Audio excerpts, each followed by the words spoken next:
Good morning. Good morning, everyone. Good morning.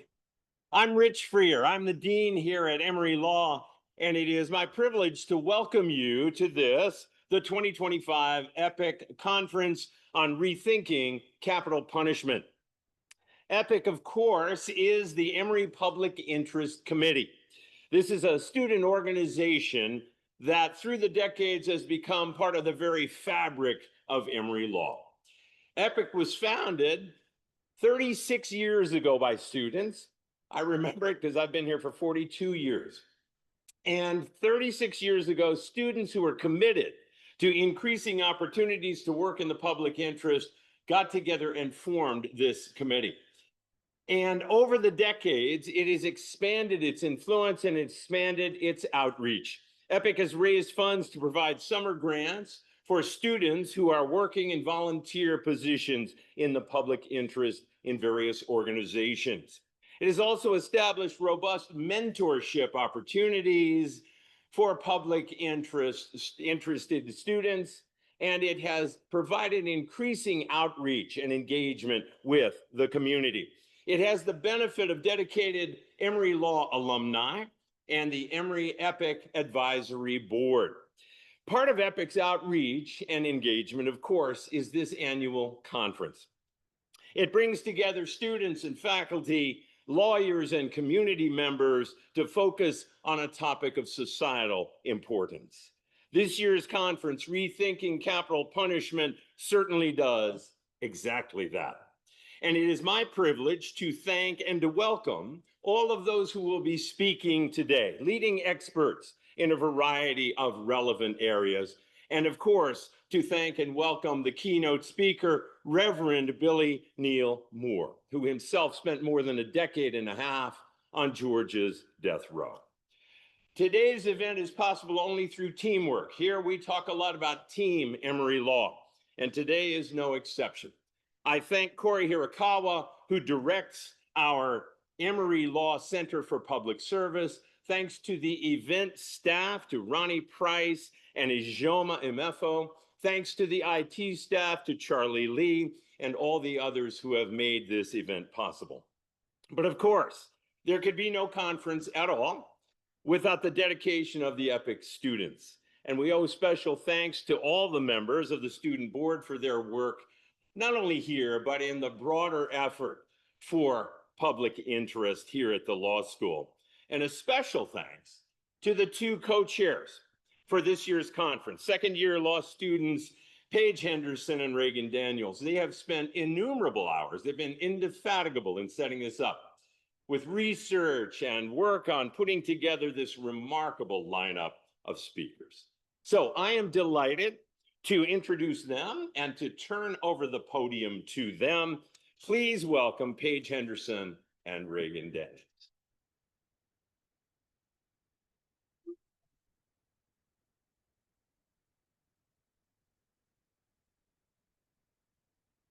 Thank you all so much for joining us today. This event has been 5 months in the making, and Paige and I are so thrilled to finally be able to share it with all of you. The Emory Public Interest Committee's annual conference aims to showcase expertise in a specific area of public interest law, especially areas that impact people's real lives in tangible ways. This year, we chose to focus on capital punishment. Our goal was to create a forum to examine the most severe form of punishment in the US, a punishment that's still carried out right here in the state of Georgia.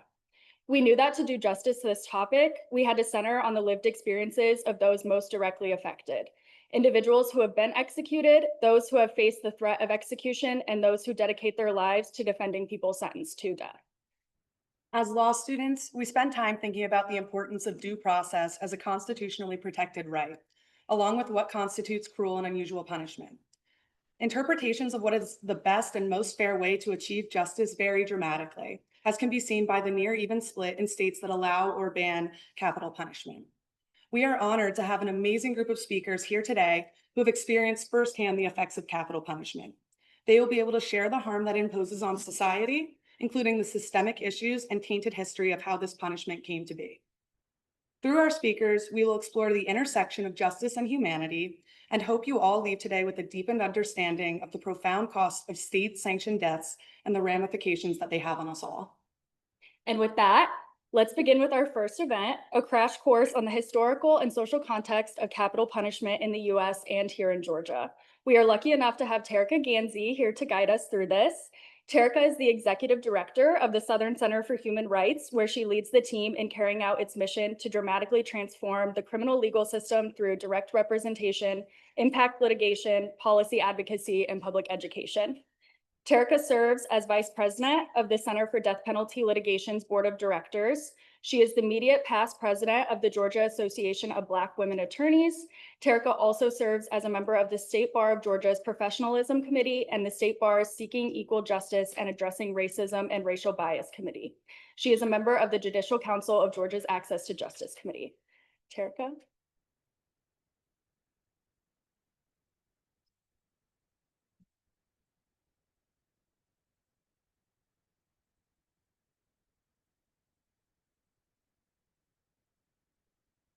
Good morning. I am honored to be with you here this morning, and I'm honestly shocked at the number of students who are in this room on a Saturday morning. So thank you for waking up with this program on your mind and for spending some time with us today. I started my career as a capital defense attorney. I knew in law school that I wanted to do public interest work like many of you, but I did not this is not a career that I had always dreamed of. It is a career that I found after exploring the harms of the death penalty, in particular, being outraged at the racism and classism that was inherent in the death penalty. And so I decided not just to be angry, I decided to channel that anger into doing something to find solutions. And so I stand before you today, having more than 2 decades of experience working alongside others who have been championing this work for years as well. Still fully committed to ending this system that is built on oppression and perpetuates oppression. Billie Holiday famously sang a song. She sang about what she calls strange fruit. And it goes like this. Southern trees bear strange fruit, blood on the leaves and blood at the roots. Black bodies swinging in the southern breeze, strange fruit hanging from the poplar trees. Pastoral scenes of the gallant South, the bulging eyes and the twisted mouth, scent of magnolias, sweet and fresh. Then the sudden smell of burning flesh. Here is a fruit for the crows to pluck, for the rain to gather, for the wind to suck, for the sun to rot, for the trees to drop. Here is a strange and bitter crop. This is a song about lynching in the American South, the Jim Crow era where Black people were terrorized, killed at whim, communities burned to the ground, all with the purpose of ensuring that Black people never felt safe, always knew that their lives could be extinguished for any reason or none at all. And our modern criminal legal system is a descendant of racial violence that has endured throughout the history of this nation. For many people, the death penalty seems like a modern legal issue debated in terms of crime deterrence and fairness, but the truth is that it did not emerge in a vacuum. It is rooted in a long history of racial control and violence, especially here in the South. The death penalty is not a sharp break from the era of racial terror. It is a continuation of it. a more sanitized form of the same control that once exerted through lynching. And so to understand this connection, we need to go back. After hundreds of years of enslaving Black people and a civil war, the US signed the Emancipation Proclamation and enacted the 13th Amendment to the United States Constitution, abolishing the institution of slavery. But the 13th Amendment to the United States Constitution, for those of you who watched the documentary 13th, abolished slavery except as punishment for a criminal conviction. And this loophole in the amendment created an opportunity to continue the racialized subjugation of Black people. As a result, Black codes were introduced as a way to keep newly freed, formerly enslaved people under control. These laws were specifically designed to criminalize behavior of formerly enslaved people. So for example, laws were passed that required freed people to prove employment or face criminal prosecution. If you didn't have a job, you were a criminal. These new laws effectively re-enslaved countless Black people. And as more formerly enslaved people were being charged with criminal offenses, they were leased to farms, businesses, corporations for a fee, a practice known as convict leasing.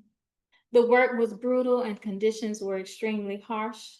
The leased individuals could be whipped to death with no consequence because the people convicted of crimes were expendable. In Mississippi, for example, Black people working on chain gangs rarely lived more than 7 years. Because the profit margin was so high, the least of incarcerated Black people, crime ways were invented to round up more people to lease to businesses eager to have the free labor. Additionally, gains made by formerly enslaved people during Reconstruction were quickly crushed by a divide and conquer strategy employed by upper-class white people in the terroristic attacks of the Ku Klux Klan. For a brief period, as some of you know the history, poor and working-class whites embraced formerly enslaved Black folks in their quest to, move forward in society and challenge upper-class whites' domination. But this coalition was broken up by ideas of racial superiority and laws criminalizing certain interactions between white people and Black folks. And this was the beginning of Jim Crow, which was enforced by violence. From the late 1800s through the Civil Rights Movement, being Black in the South means not knowing from one day to the next whether you would be one of the latest crop of strange fruit. Black people knew terrorism intimately because their everyday existence meant dealing with church bombings, house bombings, late night car chases that ended in lynchings, lynching for sport, lynching based on false accusations, lynching for any reason or no reason at all. And these terroristic tactics were supported and often carried out by state actors, including the police. From 1882 to 1968, more than 4,000 people were killed by lynch mobs. More than 90% of the lynchings took place in the South. 3/4 of the victims were Black. Georgia was second only to Mississippi in the number of people lynched from 1882 to 1968. And lynching was not only an act of violence, it was a public spectacle. People held picnics. It was meant to terrorize entire communities, to send the message that Black life could be taken away at any time with impunity. Bodies hanging from trees were powerful symbols of what happens to people who would attempt to defy their station in life, who seek to be treated as full citizens. By 1920, however, Southern states began to replace lynchings with executions. As lynchings decreased in frequency, executions rose in frequency. The benefit of executions was that they provided an appearance of due process, which was more palatable in the press. Instead of angry mobs committing murder at will against any Black person around, they gradually turned to sham trials that took place days after an arrest, without any time for investigation of the crime and without any intent to do anything other than convict and execute the Black defendant. The Civil Rights Act of 1964 and the Voting Rights Act of 1965 ended Jim Crow, but it did not end attempts to keep Blacks subjugated. As Michelle Alexander notes in her book, The New Jim Crow, in response to Jim Crow's end, another form of control emerged: mass incarceration. And the lead up to mass incarceration included defining civil rights protests as lawlessness, defined attempts to control Blacks as a need to crack down on crime, and appeals to poor and working class whites who felt threatened by racial reforms. Tough on crime laws in the 90s and 80s reinforced the idea that criminal and Black were synonymous. Georgia has played an outsized role in shaping how the death penalty works in America. From Furman v. Georgia to Gregg v. Georgia to McCleskey v. Kemp, Georgia is the stage on which some of the most important and devastating Supreme Court decisions about capital punishment have been written. Georgia is at the center of these three landmark decisions that first halted the death penalty, then resurrected it, and then virtually insulated it against claims of systemic racism. In 1972, in Furman v. Georgia, the United States Supreme Court struck down Georgia's death penalty statute as unconstitutional because there was just really no rhyme or reason by which it was sought or applied.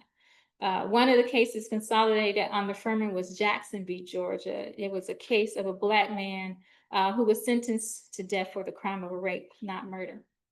In striking down Georgia's death penalty statute, several of the justices expressed concern that the one constant factor illustrated by that cases and is that the death penalty decisions were being made on the basis of race. The court's ruling in Furman created a de facto moratorium on the death penalty as states scrambled to revise their death penalty statutes to address the court's concerns.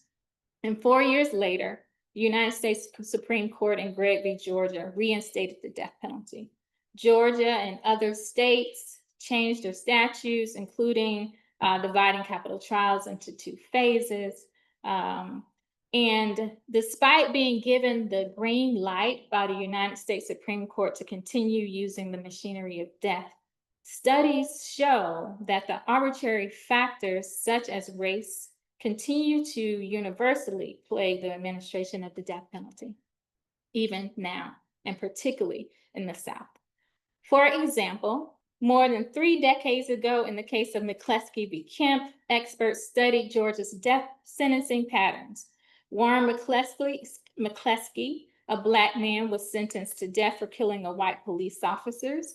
His lawyers presented the Baldus study, which showed that other factors being equal, the odds of a death sentence for those accused of killing whites was 4.3 times higher than the odds of a death sentence for those charged with killing Blacks.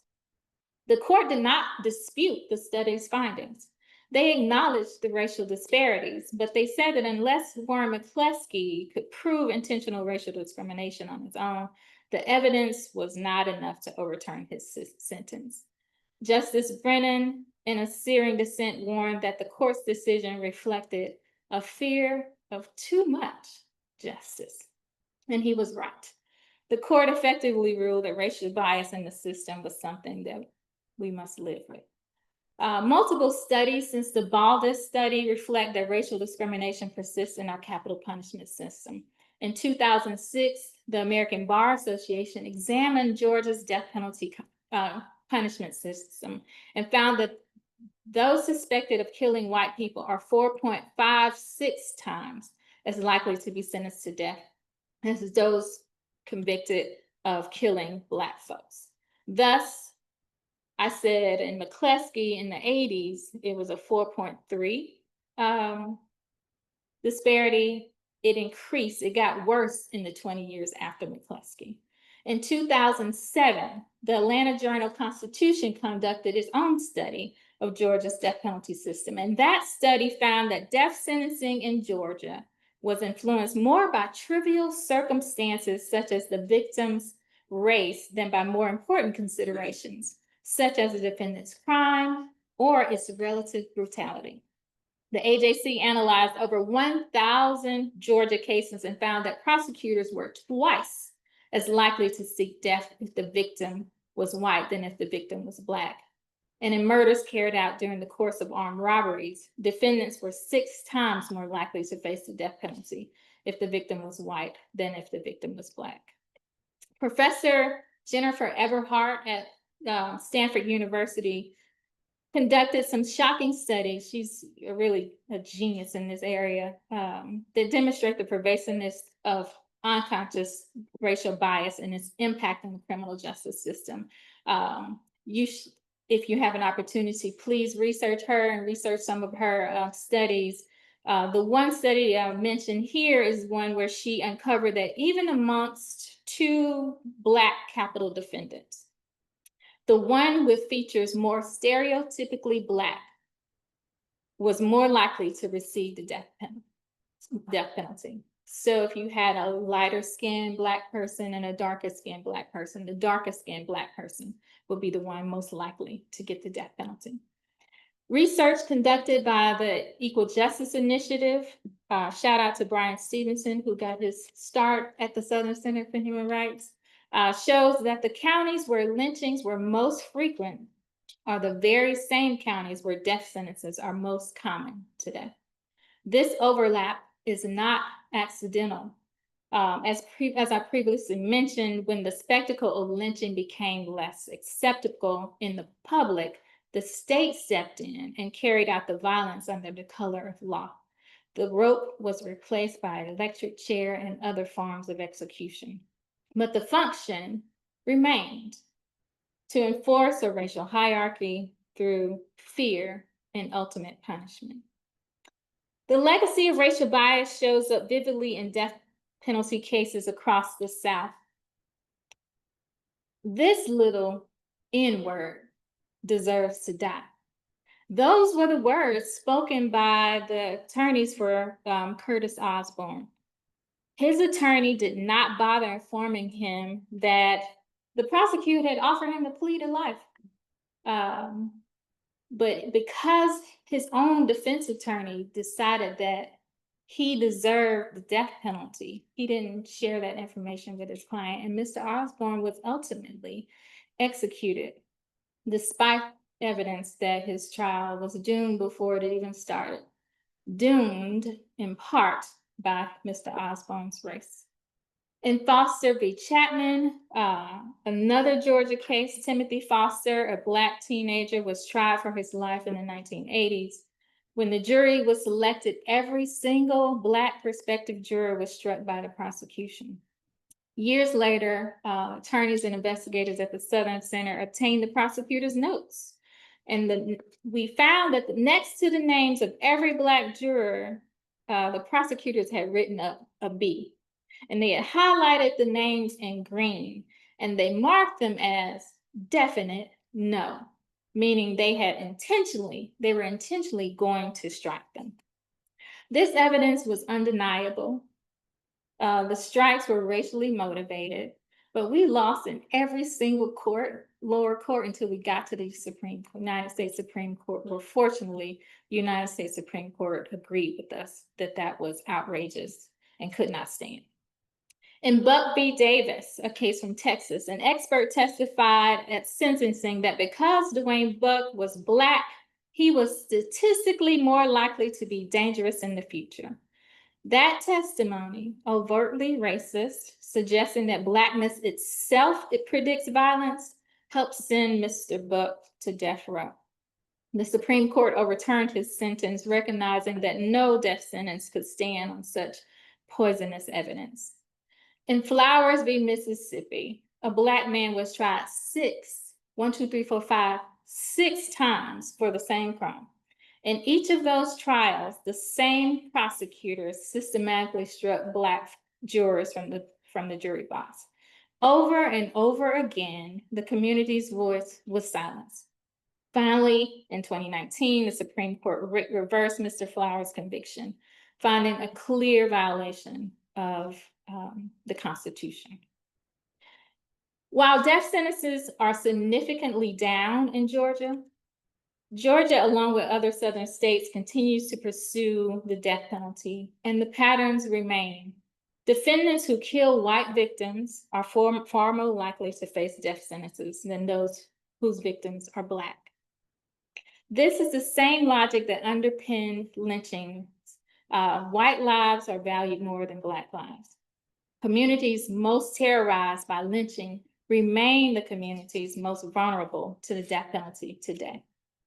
We are still using state-sanctioned murder as a tool to control particular groups of people. We are still sacrificing certain lives as a warning to the public, or in the words of one of the prosecutors in one of the cases that we represented, sending a message to those people in the projects. So what does the death penalty have to do with America's history of racial violence? The answer is everything. The roots of capital punishment are entwined with racial terror, and the fruit it bears today is poisoned by the same bias. So if the roots are poison, can we really believe that the tree produces justice? But here's the good news. We are not powerless. We can expose these truths. We can push for fairness in jury selection. We can advocate for the repeal of the death penalty, and we can insist on dignity over death. Paraphrasing the words of Angela Davis, we should no longer accept the things we cannot change. We should change the things we cannot accept. Thank you.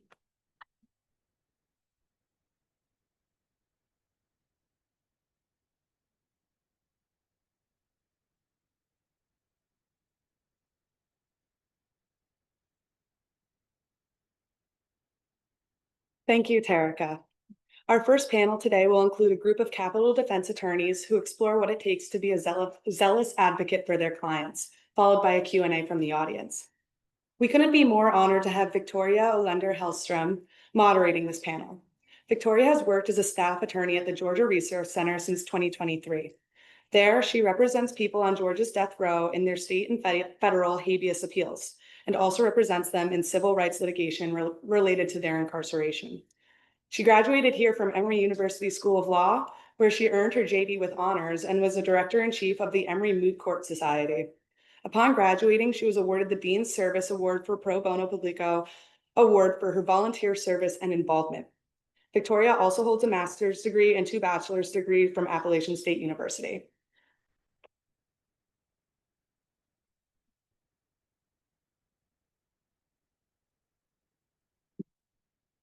Hi, good morning, everyone. I'm so honored to be here. I was in these seats a few years ago, trying to get my EPIC grant to do this work. And so I'm really happy to be back on this side of things, and honored to introduce some of my colleagues that I've been able to work with in this work. I'd love to call up to the stage Patrick and Anna as I introduce them. Patrick Mulvaney is the director of the Capital Litigation Unit at the Southern Center for Human Rights. Along with other Southern Center attorneys, he has represented petitioners in Foster v. Chapman, which we just heard Terica mention, and McWilliams versus Dunn, both of which were capital cases reversed by the United States Supreme Court. Beyond his capital work, Patrick has teamed up with other Southern Center attorneys to establish the office's practice of challenging extreme prison sentences. Since 2015, the Southern Center has won resentencing and release for more than 50 clients in such cases. Patrick also serves on faculty for several public defender and capital defense training programs, and has published articles on criminal justice issues in the Stanford Law Review and the Yale Law Review. He graduated from the University of Pennsylvania Law School in 2008. And then Anna Arsenault is the executive director of the Georgia Resource Center in Atlanta, where she also represents people on Atlanta's death row in state and federal habeas proceedings, and then also in clemency proceedings in front of the Georgia Board of Pardons and Paroles. Prior to joining the Resource Center, Anna worked for more than a decade at the ACLU Capital Punishment Project, where she represented clients in capital cases at both the trial stages, direct appeal, and post-conviction stages all across the South. She also has authored many amicus briefs in capital cases and is a regular consultant with capital defense attorneys and advocates and presents at training seminars for capital defense professionals. She began her career as a fellow at the Fair Trial Initiative, where she assisted in preparation of capital and post-conviction cases in North Carolina. She represented or received her JD from Columbia School of Law and her BA from the University of Texas at Austin. So I'd love to welcome our two panelists.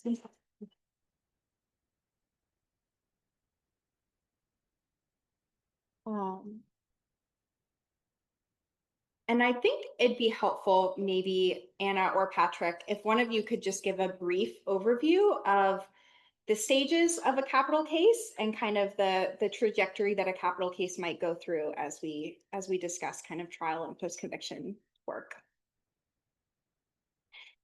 Thanks, Victoria. Everyone for me, this might be great. It is just like Tara said, really amazing to see this great crowd on a Saturday on this very important issue. As Victoria asked, just give a brief overview of the capital trial and appellate process that may inform some of the discussion that we have, and certainly the roles that Patrick and I and Victoria serve in the various stages of a capital case. So, of course, someone charged with a capital crime is going to face a trial. As Tarek said, now there's two phases to a trial. First one facing the death penalty. As in any criminal case, there's the phase of, are you guilty or not guilty? Are you guilty by reason of insanity? Once the jury makes that decision and you're convicted, then the case would proceed to a sentencing phase where the jury would decide whether you're sentenced to death or a sentence less than death. And in Georgia, there's actually 3 punishment possibilities in the sentencing phase, which is unique. Most states just have 2. But we have life with the possibility of parole, life without parole, or the death penalty. And once a case results in a death sentence, there's an automatic appeal to the state highest court in Georgia, the Georgia Supreme Court, where under some of the case law that Tarek was mentioning, the court is going to have to conduct a review of the death sentence and analyze the errors that occurred at the trial. If a person is unsuccessful there, then the case would enter what's called post-conviction, or also known as habeas corpus proceedings, and that's where our office, the Georgia Resource Center, would get involved in the case in that post-conviction stage. That goes through the state courts, and then if someone is unsuccessful in that procedure, then it would go to the federal courts. And generally speaking, once someone has exhausted their federal habeas appeals, they would then, in Georgia, seek clemency through the Board of Pardons and Paroles. In many states, as probably you're aware, in the federal system, certainly the executive, governor, president is the one responsible for a clemency decision. But in Georgia, we actually have a 5-member board that has to decide the clemency decision. They're appointed by the governor, but the governor is not technically making the decision. And it's helpful. Yes, I think it is. Patrick, could you kind of describe where your work falls in those stages and then what your responsibilities are as an attorney? Sure. Can everyone hear me? Yes. Okay. Well, first of all, thank you so much for having me here. It's great to be here. So I really appreciate the opportunity. At the Southern Center, we handle cases really at all different stages of the proceedings. Mostly, I've worked on appellate and post-conviction and federal habeas cases over the course of my career. But we, representing capital clients at any stage really is going to involve a lot of different kinds of work. It's going to involve legal work and legal research, and also tremendous amounts of investigation. And for example, as Anna mentioned, the state post-conviction process which is an opportunity for a person to raise issues that were not raised in the trial court. That's an opportunity to investigate aspects of the case that maybe previously were not investigated, aspects of the client's life or development that were not previously investigated. And so all the work we do really involves a combination of legal research type work and fact development type work and investigation. And I'm sure we'll talk more about this as we go, but it's all teamwork. Teams involving many different people trying to tackle different tasks. These cases are big and have a lot going on. And so it's really a combination of different tasks. And kind of following up on that, Anna, since you've worked in both trial and appellate level capital defense, I'm just curious what you have found to be differences in your role as an attorney representing people at both those stages. Sure. So at the Georgia Resource Center, we exclusively handle post-conviction proceedings and death penalty cases. But in my previous jobs at the ACLU and the Fair Trial Initiative, I was working on trial level cases, among other things. And there's a lot of similarities, as Patrick's saying, and no matter what stage of the case, there are certain things you're always going to do as a capital defense attorney. And I'll just start by saying that there's the ABA publishes guidelines on the appointment and performance of counsel in the capital cases. And it's a very lengthy document that really governs what the standards should be, including, as Patrick said, having a team. So in a death penalty case, no attorney is expected to work alone and shouldn't work alone. There's way too much to do. And so at a minimum, you need to have 2 attorneys, an investigator, a mitigation specialist. And if you're not familiar with that term, a mitigation specialist would be someone who is investigating the life history and any kind of qualities of your client's humanity that you might use in support of a sentence and death. We'll talk a little bit more about that later, but the point is that it's not just anyone's attorney handling the case.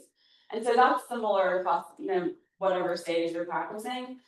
But I think some key differences between trial work and post-conviction work are, especially when a case a crime has just occurred and there's a lot of attention on the crime, there's a lot of calls for the death penalty for that client, there's a lot of media involved, tensions are high, passions are high, and that impacts the litigation itself. It impacts the willingness of people to talk to you. It impacts the willingness of a prosecutor who's maybe being pressured to receive a death sentence in the case, to settle, to be willing to negotiate the case. And so those are all happening at the trial level, whereas in post-conviction, we benefit, I think, from the passage of time in terms of the work that we do. Sometimes we don't. Sometimes they keep witnesses and pass away, or they are inaccessible for other reasons. Records are lost. Other things can happen that where time is not on our side. But in terms of that kind of climate of intensity, we are really at an advantage, I think, in the post-conviction space. And working with certain witnesses, people kind of evolve over time. One of the key features of post-conviction work is interviewing jurors who served in the capital trial, and it's really extraordinary. I highly recommend the experience if you come and intern for one of our offices. It's something we love to have students participate in with us. But it's very fascinating to hear from a juror themselves what their experience was like. And many people, I wouldn't say it's a high percentage, but people who served on a capital trial, sentenced our client to death, may no longer feel that is what they would want to see happen in the case. So that, I think, is an advantage. But one huge disadvantage of post-conviction work is it's a lot harder to be successful in a capital case. And some of the cases that Tara had mentioned, and I'm sure some that we'll talk about, were decades-long fights to get these victories that may not be victories you would see with the current Supreme Court today. So, we're working in very, very challenging jurisdictions that aren't very friendly to our claims, and we're also facing a lot of procedural hurdles legally that kind of limit what we can do. And so a lot of times people say, oh, you know, your client has had a dozen courts look at their sentence, so a dozen judges have kind of signed off on this.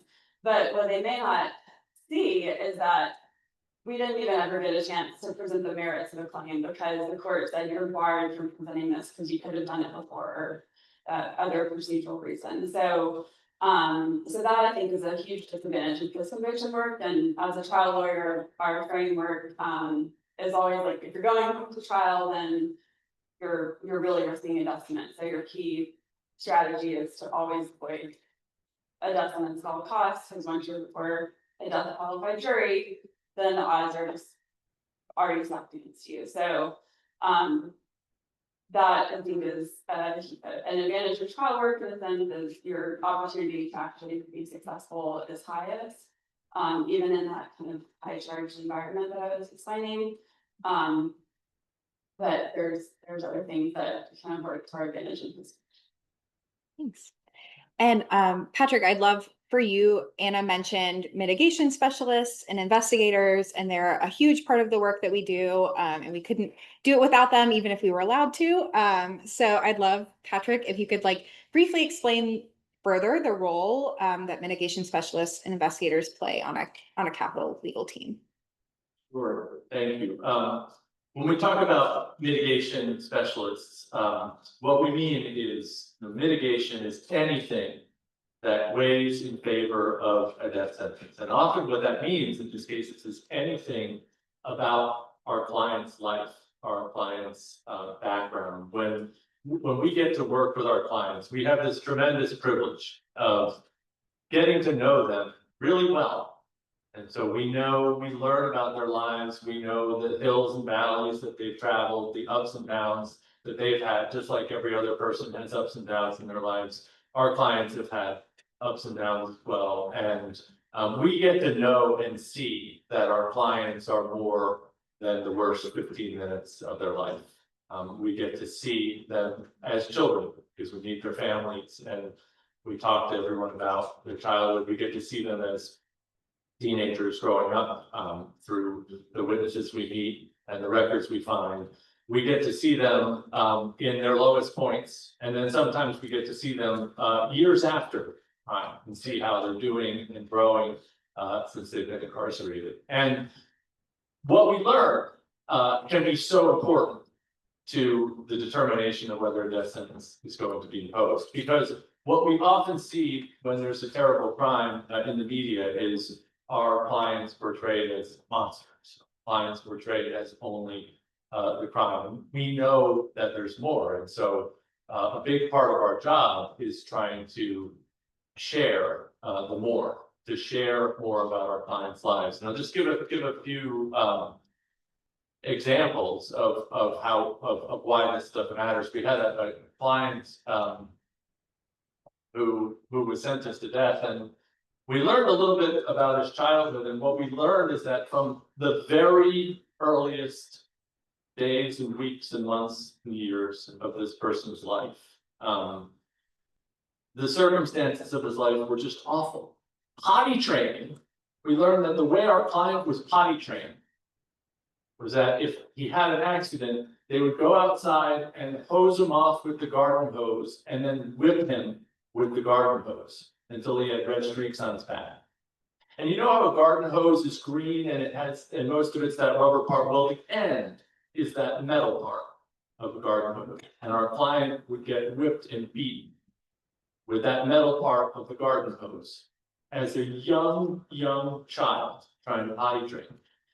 And when we think about the client's life, then we follow that through and we watch the client in elementary school, and there are some high points, but he's not really getting the support and celebration at home, and there are some low points and he's not getting the support. And when we watch that client go through life, when we get to the point where the client's a teenager and is involved in a terrible crime, we're heartbroken. We're heartbroken because we've come to know the client and we wish that the circumstances had been different. along the way. And that type of thing, the Supreme Court has repeatedly emphasized that kind of evidence is important in a death penalty case, important to the decision of whether a person's going to live or die. And it's not just evidence of hardship like that, even though, of course, evidence of abuse and neglect is extremely important. It's also trying to capture those moments that are the high points. We had a client who, when he was a teenager, maybe 18, 19 years old, he was really good with cars. And this is a client who would later be portrayed as a monster. And his father had saved some money to buy a car for our client's sister. Our client's name is Jimmy. And so Jimmy knew cars well, so Dad sent Jimmy out to go and find a car for his sister. So his sister is so excited as Jimmy's leaving. And she says, I want this cool Jeep, and I want this car, and I want it to be black, maybe with some like splash of pink or something like that. And she says, okay. And he takes off, going out to look for a car to buy for his sister. And his sister's so excited. So she's waiting at the house. She's waiting all day. And she just can't wait for Jimmy to get back with this car. She's so excited. And then late in the day, she sees a new car rumbling down the road, and she's so excited. And Jimmy waves his arm outside the window. And as it gets closer, she sees that Jimmy is driving the ugliest brown car that she's ever seen, this little hatchback thing. And she remembers just being, she said, Jimmy, what is this? And this teenage girl at the time was furious. But what she came to understand, we all sometimes don't understand things in the moment, but what she came to understand just a little while later was that what happened is that Jimmy, who knew cars, went out to every car dealer in the county. And he went and looked at every car that was available. And what he did is he bought the safest car he could find for his sister. He just cared about his sister and he wanted her to be safe. So he came back with the safest car he could find. And I think, that each moment of our client's life is part of who our client is as a whole. And just in thinking about mitigation and this idea and its ability to connect our client, the humanity of our client, to other people. When we tell our client stories, we present witnesses who tell our client stories, it's important to think about connections. We're trying to connect with people. There are a lot of people who have gone to the car dealership and had the same line of thinking, that Jimmy had that day. And so when we're investigating these cases, we're looking for everything, because we're trying to get a full portrait of our client's life. And you can only do that with a team of investigators, of mitigation specialists, of attorneys, who are really looking at everything. And we can talk more about, the different ways to do that. It's not just witnesses, it's also records, and really just trying to get every piece of information we can about a client's life. But it's all important. It's all really important because these determinations we're talking about our clients' lives and their humanity. And if the state is going to put a person to death, then the state should know who that person is and not just the worst 10 minutes of their life. And Anna, I wanted to give you the opportunity to give an example of mitigating evidence that you found especially compelling in any of our cases. Sure. One example that came to mind is Patrick was speaking as a client of a current person who's on death row named Jamie Lee, who our office has been representing for many decades now. Jamie is from the very South Georgia, very close to the Florida border. He grew up in Charlton County, and his very rural area, very close to the Okefenokee swamp, so very kind of rugged and rural environment. His family was very poor, and his mother neglected him to such a point that she would just literally leave him outside without food, without water, without any interaction with other children, such that his primary companion became a dog that was kind of in their neighborhood. And he became so close to this dog that he started acting like the dog when he was 3, 4 years old. So he would chase cars and bark at them. And this wasn't just a normal kind of childhood game. It was like the association that he had, the closest association he had was this dog. He was so neglected by his mother. He would go to the neighbors' houses and beg for food because he had worms in his tummy, as he would say. His teeth, to this day, he doesn't have. He's only in pretty much close to the same age as I am. Doesn't have any teeth left because he had such poor nutrition as a child that his teeth were rotting at a very young age. So this is a child who, from the beginning, had a very, very rough story. I mean, you're just not going to have a fair shake at life, right? He got into some trouble as a teenager, and he was eventually forced through the court system to do this program at the sheriff's ranch in Florida. And it was the first time in his life that he actually had structure and he had people who cared about him. And it wasn't an easy program. It was very structured. It was very intensive. But he really thrived for the first time in his life. And so he, at 17 years old, he was really got to have a horse program there and really into riding horses. I mean, he was kind of a man of the land, right? Like living close to the swamp. And so he's really good with animals, has some Native American ancestry too. So he feels like very connected to the earth. He's just like charmed these horses. And so they would have kind of rodeo competitions at the camp and at the sheriff's ranch. And Jamie won. And we have a video of this competition where he was just, you know, at the top of his game, riding this horse and winning the prize and, you know, accomplishing a lot. Unfortunately, once he was out of that ranch, it wasn't long before he kind of went back to a life of no structure and unfortunately committed a capital crime and ended up on death row from a crime that happened when he was 18 years old.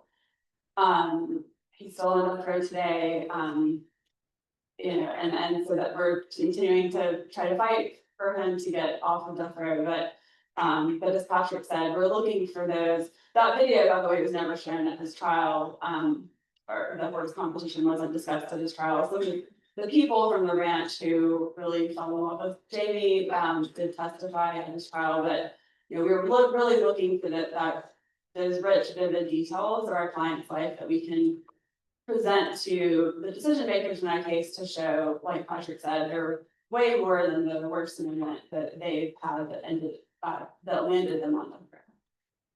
Thank you. And I think you can tell from just those stories, and we could go on forever and ever telling the stories of our clients, is that I think both the Resource Center and the Southern Center and many other organizations who do this work take a very client-centered approach. And so I'd just be curious for either or both of you to talk about what client-centered advocacy means and kind of how that shows up in our practice and why that's important in work like capital defense work. I can start. When I think about that phrase, I just think of really trying to focus on the client, our client as a person, and not as a litigation outcome, you know, not as a purely case strategy, but just really trying to think about our client as a person, and all the things that are important to our clients. One of the things that, you know, after working on a bunch of cases is just like really clear is that, you know, our clients are worried about their cases, they're concerned about their cases, and there are lots of other things, like all the rest of us, that they're worried about. They're worried about their family, they're worried about their mother who's sick, they're worried about all kinds of things like that. And so I think it's really important for us to get to know our clients well. These are I mean, for many of the cases that we work on and that Anne and Victoria work on, we represent our clients for a long time, years. And we visit them a lot and get to know them well and get to know their families. And I think it's really important just to think of our clients that way as people and not just as a case. And here's the next deadline in the case, and we're just going to focus on what the next deadline is, or here's the next thing that has to be, has to happen in the litigation, and we're just going to focus on that. But instead, really trying to step back and focus on working together with our client as a team and focusing on really the whole person. Yeah, I fully agree with that, and I'll just add that what that can look like is a very holistic approach to our clients' needs, and I think it's very unique to our work compared to even other criminal defense practice.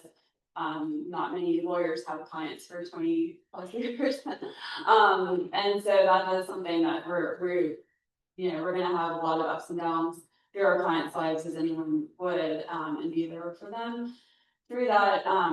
But one thing that is important, both for their case, but also just in being a good client-centered advocate, our clients face a lot of challenges in prison itself. And so that is a part of our advocacy as well, is advocating for them with the prison. So we spend a lot of time making sure, for our clients ordered a book, that book made it to them. And that probably sounds like a very simple thing, but you would be surprised at how difficult that can be to make sure the Amazon order got to our client. There's a lot of steps in between, and that's really important to our clients. So those kind of things can be really important. We have clients with very serious mental health needs, and some with very serious medical needs. And so that is part of our advocacy as well. In our office, actually with Victoria taking the lead, just recently filed a lawsuit, a civil rights lawsuit, so it's not part of the criminal case, on behalf of a man who's been on death row since 1988, who has stage 4 lung cancer, and the prison has been just messing up, to say the least, his medical care at every turn, not taking him to his chemotherapy appointments, not getting him the medicine that he needs, and so really kind of killing him in another way. And so our office decided that was something that we wanted. We're also handling his criminal matters, but that this is an important function of saving his life as well. We're doing everything in our power to help prolong his life, make sure he's getting the necessary treatment. So that's what another example of being client-centered, but a lot of it is the post-conviction realm. The prison life is a big part of that. And it also is important to their case as well. Like it's very, you've probably heard stories of what's going on in Georgia prisons. It's a very bleak picture.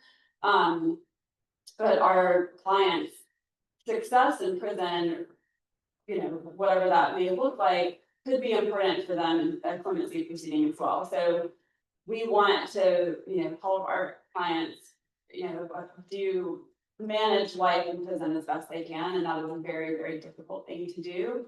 But our clients are extremely resilient and can manage in circumstances that would be challenging for most of us, and so we try to encourage them and support them along that journey.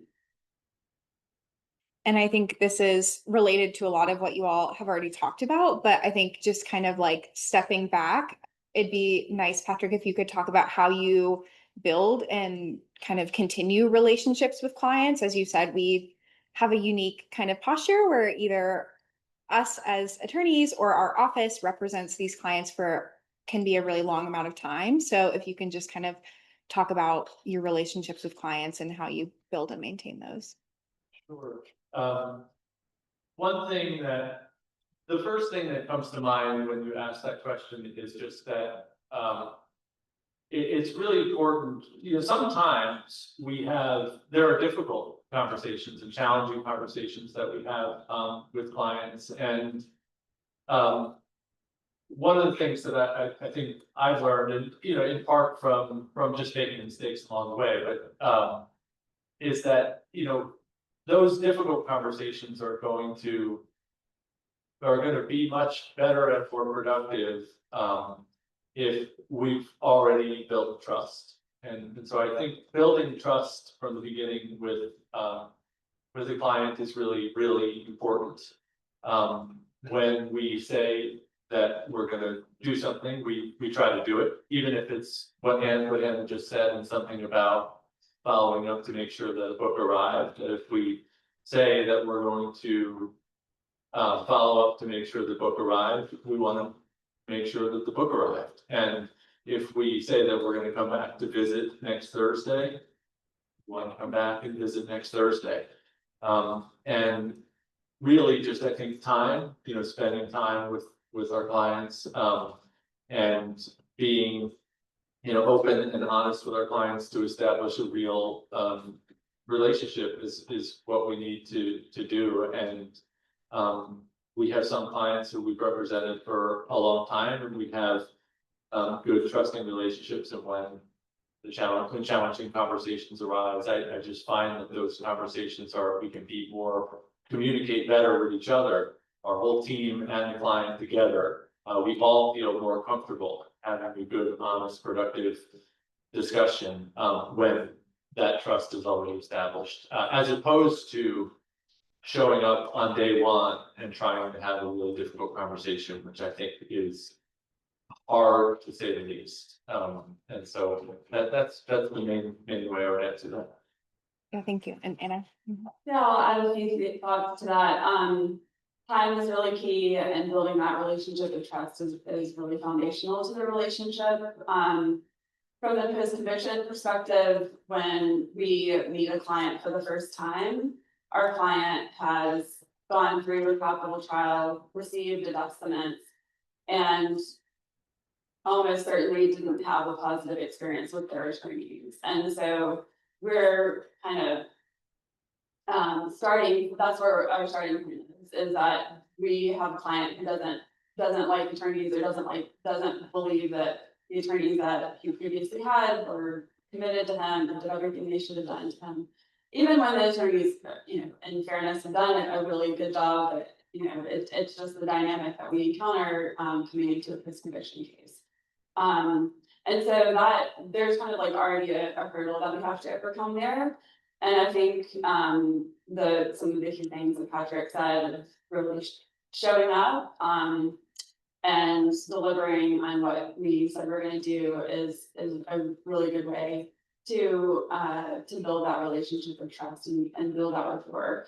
Another obstacle that is something that I face, and probably most people who are doing capital defense in some way, is that our clients are coming from different backgrounds than ourselves. And as a white person, I'm certainly representing a lot of people of color. As Terry was talking about, and racism cannot be separated from the death penalty system in our country.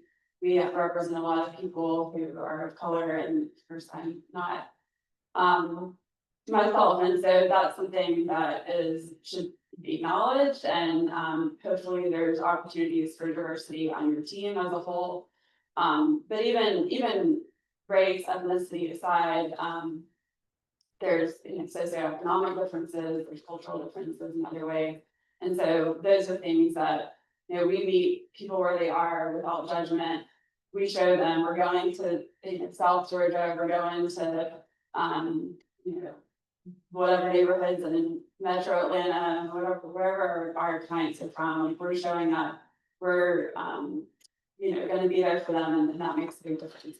I will say that there's not, we have clients with very, very serious mental health issues sometimes, and that's another barrier that we have to overcome or at least work through as we go on the case. And even doing all of those things, you may not have a great relationship with your client for some reason, or they may still be very unsatisfied with us. We're often the only face of the legal system that they see, or especially in public proceedings. We're not going to court with them. We're not, they're not interacting with the attorney general's office or the prosecutors or the judges. And so anything that happens in the case, kind of we're the only face of it. And so that's something that we have to work through. And just working with clients with severe mental illness is just another dynamic that we face. We have a lot of training in that. We have, ways of doing that, but meeting them where they are, even when clients may kind of have delusional thinking and other symptoms. We're gonna treat that with no judgment. We're gonna, investigate things that we may know are not productive, in the sense of, kind of exonerating them or something, but we're gonna stand with them. We're gonna show them that if it's something's important to them, we're gonna do it, and that can go a long way in the relationship as well. Thank you. Patrick, I was curious if you can speak to how, we've talked about our clients and you learn so many things about their life specifically. And then as we heard from Terica, like you can't kind of separate the capital punishment with the system that we're operating within. And so I'm curious how you balance technical kind of client-centered legal arguments with broader narratives about racism and justice as you're kind of advocating throughout the journey of a case. That's a good question. And certainly, Terica is wonderful and gave a great presentation earlier, and there's so much to say about the system and the problems with the system. And I think a big part of our job in representing individual clients is to expose the realities of this death penalty system and when you talk though about a technical argument and the difference between a technical argument and a broad narrative, I think a purely technical argument to me is gonna feel hollow. And so what I think is important when we're talking about an individual argument in a case is to really think about, well, if we're making a technical argument that there's been a violation of a law or a statute, what is it about that law or statute that, what does it mean? What is the principle that it's for? And for example, if we have, when we argue about, let's take a Batson versus Kentucky example, because Terica gave some good examples earlier, the Foster case and the Flowers case. What you're talking about is this, for those of you who have studied Batson, it's the case that involves, when peremptory strike is made, there could be an objection because the strike's not supposed to be based on race. But there's this whole process, legal process, what happens next. If the defense objects to a state strike, then the state prosecutor might give a race neutral reason for the strike. And then the judge eventually is going to have to decide whether to believe that race neutral reason or to find discrimination. And you get into a lot of details. You could call them technical aspects of Batson jurisprudence. But I think when we're focusing on a Batson issue, what we have to remember is everything that Terica just said, that this issue cannot be viewed as if we don't have a history in this country and this state of race discrimination in jury selection and race discrimination in the death penalty. It has to be viewed together. And the reason that Batson exists is important. I mean, Batson exists because for centuries, this country was not allowing Black citizens to serve on juries at all. And then what happened is after, in the 70s, 60s, 70s, we started to see some progress in terms of the master jury list more accurately reflecting the racial composition of the community as a whole. Before that, it was just Black citizens were left off the jury list entirely.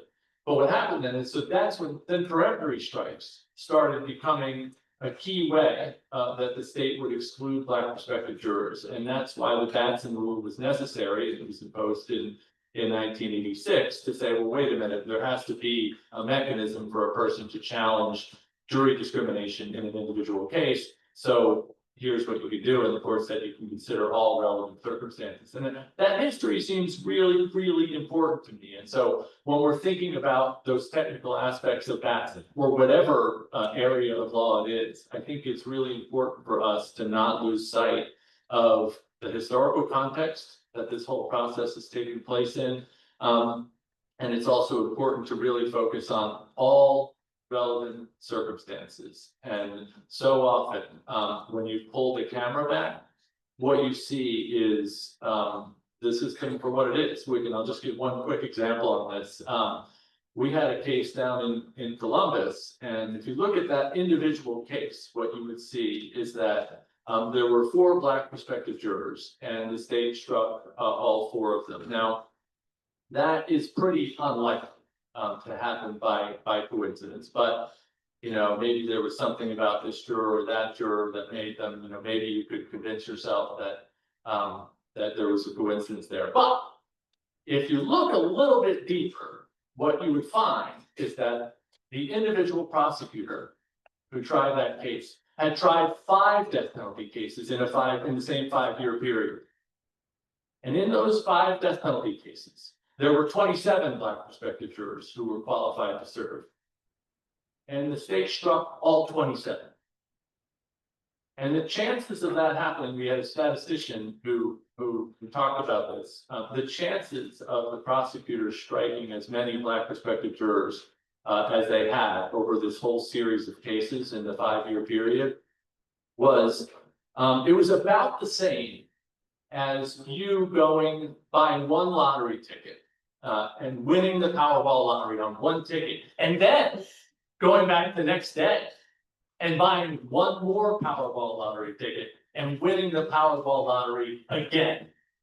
And then going back the next day and buying another Powerball lottery ticket again. You're buying them from the same convenience store each time, one Powerball lottery ticket. You buy it the 3rd time, and that time you again win the Powerball lottery.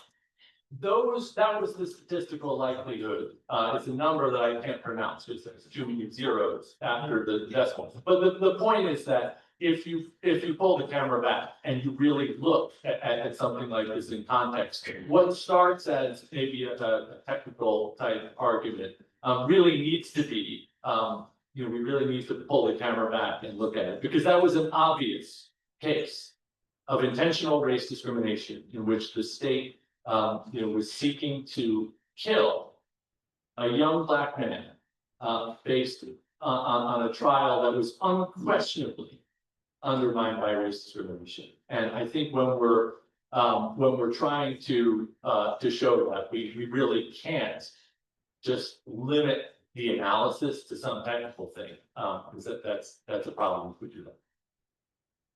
And I'll ask one more question before we open it up to other folks to have questions, but I'm curious, kind of both of you in your years as capital defenders, if you can think of a case or a change in the law that has affected your practice, could be for better or worse, but just like a case that has, or a client that has changed the way that you practice.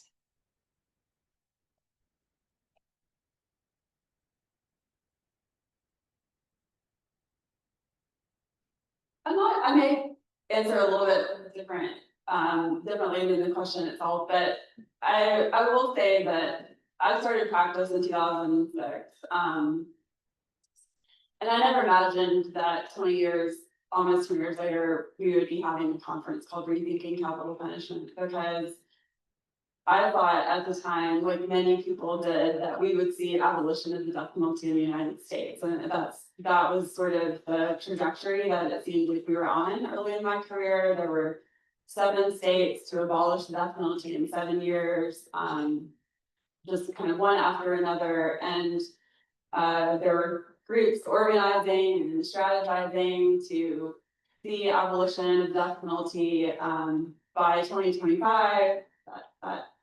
Here we are. And so I think that's just something that, this isn't answering your question at all, probably, but I really am, there were cases where the US Supreme Court was exempting people with intellectual disability from the death penalty, and then not long after that, the Supreme Court said the death penalty under our evolving standards of decency and the 8th Amendment is no longer appropriate for children who commit crimes. It's no longer appropriate for people who commit non-homicide crimes. And so there was this kind of case after case after case over the course of many years, where the Supreme Court was really carving out reasons why we shouldn't have the death penalty and where our standards have evolved. The US, as you probably know, is a major outlier in its use of the death penalty among Western democracies. When we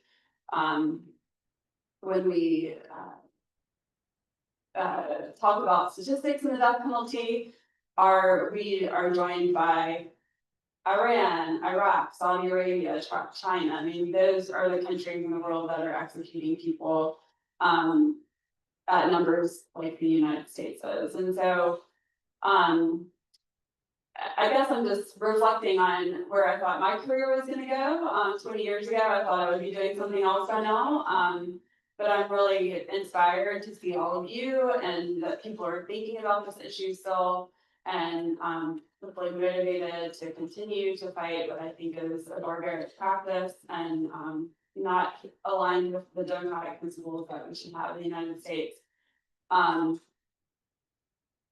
So I'll just end there with hope that, well, I'll actually end on a little bit more hopeful note, which is that the death penalty, we're in a moment, I think you'll hear more from other speakers later on today about kind of the uptick in executions that we're seeing right now in our country. This kind of resort to methods of execution that we, 10 years ago would have seemed unimaginable. But in Georgia, the death penalty is dying, and we have about 34 people on death row in Georgia, which is an extraordinarily low number compared even to ourselves 20 years ago, but also to other southern states. So Florida has hundreds of people, Alabama has hundreds of people. And while a lot of us are our clients and they're very much at risk of execution, juries, prosecutors, people at the front end of the process, and I'm sad that Geraldine Bell wasn't able to join us today to share more of her side of things at the trial level, but they're doing incredible work in her office and have really educated people, changed hearts and minds, prosecutors, judges, and so we're just not seeing people getting sentenced to death in Georgia. So I do think it's dying here even, but again, I wasn't expecting that we would still be talking about it in 2025, and I hope that 20 years from now that we will not be talking about the death penalty in America except as a historical practice.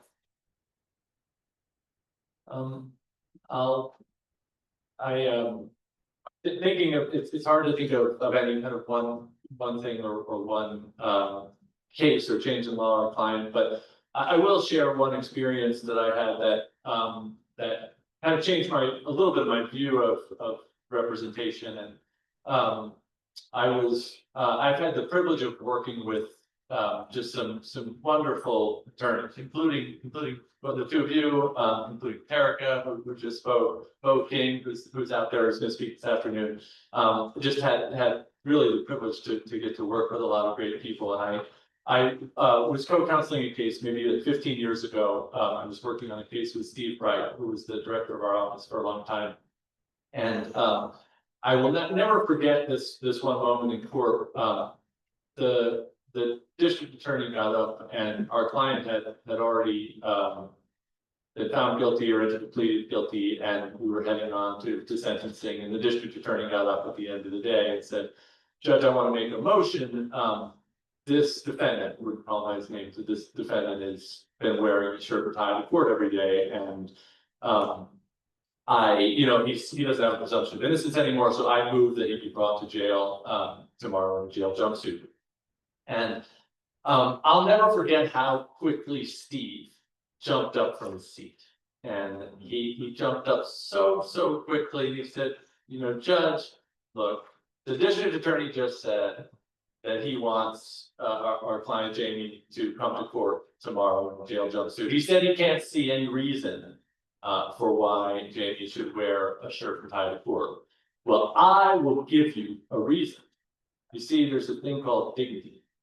people come before the courts of this state, they should be treated with dignity and they should be treated with respect. And when we get here tomorrow morning, the district attorney is going to be wearing a shirt and tie. I'm going to be wearing a shirt and tie, and you, judge, are going to be wearing a shirt and tie, and the sheriff is going to be wearing a shirt and tie. And certainly, if we're all wearing shirts and ties, then this young man whose life is on the line should be wearing a shirt and tie too. And you could hear a pin drop when Steve sat down, and I think to me, like, there were two things that were clear right away. One was I could tell from the judge's expression that Jamie was going to wear a shirt and tie next day. But the second thing was way, way more important than what Jamie was going to wear the next day. The second thing that was clear to everyone in the courtroom was that if anyone was going to try to dehumanize Jamie in these cheap ways, then Steve wasn't going to stand for it. And he was just going to insist that Jamie get to wear a shirt and tie to court, and that he would be treated with dignity and with respect. And that experience of watching that has stuck with me, because when I think about the death penalty, I think what you often see is that there is this dehumanizing process all the way throughout, and that's what's going on here. Is that if the client can be presented as a monster or as something less than human, then maybe it's okay to kill them. That rationale, and I just think it's important for us to push back against that idea and just stand up for the dignity and for the dignity of our clients, even about something that's, you know, a relatively small matter in the grand scheme of the capital. Thank you. I know we have about 30 minutes, so I'd love if anyone has questions. I don't know if we have a mic, to go around. If you could raise your hand. If not, I've got plenty more. Just wanted to thank you both for the wonderful anecdotes, especially of representation and humanizing the clients or preventing their dehumanization. That's really important. I was just wondering, you both spoke to how difficult post-conviction work is compared to trial work, because they've already gone through, you know, the ringer, and many courts have you know, gone to the guilty conviction. So what is the most effective strategy, or is it a combination of strategies when approaching this work and trying to convince the court of a wrongful conviction? Is it the challenging the law, like the nature of the law, like you mentioned, or appealing to the humanity, appealing to their story, or is it exposing the mistakes in the trial itself?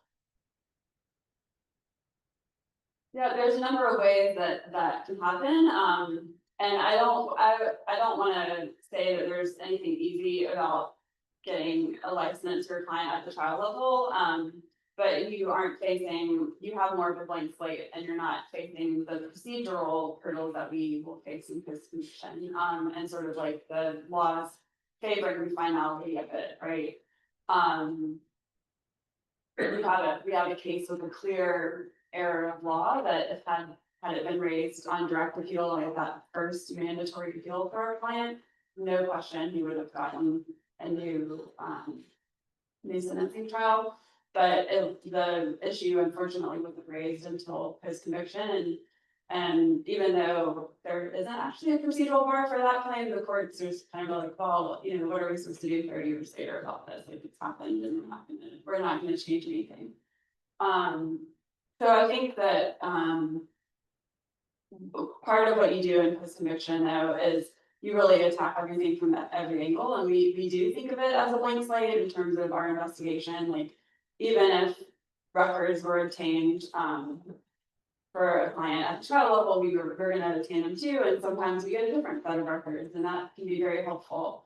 And I'll share a story because I'm sitting on a panel with Patrick, and one of the first professional encounters that we had together, just really extraordinary case. A client named Samuel Gamble, who Southern Center had represented for many, many years, and won sentencing relief and his conviction for him in Alabama.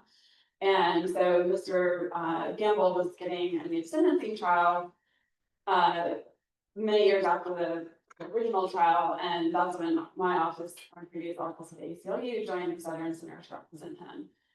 And that case had a really interesting is one word for it, political history, but Mr. Gamble and his co-defendant have been involved in a string of robberies, some of which led to deaths of the victim at the scene of the robbery. So the one where he and his co-defendant both ended up on death row for was at a pawn shop south of Birmingham, and but it was caught on video, and so it was very clear who committed the shooting, and it wasn't Mr. Gamble, it was his co-defendant.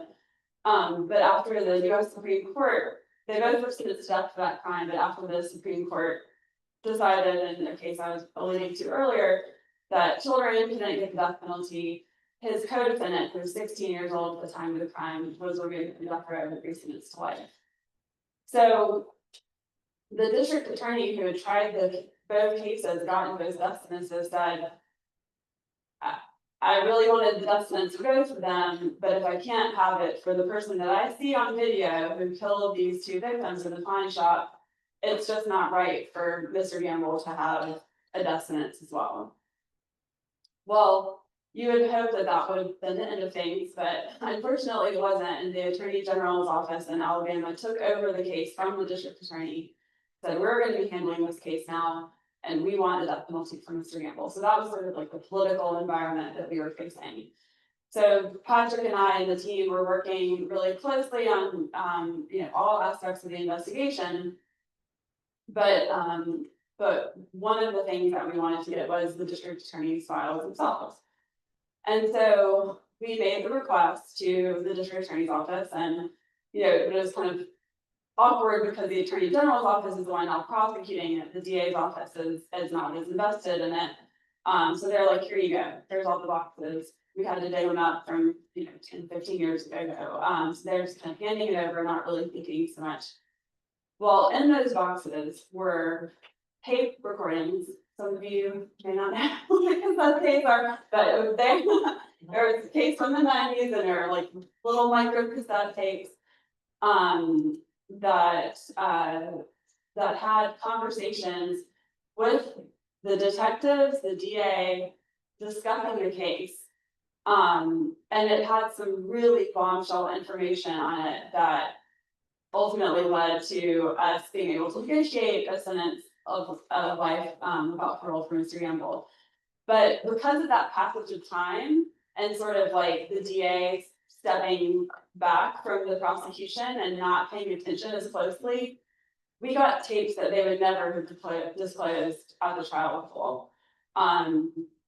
And there was some information that was very damning for the DA's office, showed that they had presented false testimony, was very disparaging towards one of the victims in another case that the two young men had been involved in. And so we were able to leverage that for settlement. So it's a very long way of answering your question, but just to say that we kind of scorched earth approach. We're looking for things, and sometimes you get lucky, and like that passage of time that I was talking about really help you kind of find the key to helping save your client's life. And you just don't know what that's going to be when you're starting off, but yeah, no, I second all that, and I really appreciate the question. And I think it's maybe the best answer is it could be any of those things depending on the case. We have all different kinds of cases. We have cases where we have innocence cases where we're trying to get DNA testing, cases we're trying to do that. We have other cases where the guilt determination is not in question, but there's a lot to do about sentencing. We have cases that have obvious signs of race discrimination and so forth. And I just think, to Anna's point, it's we have to do enough investigation and workup of everything to be able to be in a position to make the decision about which avenue to follow. And Anna mentioned earlier that the ABA guidelines and the guidelines and the Supreme Court cases that talk about the guidelines, including Strickland versus Washington, Wiggins versus Smith, which are about effective counsel. What they say is you have to. The question isn't whether you just made like a good decision about this strategy or that strategy when we're talking about what effective lawyering is. The question is, was the workup done on all the options? You know, was the investigation and development and research and all of that, was all of that done on all the options so that then the decision could be made, a good decision could be made about the best way to frame the case. And I think that's really important. And so in terms of how ultimately to frame a case, it's just going to depend on what all of that underlying work leads to. And it's often the case that after all that work is done, it becomes a little bit more clear about what the most viable issues might be or the most viable approach for the case.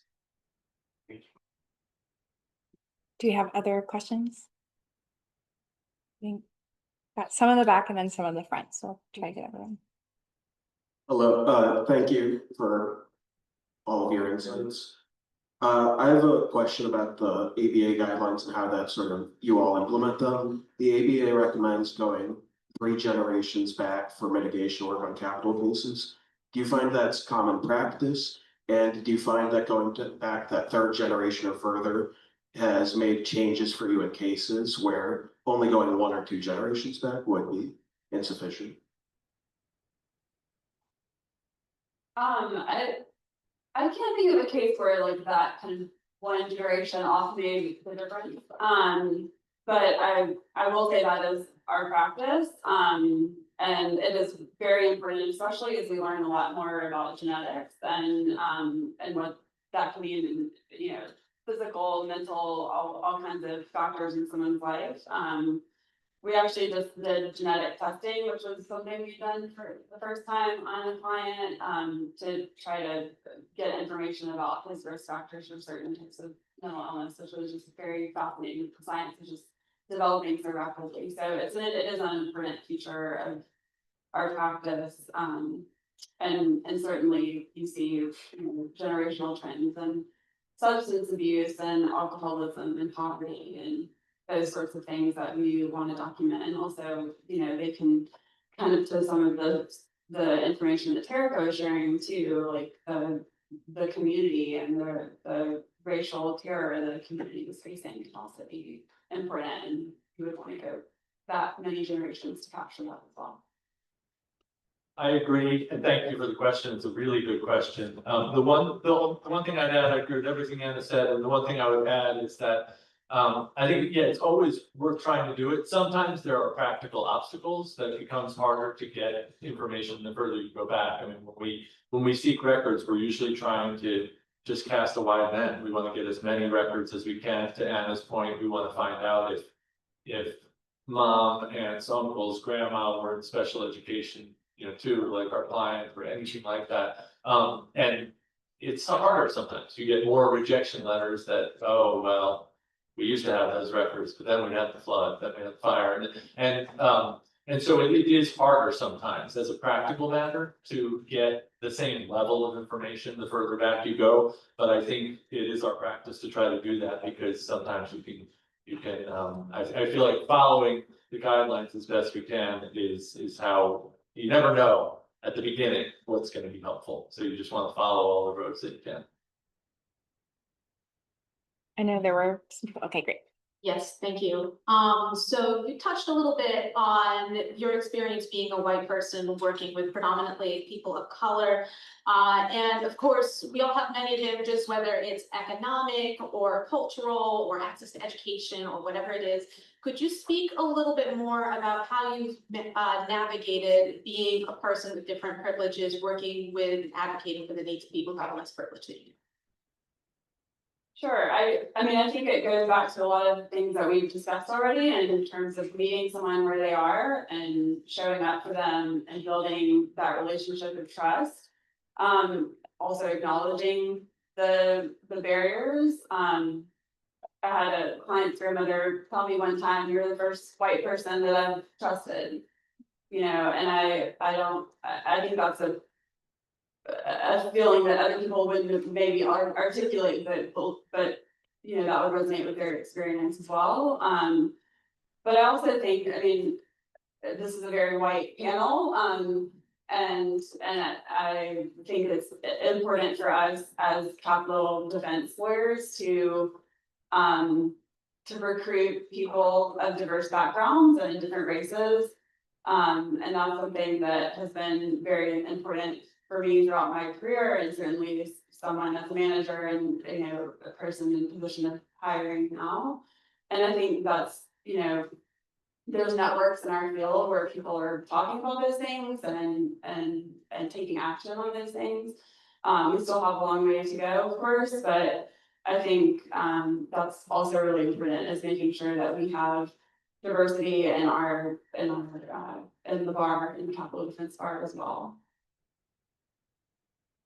Thank you, Anna. I agree with all that. I really appreciate the question. And the one thing I would add, just from my own, again, from making mistakes myself over the years, is just that when we walk into situations, I feel like it's really important to remember that I don't know everything. I don't have all the answers, and being just because I'm the attorney on the case doesn't mean that there are so many things that I don't know, and so many things that I don't even know that I don't know. And so I think that it's really important just to remember that because because it says attorney next to our name, that really doesn't, it just doesn't mean, there are so many things that we don't know, and I think it's just important to remember that. Other questions?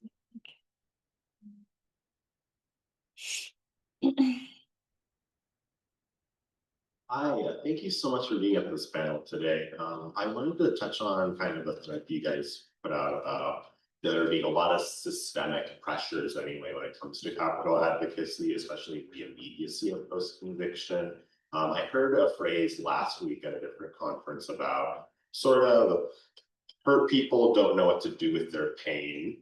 Hurt people who don't know what to do with their pain will end up hurting other people. And I think we understand that in terms of perpetrators of crimes and their histories. But I also think that as a public, as victims, or as the media, all of that, there's kind of a lack of understanding of how to address crime in society, that we press towards these solutions of the death penalty or even life in prison to an extent. Is there a way for us through capital advocacy to support an enduring change in public perception that these traditional methods just don't work and they're ineffective and they're inhumane? That's my question, I guess.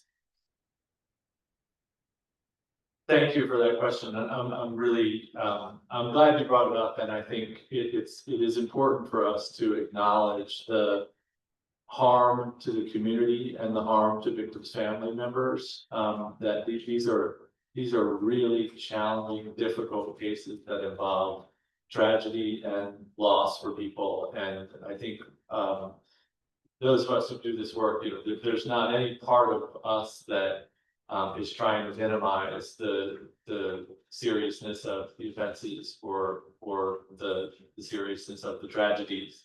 I think one of the things that we've seen is that it's often the case that there are death penalty cases that that can be resolved in ways that everyone can support a resolution. And I've been involved in some cases where the parties have come together, and there have been conversations. I've had clients who have done meetings with victims' family members and apologized to their faces. And the death penalty system that we have is not really set up to facilitate those type of conversations. And so if the case is on a fast track to a death sentence and execution, those processes are probably not going to play out. When I've seen those processes work, they've been very effective for everyone involved. And so I would like to see, more of those opportunities. But again, the current death penalty system, where you find out that someone announces the state of seeking the death penalty, it just doesn't allow for that. And in fact, we've been involved in some cases where the cases have really resolved in part because everyone realized at some point that no one involved in the case, including victims' family members, was really, getting what they needed in terms of trying to move forward from the tragedy. Not that you could ever get beyond any kind of tragedy like this, but in terms of what is the best way for everyone to move forward. So again, I really appreciate the question. I would like to see the system change a little bit in that way. I know there were maybe some questions up here. Thank you. With the new law, the Survival Justice Act in Georgia, you guys familiar? Do you think that's going to be like a big help in implementing future kind of resentencing, or do you think it doesn't go far enough for you guys? What are your thoughts on that? Yeah, I think there's an opportunity there. I don't remember the language of the statute exactly, but I do think there's an opportunity for people who have been victims of abuse, which many of most of our clients have been in some form or another. They have an opportunity there. It's certainly something that I think would push the envelope in terms of maybe legislative intent. But the statute says what it says, and I think that there is an opportunity there, and I certainly would like to see that interpreted in a broad way across the state, so that people do have recognition that it's not just an individual case where you're accused of harming your abuser themselves, but where your own abuse was certainly a function of what ultimately ended up happening in the crime. So I think there's an opportunity there, and we're definitely giving that a lot of thought. I know over here, and then probably one more question. Hi, thank you both so much for being here today. Both of you alluded to how your client is portrayed in the system and to the public, and I was interested to hear if you had opinions on how the rise of social media has affected the capital punishment system, both within the legal system and maybe as well the public perception of it. Yeah, that's a great question. I've always thought that, like, if the public could meet our clients, that would really change a lot of hearts and minds too, because at my previous job at the ACLU, I wouldn't meet clients immediately after they were arrested. We usually were brought to involved in the case after a certain period of time. But even I'd read all the news stories, and then would go fly down and meet them somewhere. And even someone who's so, down for the cause, I still had this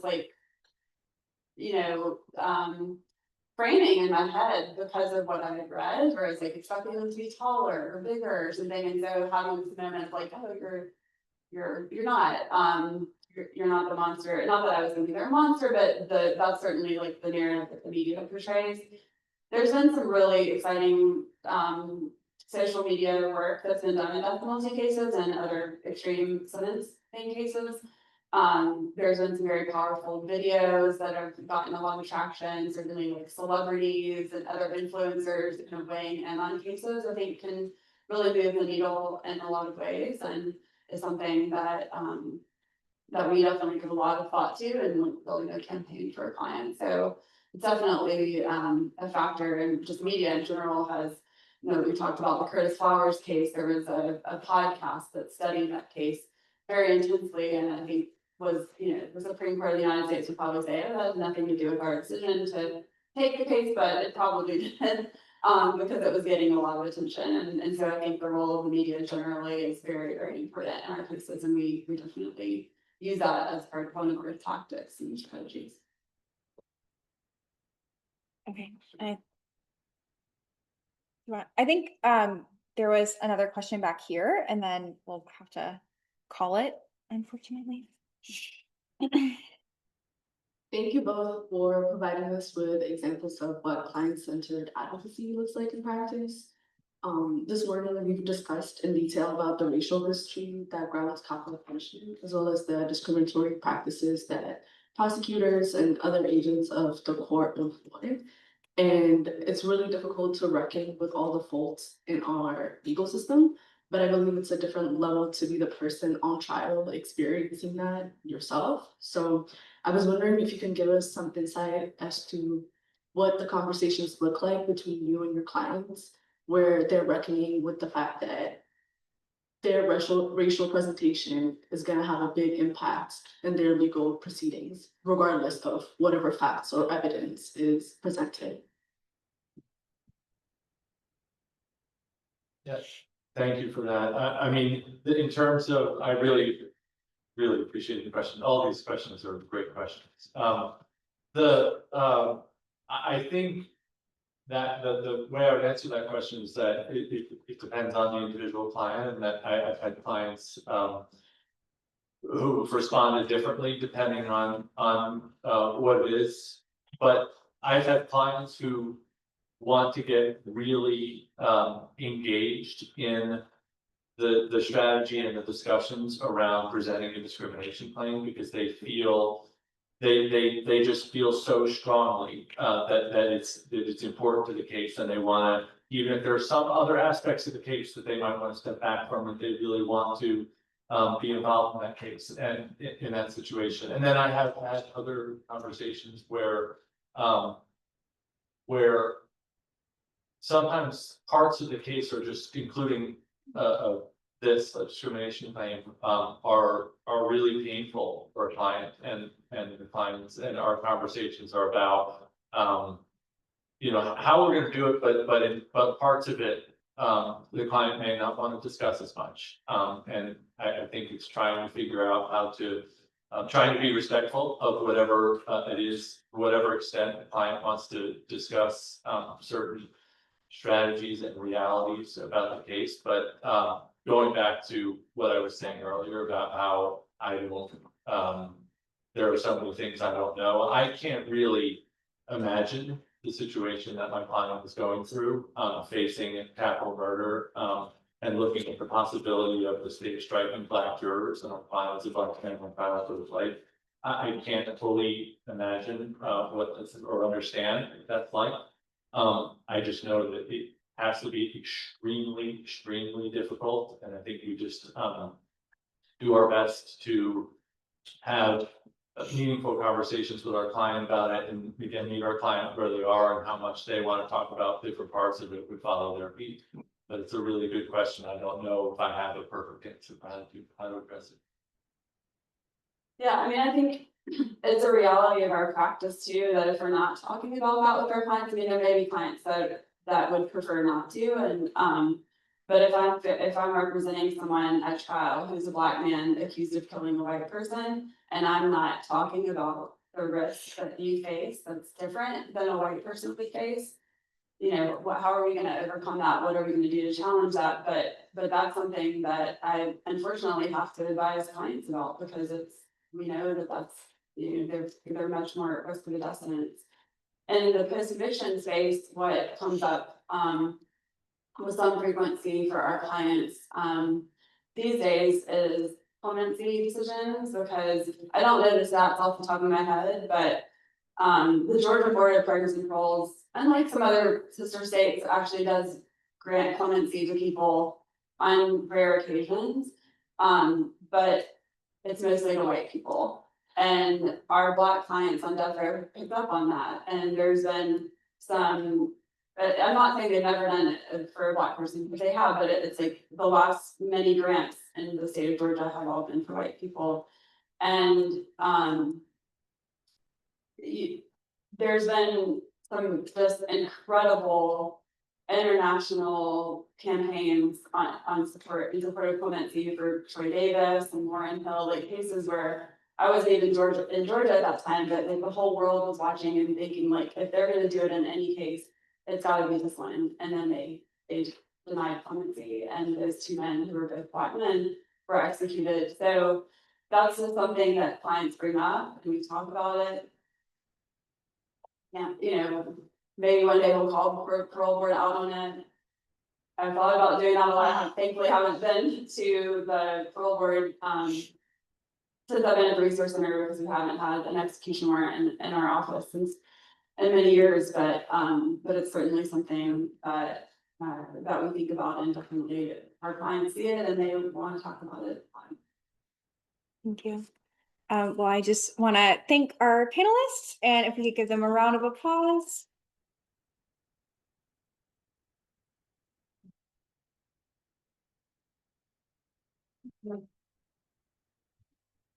And thanks for all the wonderful questions. Hello, everyone. Thank you. Hello. Welcome back. I hope everyone enjoyed their lunch and was able to eat. Next, we're gonna just jump right in, and I'd like to introduce our keynote speaker for today's conference, Reverend Billy Neal Moore. Reverend Moore was on Georgia's death row for 16 and a half years. He came within 7 hours of execution for the crimes of murder and armed robbery, of which he pled guilty. While on death row, Billy earned a bachelor's degree in theology and ministered to his fellow inmates. On August 21st, 1990, at the pleas of the victim's family, the Georgia's Board of Pardons and Parole commuted Billy's sentence to death to life in prison, with 25 years to serve before the parole board would consider the possibility of parole. Nevertheless, in 15 months, he was paroled on November 8th, 1991. Billy married Donna Jacks Moore in 1993. She was the pastor of Christ Assemble Evangelistic Church in Saginaw, Michigan. They raised 3 daughters, 1 granddaughter, and 1 grandson. Now they live in Rome, Georgia, where they started Christ Assemble Evangelistic Ministries, Inc. Billy is the author of the book, I Shall Not Die But Live, detailing the gripping account of coming within 7 hours of execution. God has taken Billy from the electric chair to the pulpit chair in America and around the world.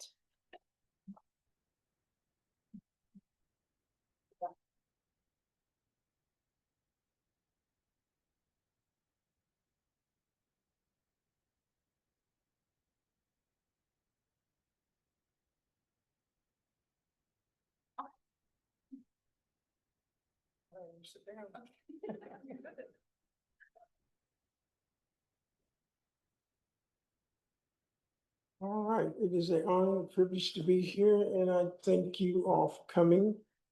I do not take it lightly that students would invest their time in wanting to hear what I would have to say. It is a real honor and I appreciate it. I spent 17 and a half years on death row here in the state of Georgia for a murder and armed robbery that I committed. In 1974, I was in the military. And this part is not an excuse, but I want to give you some background. My first wife that was living in Ohio, I had told the military to send her my complete check because I was living on post.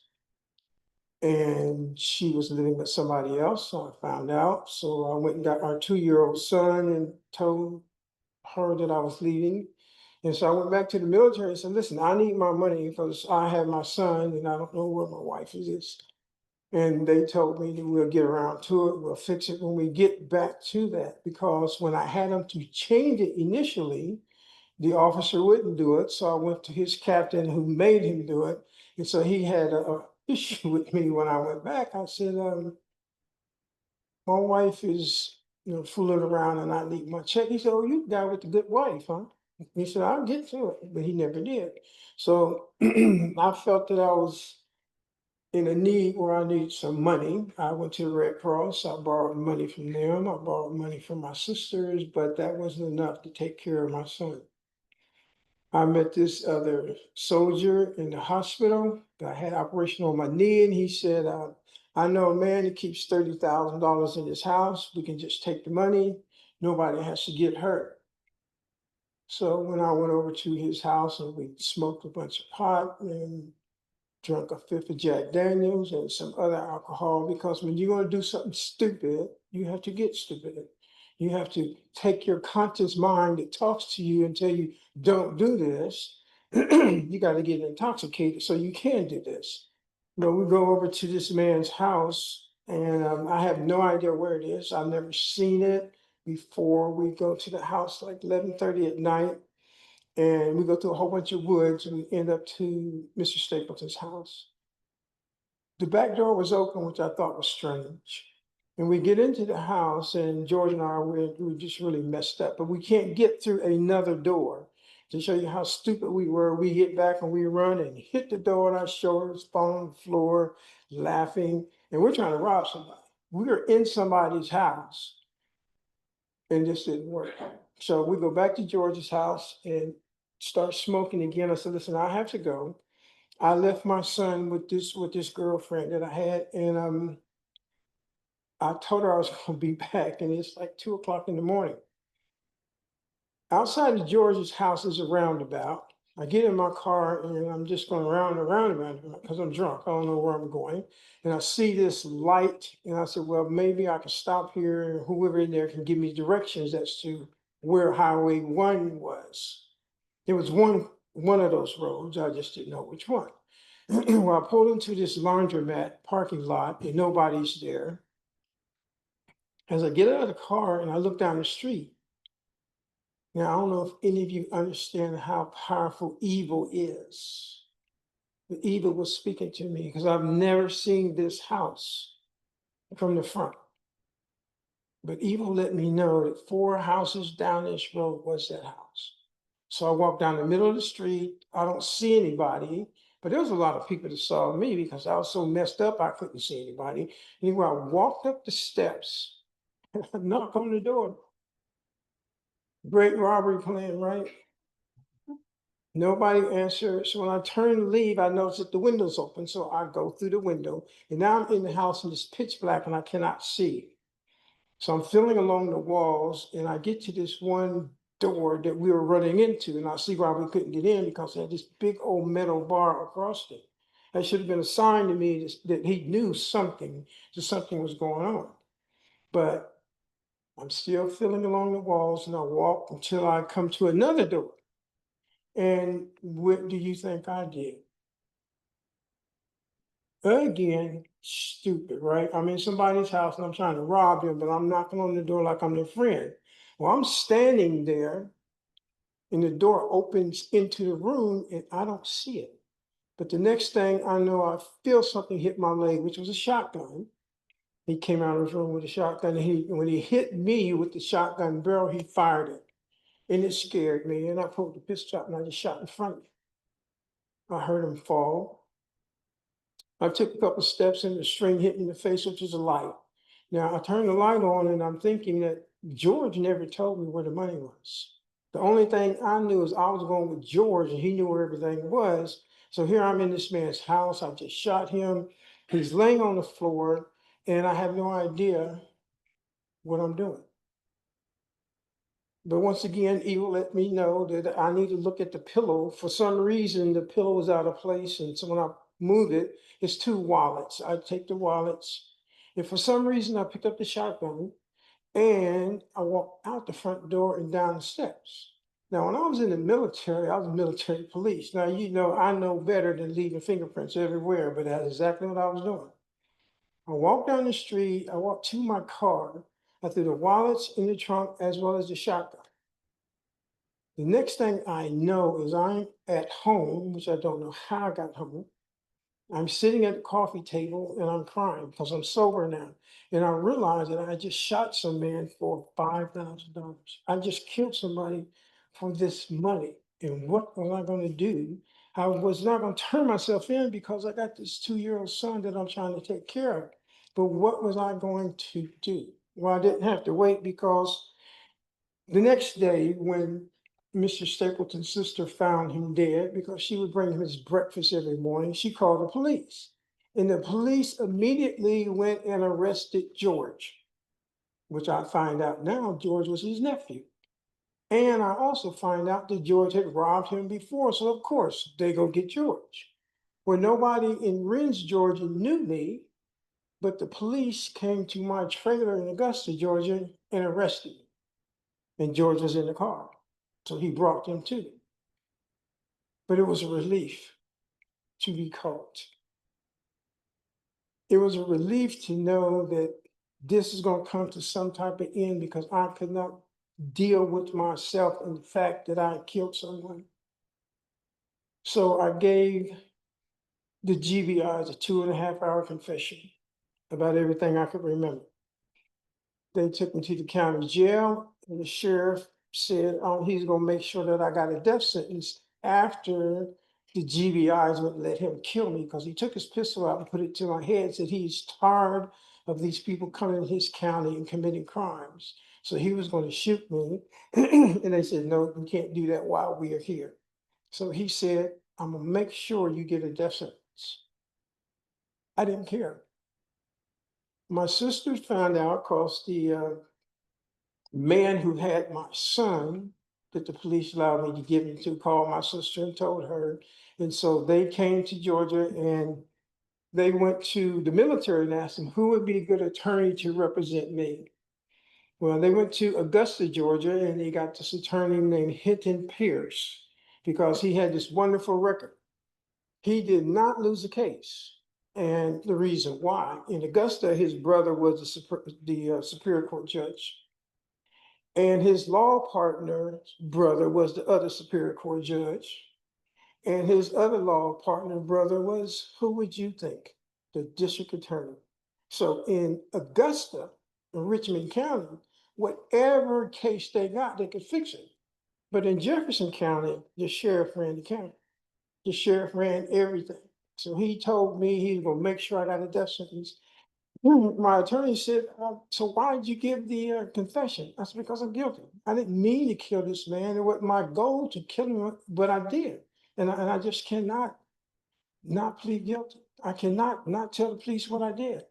He said, well, that's fine. You know, my brother's a judge. He'll talk to this judge and we'll get your life sentence. He said, but you got to plead guilty. I said, I was going to plead guilty anyway. He said, well, no, there's a way do you have to do this? I said, listen, I'm guilty. I didn't mean to kill this man. I am responsible. I cannot go to court and say I'm not guilty. He said, fine, we got that worked out.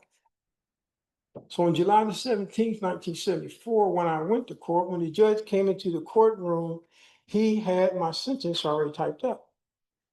He came, he filed with the clerk of court, and he said, let's start this hearing process.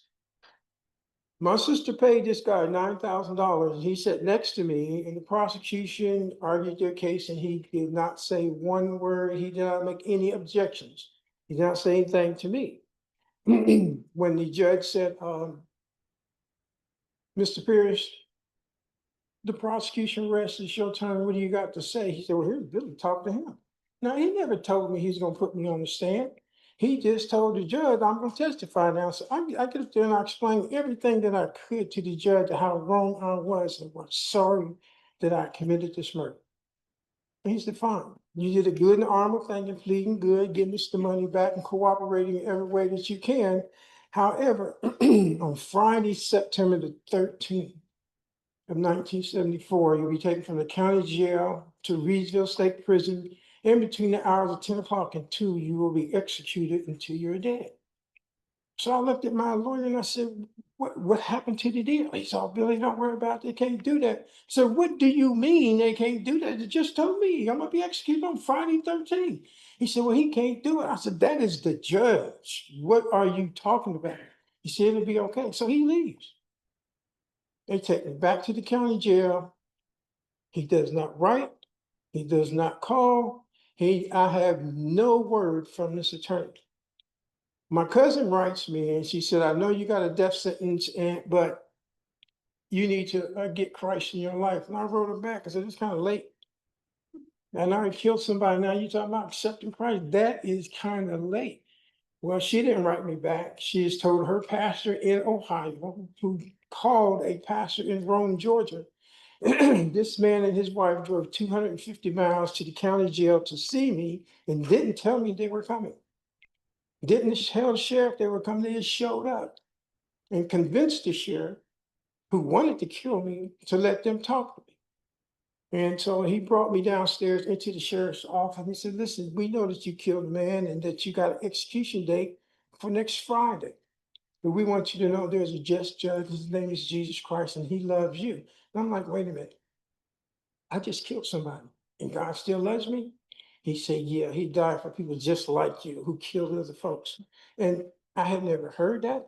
I was 22 years old, but that appealed to me. So I set the price of my life and it changed my life. Yeah, I didn't do anything for the court system because they did not care. Friday the 13th, I am sitting in my cell waiting to be executed. Guards are coming upstairs and going downstairs. I can hear the key or the door rattles. And nobody stops. Nobody says a thing to me. And you know what? I ain't saying nothing to them either. I was not going to remind them that I'm supposed to be executed today. So we're going to play this game. You don't say that, I ain't going to say nothing. I did not know that I had an automatic appeal though. So I was the one who was in the dark. I'm thinking I'm getting away with something. Monday, the sheriff comes to my cell and he gives me a letter. He said, here's a letter from your lawyer. And so I opened it up and he said, oh, Billy, I forgot to tell you that you won't be executed on Friday the 13th. I said, you got to be kidding me.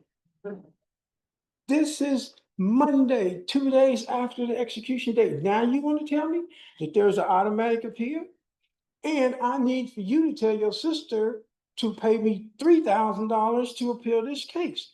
I'm like, you said it was an automatic appeal, so why does she have to pay you? I wrote my sister, said, listen, do not pay him nothing. Fire him, I'll represent myself. She's like, boy, you don't know anything about the law. I said, listen, I can't mess this up. I already got a death sentence. I can't make it any worse than what it is. So I'm going to represent myself. You get me these books that I think that I need. And I got some stuff from the ACLU. I'll file petitions, motions, I'll do whatever I need to do. Well, the first thing I did was to get my transcript. Now, I'm sure you probably saw transcripts before. My transcript was 55 pages long. If you've seen death penalty transcripts, they are in the thousands. They sent me the police report. I didn't ask for it, and nothing was redacted. It was all the names of the members of the victim's family. And I'm like, oh, I need to write these people and apologize. I don't know if they want to hear me. I don't know if they're going to read the letter, but I have to do it. But I'm asking God, what do I say? I mean, how do you write somebody and tell them you're sorry for killing their father or their uncle or their cousin?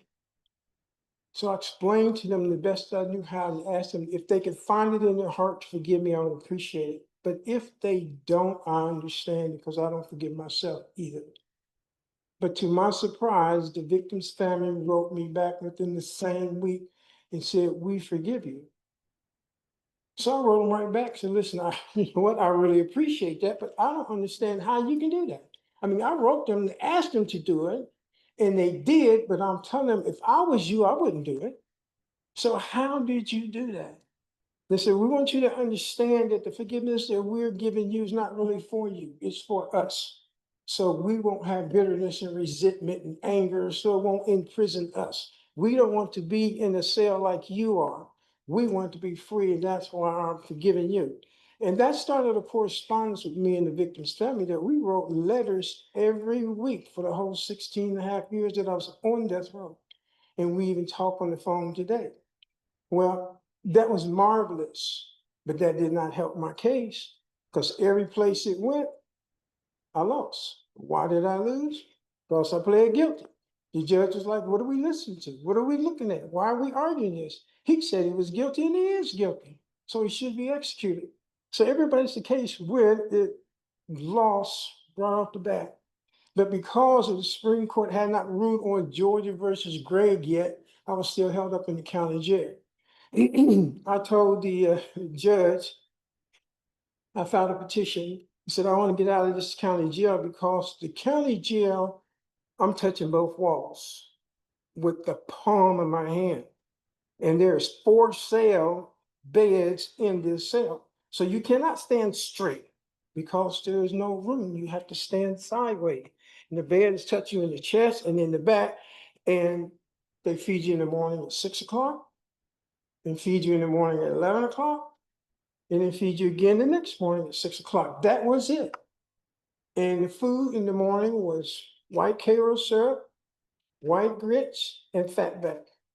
I was there for 3 years, never changed. Same meal. I said, I need to go.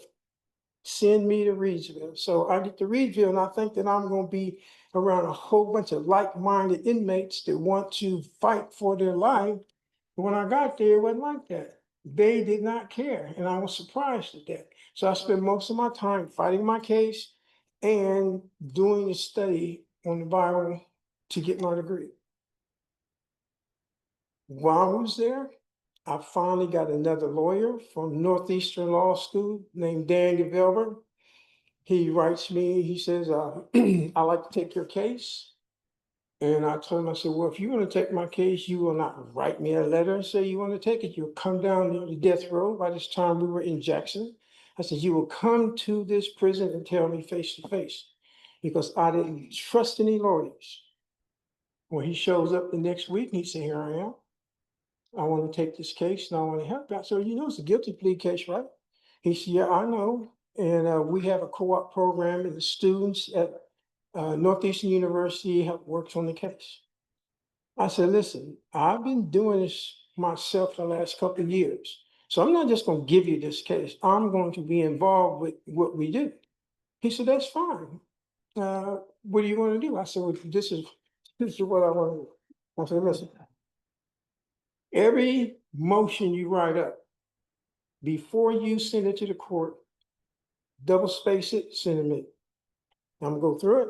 If I don't like what you're gonna say, I'm gonna change it. And if you cannot prove to me why I'm changing it, you gotta leave it like it is. He said, why is that? I said, because in the end, I'm the person who gets killed, not you. So I should have some say in this. I said, besides, I write the clerk of the United States Supreme Court. Every time a death penalty case come out, he sends me the opinion. I said, I get it before most people get it. As soon as it's out, I got it. And I'll go through it. And if I think there's issues that fit my case, I'll write up the issue and I will send it to the NAACP Legal Defense Fund head attorney, Jack Bogan. I said, Jack, what do you think this is? Do you think this will work in my case? And instead of Jack writing me back and say yes or no, he'll send me a bunch of case laws. So you read these and then you ask me again. So Jack was helping me study. I didn't know that. I just thought he was being mean, but that's what he was doing. And Dan Gavelber said, okay, I can do that. I said, now, I really appreciate that, but I also want you to send me a copy of the state's response to our petition. He said, why is that? I said, because I know that their attorneys will tell you, oh, we'll help you and we'll do this and we'll do that, and send me a copy of something that they're not going to file, but something to just appease me. I said, now I can read in the state's response and know exactly what you filed, so you won't be tricking me. He said, I'm not going to do that. He said, but I'll give you that. Now I am making this man do all of this stuff and I am not paying him a dime. And he's agreed to do it. See, I needed an attorney that would help turn my thought process around about lawyers, because I didn't like them, but God sent Dan to me to rehabilitate me. He was the person that I needed. He filed a petition in the federal district court. The district judge overturned my sentence and said, send the case back to the state of Georgia, where the state of Georgia appealed to the 11th Circuit. It was just a remand to be resentenced. 11th Circuit got the case and they said, yeah, they need to go back and be resentenced.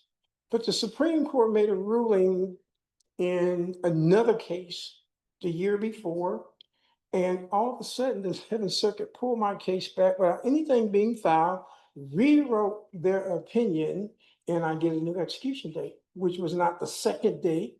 By this time, it was the 14th execution date. Well, Jordan had already executed 14 people by then. They were not playing around. Execution date was for May the 24th, 1984. On the 21st, the guards came to my cell and said, packed up all my stuff, took me to the captain's office and said, here's a copy of the execution warrant. Do you understand that we're going to kill you at 12 midnight? You need to sign this form and let us know that you understand. What do you want us to do with your body after we kill you?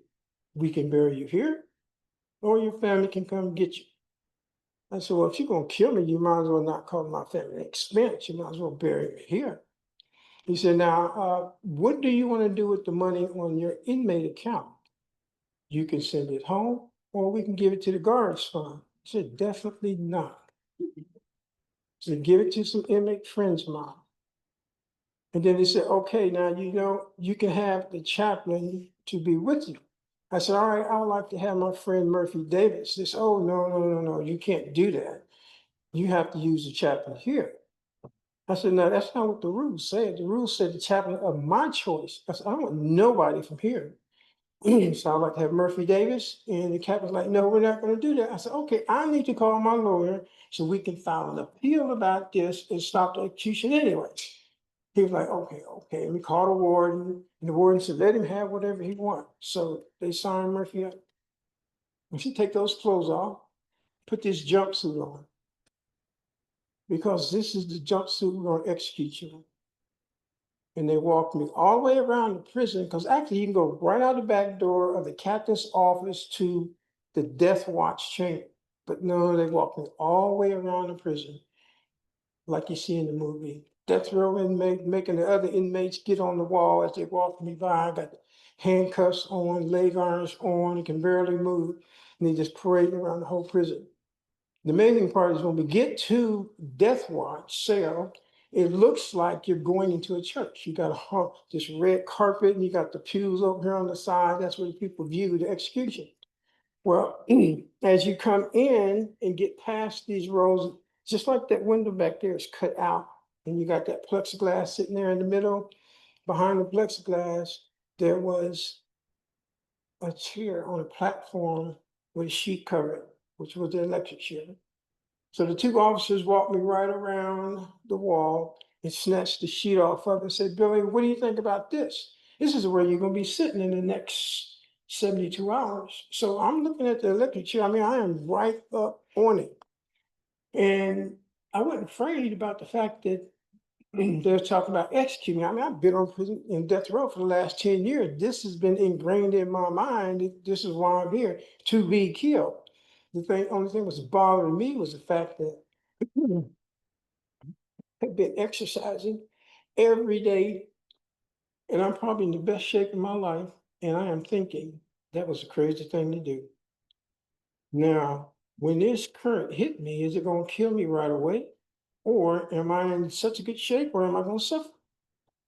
Now, I got all these books I done read about executions and how it's going to happen and what it's going to happen. And in the back of my mind, it said, none of these people that wrote these books has ever been executed. They do not know that it's not going to hurt. What they're going to take, some current hit you is going to kill. They don't know. I said, and I'm standing here in front of this chair, and all the stuff is going through my mind. That is what's bugging me out. So the two guards dragged me away from the electric chair and put me into a death watch cell. Now, a death watch cell is the same as a regular cell, except it's sort of turned sideways. And there's two correctional officers that sit right in front of the cell, and they watch you before they begin using cameras and stuff. That each one had a logbook. One guy writes down every physical move you make, and the other guy writes down every word that you say. So I walked over to the bars and said, are you going to take these handcuffs off? Are you going to take these leg irons off? And the guy writes down, Moore has asked me if we can take the hand irons off, the leg irons. I'm like, I am locked up. What do you think I can do? We can't do that until we talk to the captain. So about half an hour later, the captain comes by and he's like, why is he still chained up? They said, we were waiting for you to come by and tell us what to do. He said, that is stupid. Take those chains off of him. He said, you doing all right? I said, no, I am not doing all right. I'm here on death watch. I got 72 hours. My time is ticking away. It's my last 3 days of my life. And you ask me, am I doing all right? No, I'm not. Then you got these knuckleheads here just keeping me chained up all day while I'm in the cell. That doesn't make sense. Why am I being tortured? I mean, it's torture enough being here. Why do I have to go through this stuff? And so he said, don't worry about it. They ain't gonna do it again. I'm like, yeah, I'm already locked up. What are you talking about? And so he says, do you want something to eat? I said, no. I have been fasting for 2 weeks. I said, because the judge sent me this execution date 2 weeks ago. He writes me and he says, I don't feel the way I felt when I gave you the death sentence 10 years ago. I don't think you should be executed, and I wasn't going to set an execution date, but the Attorney General's office is making me do it. So I gave you the most amount of time before the date, and I gave you as much time as I could before I had to set it. And so for 2 weeks, I've been fasting since I had this execution date because I know what's getting ready to happen. So I tell the captain, no, I don't want to eat. I don't want any food. I ain't got time to eat because all I got is a little bit of time left. And the two guards, one guard is right now, William said he don't want to eat. The other guy said, well, he's standing there talking to the captain, telling him what he don't want to do. I said, you have to write out everything I say. He said, every single word. And so the captain said, Billy, I'm going to watch the TV. Tell them they'll turn it on. If you want to see something on the news, if you want the newspaper or the radio. I said, Captain, I'm fasting. I don't want none of that stuff. So the captain leaves, and the guy said, listen, turn the TV on. I said, you just heard me tell him I don't want to see the TV. He said, listen, we want to be entertained. We don't want to just have to look at you for the next 3 days. I said, that's your job. What do you mean you don't want to look at me? I'm here and you're supposed to watch me. He said, well, if you're not going to allow us to be entertained, then we're going to entertain you.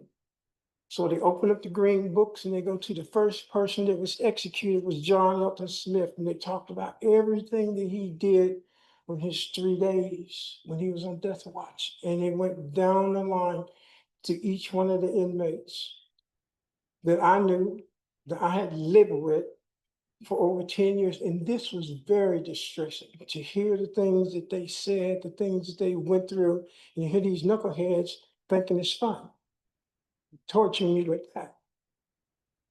But they talked about a friend of mine that actually helped me out.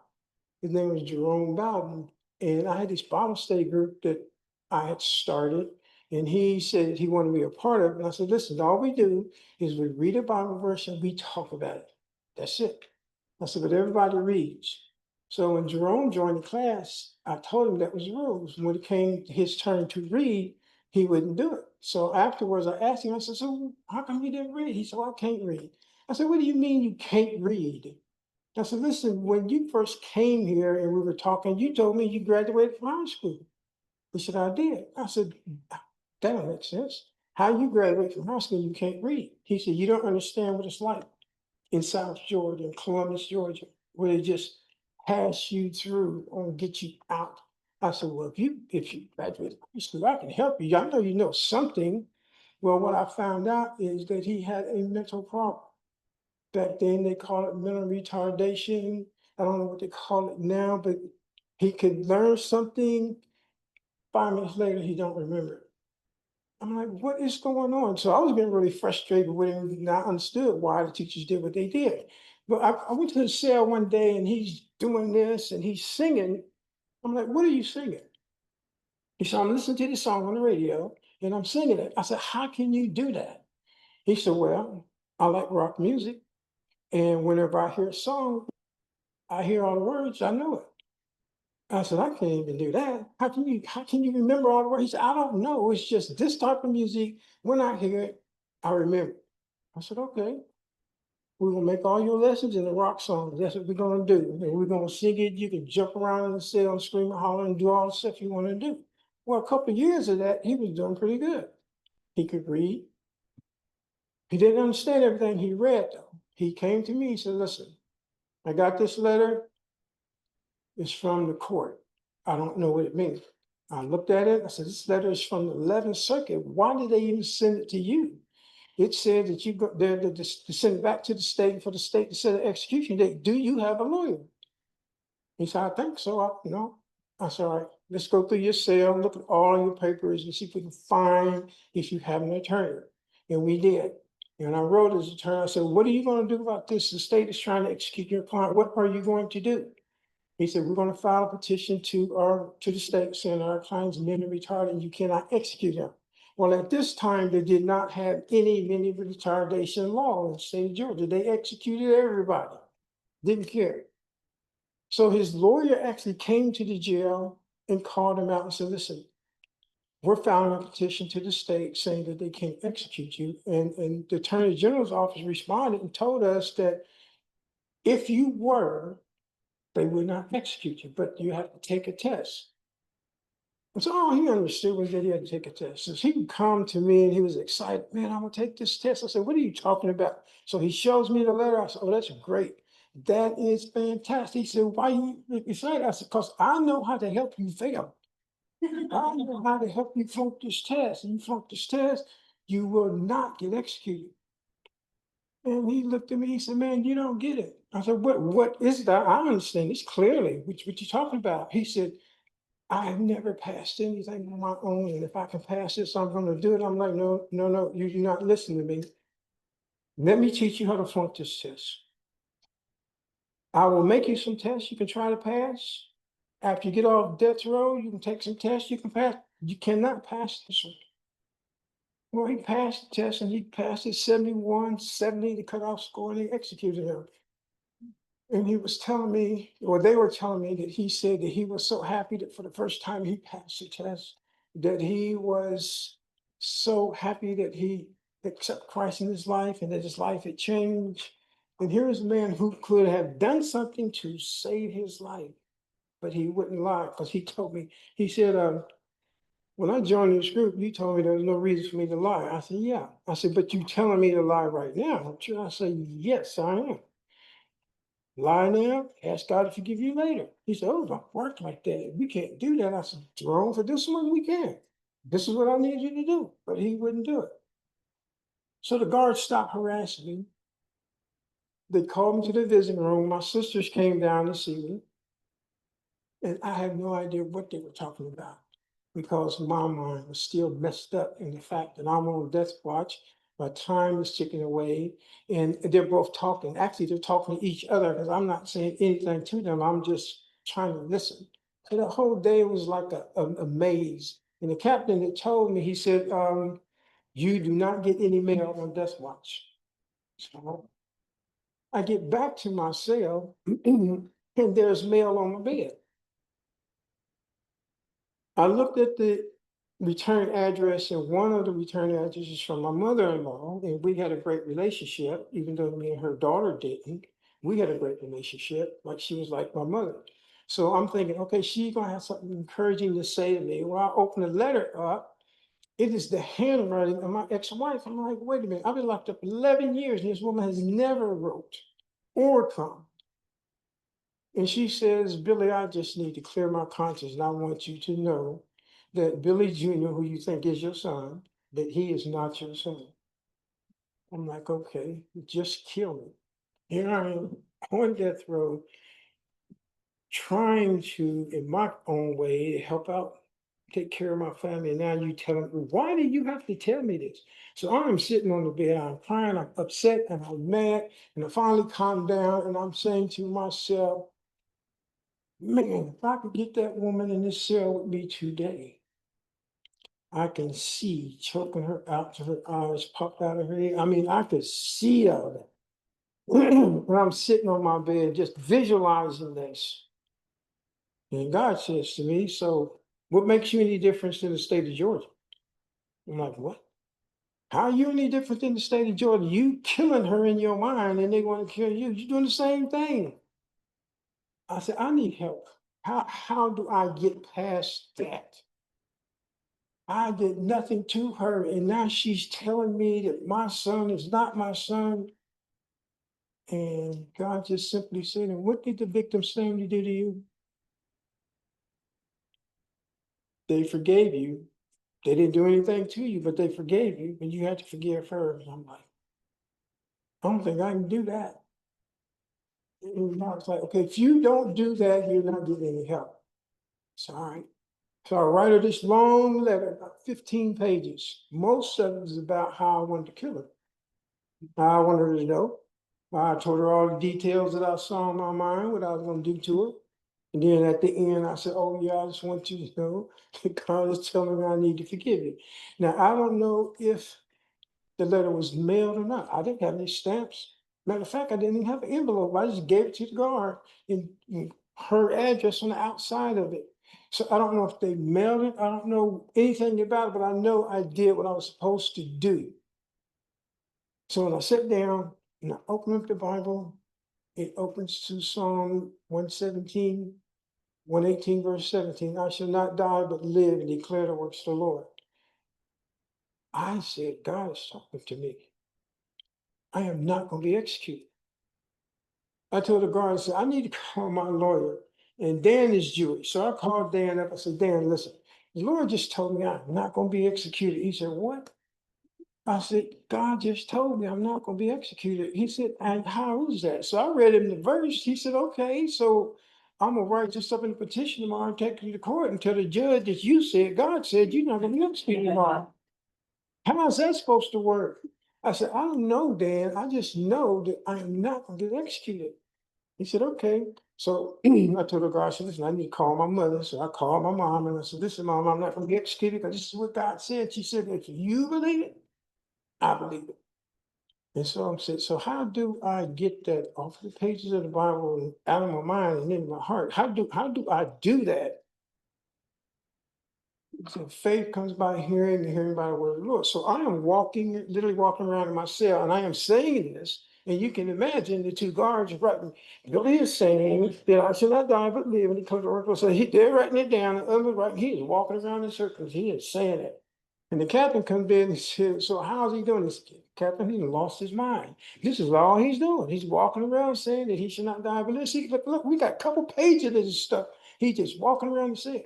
So the captain come over to me and said, Billy, how you doing? I said, Captain, I shall not die but live and declare the works of the Lord. He said, what is that? I said, this is what God told me to say. That's all I got to say to you.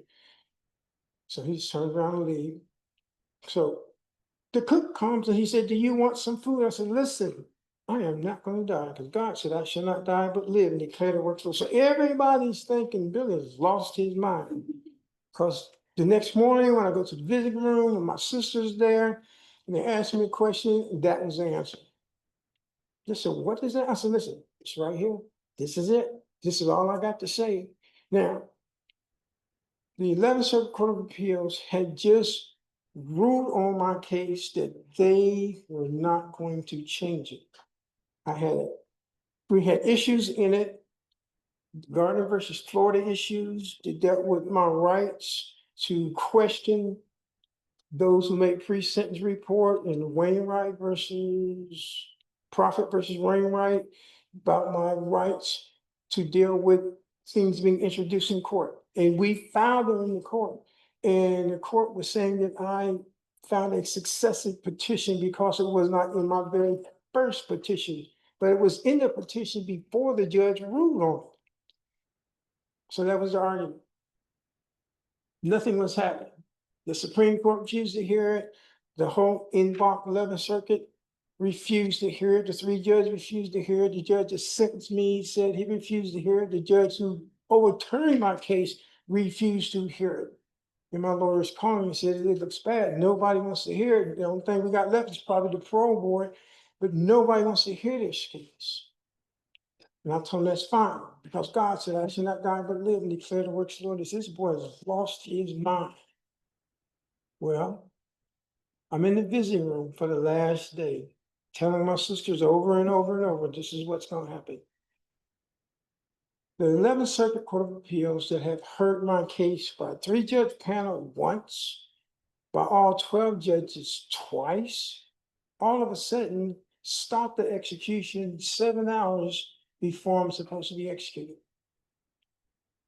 And when I go back to the cell block and I find out that it had been stopped, I'm asking friends to call other people that they know what was the reason, why did they stop the execution? Nobody had an answer. They just said they were confused. I'm like, how are you confused? I pled guilty. That didn't change. None of the evidence changed. There's no new evidence. How are you confused? They stopped the execution, took me off death watch, put me back in the cell block. And for the next 6 years, my case bounced between the 11th Circuit and the United States Supreme Court, back to the 11th Circuit. But by this time, they got 2 new judges. 2 had died. And these two guys said, we want to know why you stopped that execution back in 1984. So instead of doing what the Supreme Court told him to do, look at it in the light of Teague versus Lane, the new case they ruled on, they went back to 1984 and gave me another execution date. Well, by this time, I get execution date for August the 22nd, 1990. I was the last person that they put on death watch for 3 days. Now it's just 24 hours. So I go to the visiting room on the 21st. While I'm in the visiting room at 10:30, the assistant warden comes in and he says, the Supreme Court of the United States just stopped this execution for 30 days. I said, you kidding me? He said, no, you got 30 days still. I said, well, let me call my lawyer. Well, I called Dan and asked him what happened. He said, I don't know. I said, well, they just came and told me that the Supreme Court has stopped this execution for 30 days. He said, great, we got to stay. So I go back to the visiting room and he said, you know that the parole board will not hear a case if the courts have it. So I don't care. I got 30 days. Back to the visiting room. In the visiting room, I am talking with friends of mine, and the parole board decide to hear my case. I have no idea that this is happening. They notify the victim's family come to the parole board. They notify my family, they come. And the assistant attorney general, this lady's name was Susan Boland, who prosecuted the case. Now, the day before, we were at a hearing in Butts County trying to get a stay, and the judge refused to do it. I asked Dan, I said, go tell that lady I want to talk to her. And so she wouldn't come back until the judge ruled against us. When he refused to stop the execution, she came back and said, what do you want? I said, listen, I understand you. You're driven to do your best. And I get that. But whenever you do your best, people die. I said, I understand. I said, but I want you to know that if I'm executed, I don't hate you. Because I understand your drive, I understand what you do. And so she just turned around and left. Didn't say nothing to me. My lawyer comes in there and he said, what did you do to that woman? I said, what are you talking about? He said, she's in the courtroom crying. I said, I did nothing to her. He said, you tell me what you said. So I told him, and he said, you know, only you would do something like that. So when my case goes to the parole board without me knowing about it, and she's supposed to show up and advocate for the state, she don't come. So there's nobody at the parole board but everybody who in favor of helping me. When the victim's family told the court, the parole board, that they've lost one family member, we've been writing for 16 and a half years, I'm like another brother, and they don't want me dead. My dad spoke, my sisters and brothers spoke. Now I have a friend that I've been writing since he was 15, now he was 30 something. And he's a Catholic Jesuit priest. His name is John Deere. And he had been to India for the last couple of years working with Mother Teresa. So when he found out that I had this execution date, he calls Mother Teresa and said, listen, you need to call the parole board and speak in Billy's behalf. And she said, well, they want to talk to me, they need to call me. Now, I don't know how John got word to the parole board, and Mother Teresa wanted to talk to them, but the chairman of the parole board had a recess and said that Mother Teresa wanted to talk to him. Now, I don't know how he got the number. I guess John gave it to him, but he called her and she said, y'all need to do what Jesus would do. I'm in the visiting room. I have no earthly idea. None of this is going on. That day, the parole board commuted my sentence from a death sentence to a life sentence. Now, you would think the two lawyers that I had, somebody would call me and tell me. And you think out of all the people in the world who need to know this information that I do, nobody tells me anything. And when the visit was over, what was strange about when the guard come to pick me up, he said, well, I ain't gonna go put none of this stuff on. I said, wait a minute, what's going on? And you always put the handcuffs on and the shackles on. So why you not doing it? He said, just don't worry about it. Now he heard about it, but he didn't tell me because he assumed I knew. So he thought that I was acting stupid or something because he said, why are you fussing about it? I'm not put him on. So we're walking back to death row and he's introducing me to other guards. I'm like, what is going on with this guy? So when I get back to close to the box itself, I could hear screaming I can hear cups banging on the bars, and I'm thinking, okay, there's a riot going on in the cell block, and there's gonna be some big trouble. But the closer I get to the cell block, I hear the inmates screaming my name, more man, more man. And I'm like, what are they so excited about this 30-day stay? So I get in the cell block, and you would think 34 inmates, somebody would say something to me. But they thought I already knew, so nobody said nothing to me. And they probably thought I was being stupid because I didn't say nothing to them either. I just get this 30-day stay, right? And so I get in my cell, I'm sitting on the floor writing letters, and the 6 o'clock news come on. And Don Farmer says, and today the parole board commuted the sentence of William Neal Moore. And I'm like, what? I wasn't even watching, looking at the TV. So I turn around, and here's my picture. All week long, they had my mug shot up there. William Moore gonna be executed August 22nd. When my sentence was commuted, they had a picture of me in an army uniform. I just turned on. I was like, okay, we're gonna let him live, so he need to look like he wants to live. So they got this nice picture of me when I joined the army. Standing there saying, William Moore's sentence of death has been commuted to life, and the parole board said that they will not consider his case for the next 25 years. I'm telling you, for the first time in 16 years, I can finally take a breath, because in death row, it's like you just can't breathe. Everybody coming up to the cell when they got out and talk about how happy they was and how great that had happened. And I'm trying to figure it out. I'm still dazed and the shock that, is it over? All of a sudden, all of this trying to kill me for the last 15 years, and now it's just over. No one's trying to kill me. I've just been sent off to prison, and that's that. How do you deal with that drastic change? Next day, I was taken off death row. I was sent to C block, and the captain that used to work on death row came and he said, let Moore out of the cell. And he had a broom. He said, listen, you've been here for the last 11 years here, and all you see is death row. Take this broom and walk up and down the hallway. If somebody say something to you, tell them I'll put you out here. I go from being considered the worst person in the state of Georgia, that the only thing you can do for me is kill me. Now I am out of my cell all day by myself, just walking up and down the hallway with a broom. I haven't changed. The perspective of the state has changed of how they see me.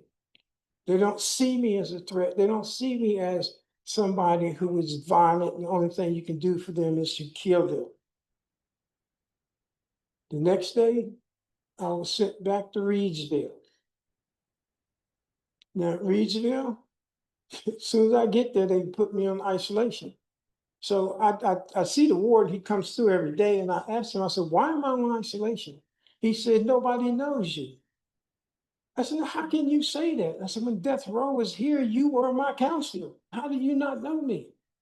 Now you the warden, how do you not know? He said, well, I'm the warden, and you're gonna stay locked up as long as I say so. I said, now, you know, I just got off death row, and that is how we are locked up, so this is not bothering me. I would do much better if I was working somewhere. Next day, I was sent to the metal factory. And so now I am making beds for the 1996 Olympics, just here when I come to Atlanta. I'm making beds that's going where Georgia Tech is, in the student building. We made all those beds, all those mattresses.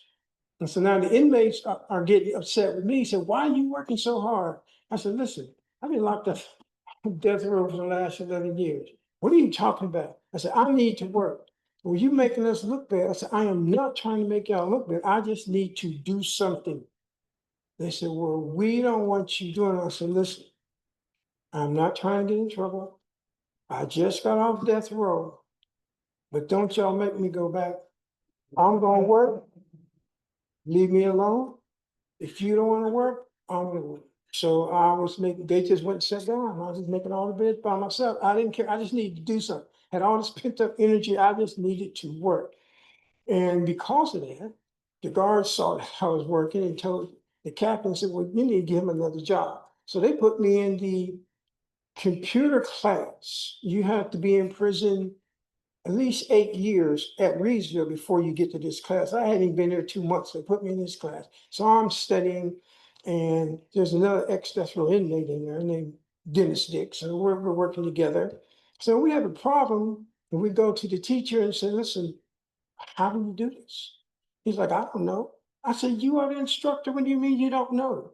He said, man, that book is over 20 years old. I don't know how you do that stuff. I said, how are you the instructor for this class? He said, when you see what all the rest of them do, they come here and go to sleep.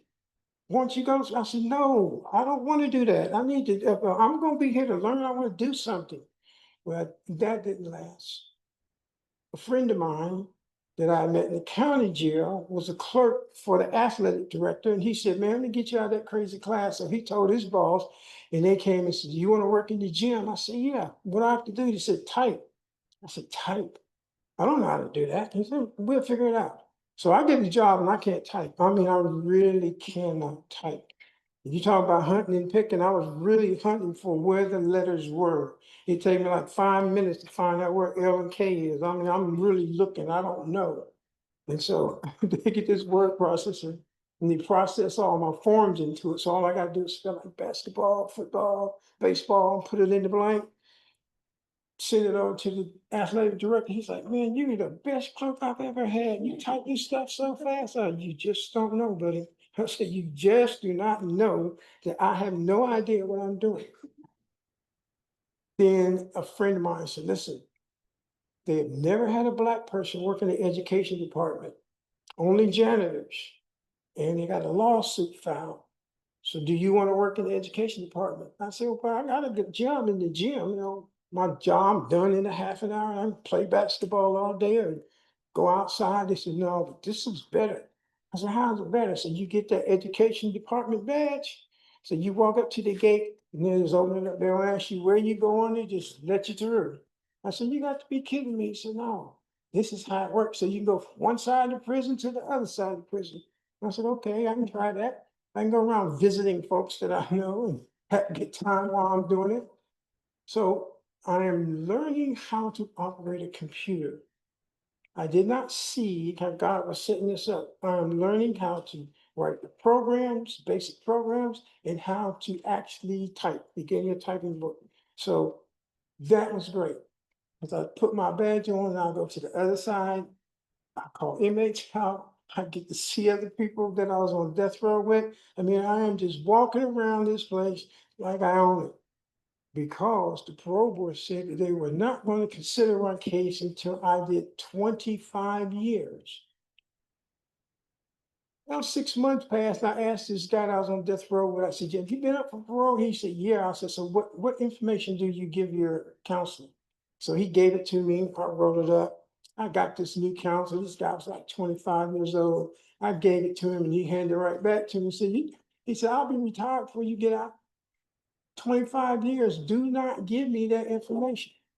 So I wrote it up again and slid it under his door the next day. And he came to my cell, handed it back to me and said, I told you, do not give me any information because I'll be retired before you get out of prison. On October the 30th, I go in my cell. On the floor, I got like 15 letters. I used to write between 25 and 30 letters a month to people all around the country, every day, all the time. So I looked and I got a letter from the parole board. And I open it up and it says, we believe that you can lead a successful life on the outside. After I read that line, I'm like, where's the date? Well, when am I getting out? I ain't read nothing else. This is on October the 30th, and it said that I was being paroled on November the 8th. I said, 8 days away? That never happens. Nobody gets out that quick.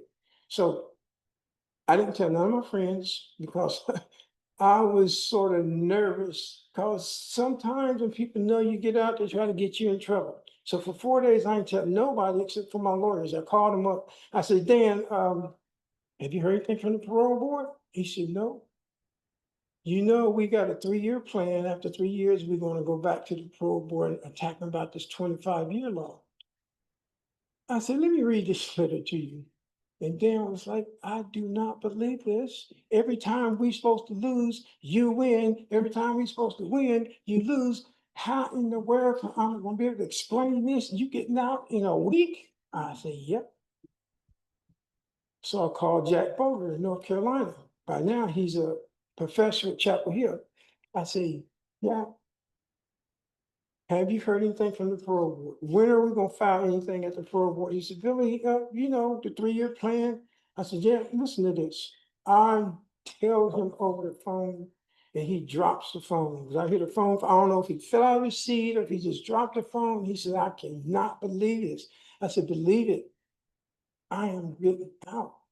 Now, when I was at Reedsville before we went to Jackson, there was some ministers who came to visit us. And one guy wasn't a minister, he was an airplane pilot, and we got to be good friends. So as he would come to visit, on his way out from the visit, he would stop and say, whenever you get out, call me, I'll come pick you up. So I called him, I said, hey, Sid. He said, yeah. I said, now, you know that thing you do all the time when you're leaving? He said, what are you talking about? I said, no, you get up, you and Melvin, you and your wife, and you take a couple steps, you stop, and you turn around, and what do you say? Oh, yeah, call me. I said, I'm calling you right now because I get out of prison Friday. He said, you got to be kidding me. I said, so can you pick me up? He said, yeah, we'll be there. That morning at 6 o'clock, my door opens up. He comes over the intercom. William Moore, go to 2 minutes. Oh, mercy. I had 2 minutes left. All right, go to the warden's office, and the warden said, who are you? I said, what are you talking about? I said, I'm inmate Moore. What are you talking about? He said, well, channel 2, channel 11, channel 6, everybody outside want to talk to you. I said, listen, I don't want to talk to nobody. I just want to go. He said, well, as long as you stay in the prison, we can protect you. I said, yeah, just let me out at 8 o'clock. And I don't know time. 1 minute, 35 seconds. I got flipped that record a couple times. Since I've been out, I got married and I've been traveling around speaking different places. This is not my first time here at Emory. I used to come here every year when Steve Wright used to teach here and speak for his law class. I've been around almost every major law school that you can talk about in the country. I've been to England twice, Spain 3 times, Italy 4 times. I've been to South Africa once. So God has opened the door and allowed me to go to all these places and speak about the death penalty. I've been to schools, I've been to prisons. Whatever door that is open for me to use, I'm going through it because I need to tell people we need to continue our fight against the death penalty. It is not going to go away on its own. It's going to take people like you. Because as I look at you, I am looking at the next legislators, next judges, people who will be in influence in places, in power position where you can do something. And we want you to know now we need you to do something. And before you get in those high places, you can volunteer now. We need your help.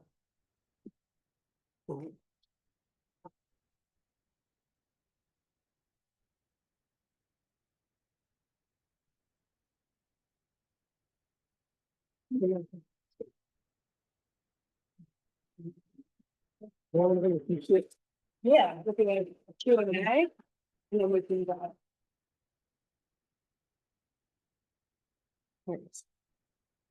So we're going to open this up to a Q&A, and we're actually going to introduce another person to join on the Q&A.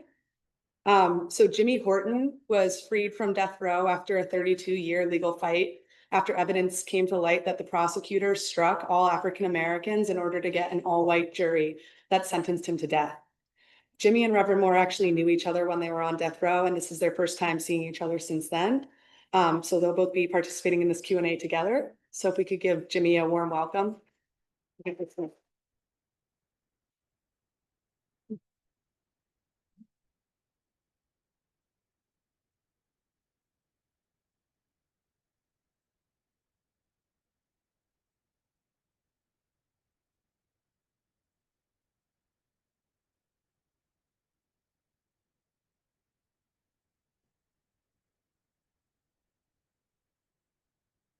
Yeah, yeah, fine.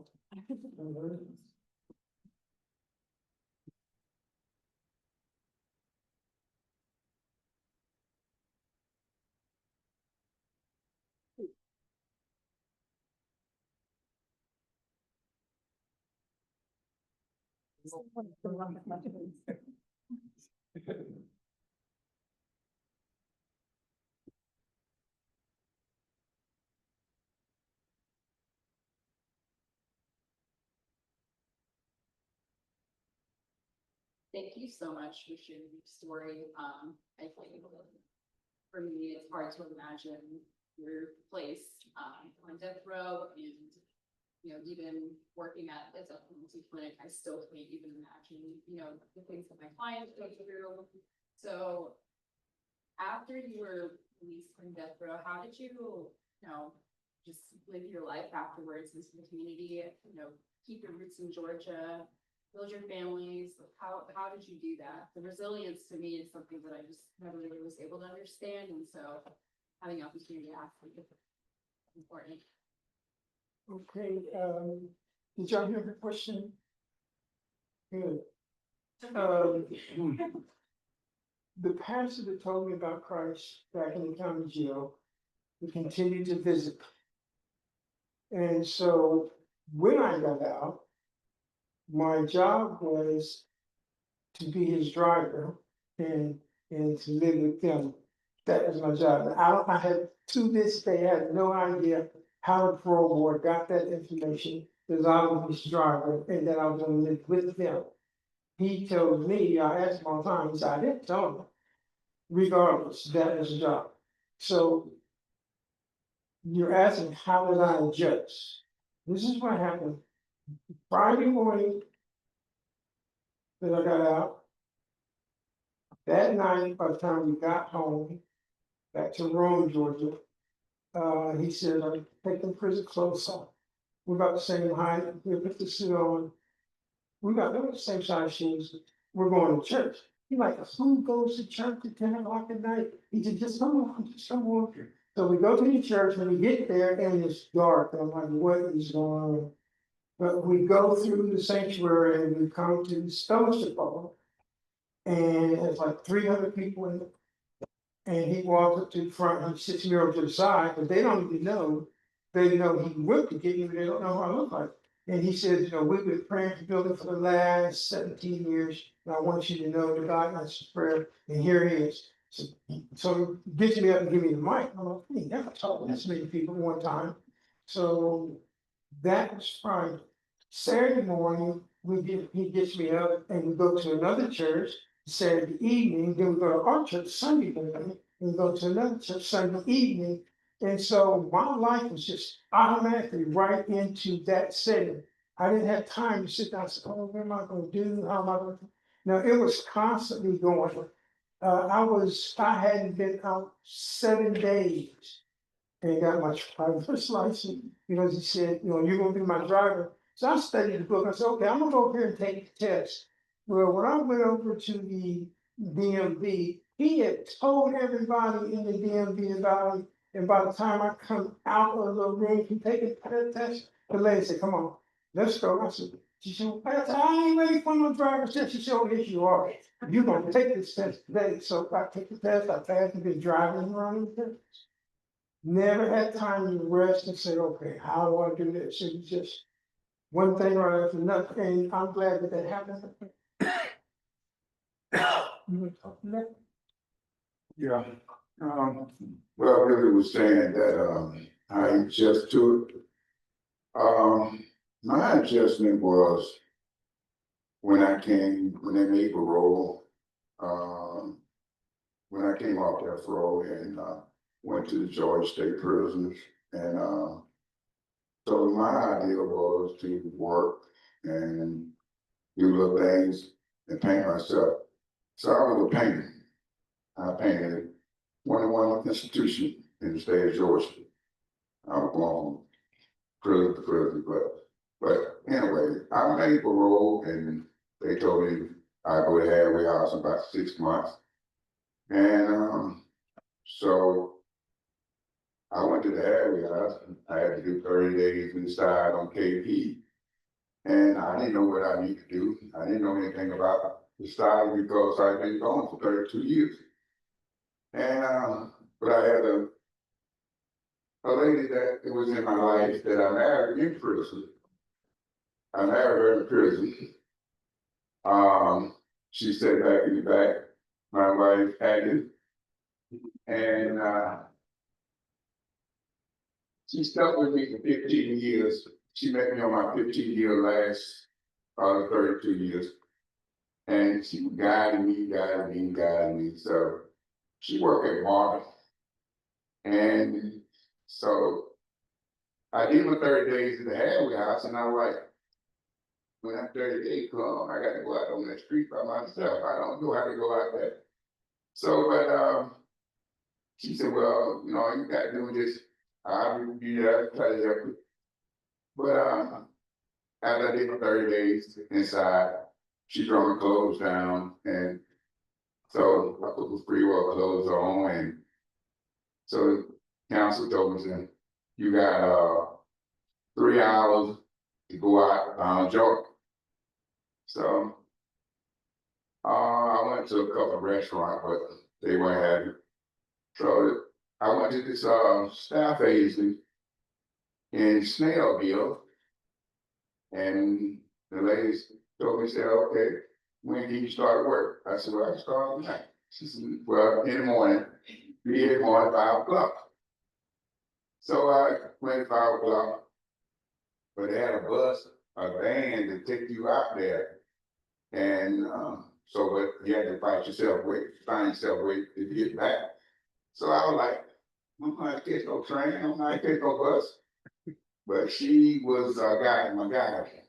My wife, she guided me, told me what bus to train, what bus to catch. And so I did 6 months in the area, and I came out and I kept that job on the staff agency for a little while.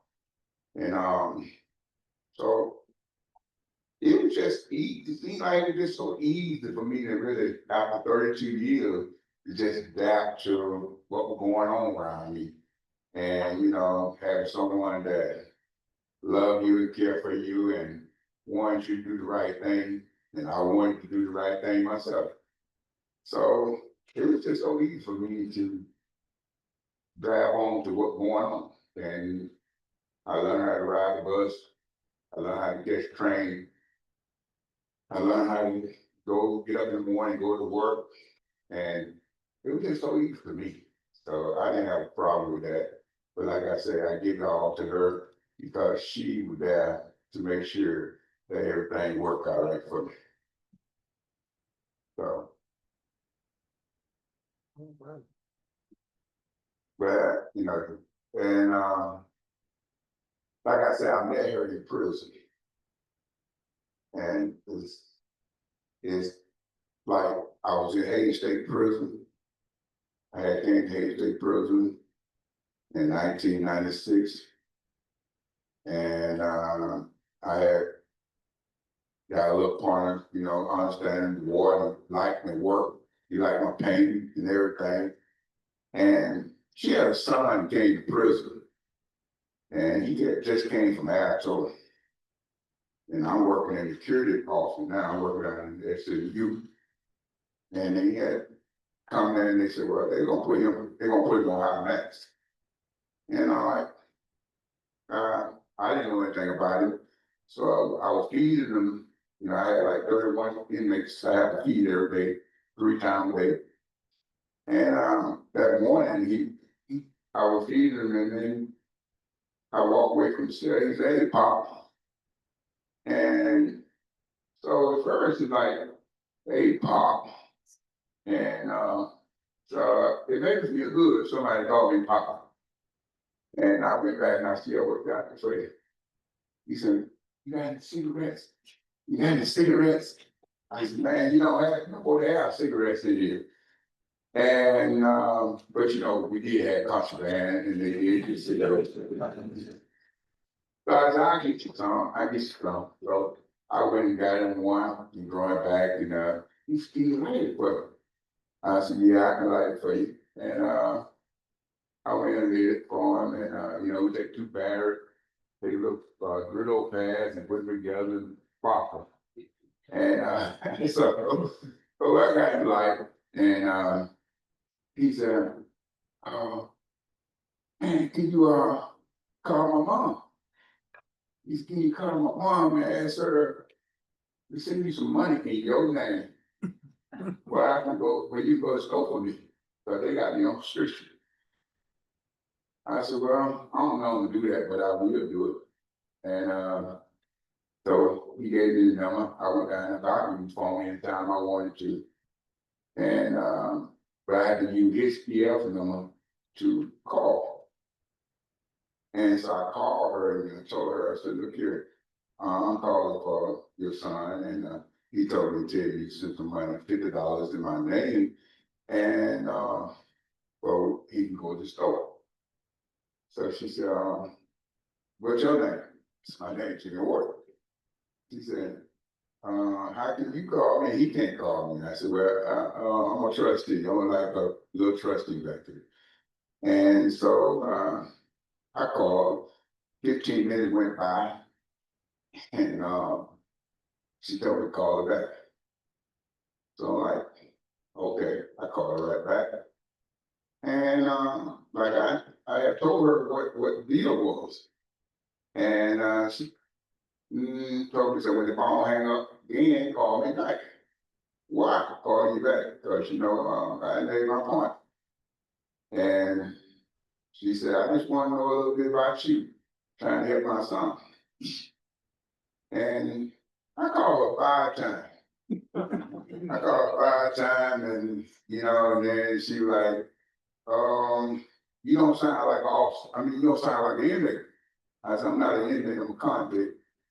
And so I said, inmate do anything, convicts, you know, be in finesse. So she said, oh, okay. So she started the money, and by that time, I already had enough constable, excuse me. I had enough store item to give him $50. So I gave him $50 store item, and when the $50 came, then I kept it because I already gave it to him. And so she kept on telling him to tell me to call, so I called. And then she told me, we talked for a while, and as we got into the conversation, she said, well, can you call me at night? Can you call me at night? So I called her, and we talked 11, 12 o'clock at night. When I don't vote to be on the phone, but I took that chance to be on the phone. And so we got to know each other. And one day she told me, she said, that was 1996. She told me, she said, I want to see you. I want to see you. So I told her, that's okay. I get you put on my visitation list. And I didn't know being out at the camp and being in the war was all right. So I told the warden, I said, I lied. I told the warden, I said, hey, I got my son, man. That's my son right there. And I had him for a kidney meeting. So the boy said, he your son? I said, yeah. She said, he going on high max. I said, please don't put him on high max. I said, you know, I said, I ain't had a chance to see him. So he said, all right. He said, tell you what, if that's your son, you tell him in the morning when I come around for inspection that he signed off and give me an impression that he wanted to be out in the population, that I will pursue that. So I went to him, his name is Frankie. I said, Frank, man, look here. When the warden come around, the warden ain't here to call. I said, when the warden come around, tell him that I'm your dad. So he said, okay. He said, okay. So I said, then this is what you got to do. You gotta get it back in the back of the cell. And face the front door. And you got to sign off. Good morning, sir. I'm ready for your inspection. And he signed off real good. And so the boy came out the door. He said, I'm gonna put him in ITP. So I said, okay, thank you. So we put him in ITP, and so when he went in ITP, I already had one man room myself. And so I got him over there, after he went over there, I got him over there to my unit and let him use phone. I called his mama and let him use phone. And she said, how he can do all this? And so he said, Mama, he got it going on.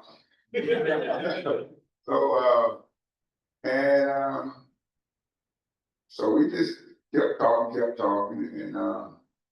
and she kept asking me, you should go inmate, prison? Yes, I am.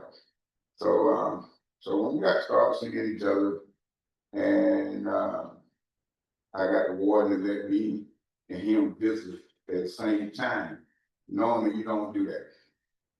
And we did at the same time. So, and we left from there, and she followed me on down the road. 15 years after that, she followed me down the road.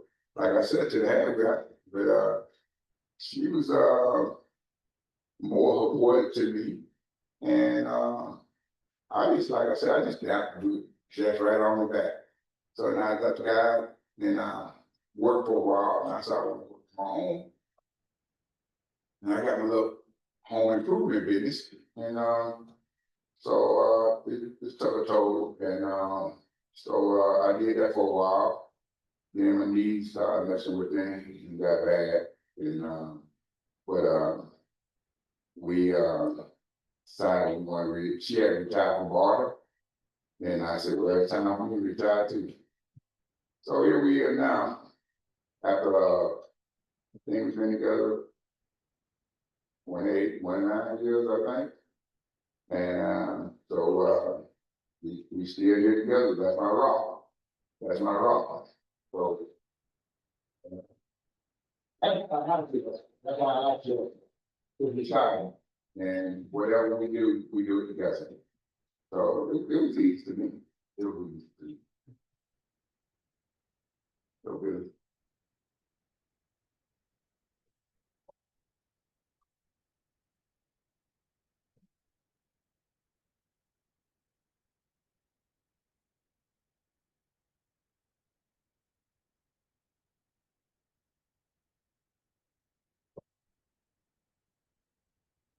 I want to thank you guys for being here today. It's really great to hear your all stories. My question is, you spoke about forgiveness and how that was so important for you. Being forgiven and forgiving yourself, forgiving your ex-wife, yourself. Has that been a common theme in your life since you've moved out of prison? And you, Jimmy, was that also a big part of your life? How was forgiveness impacted? Me?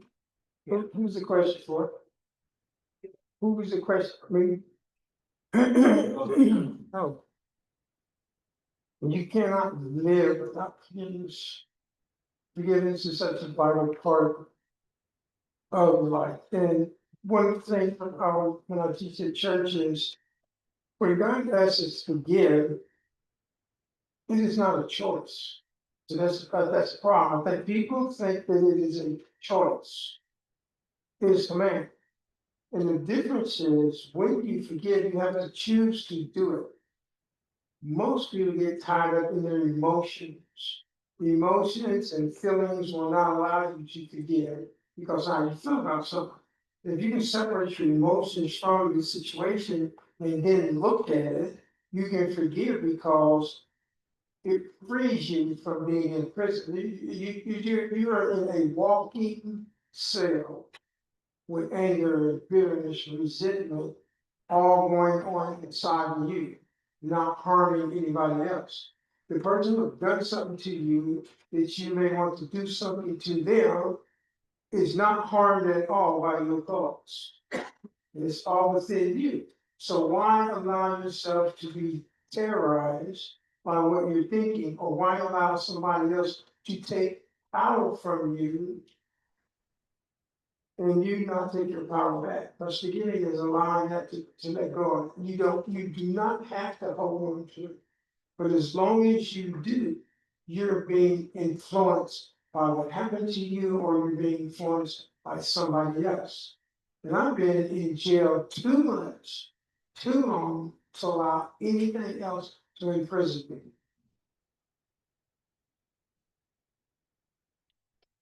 You like that? Yeah.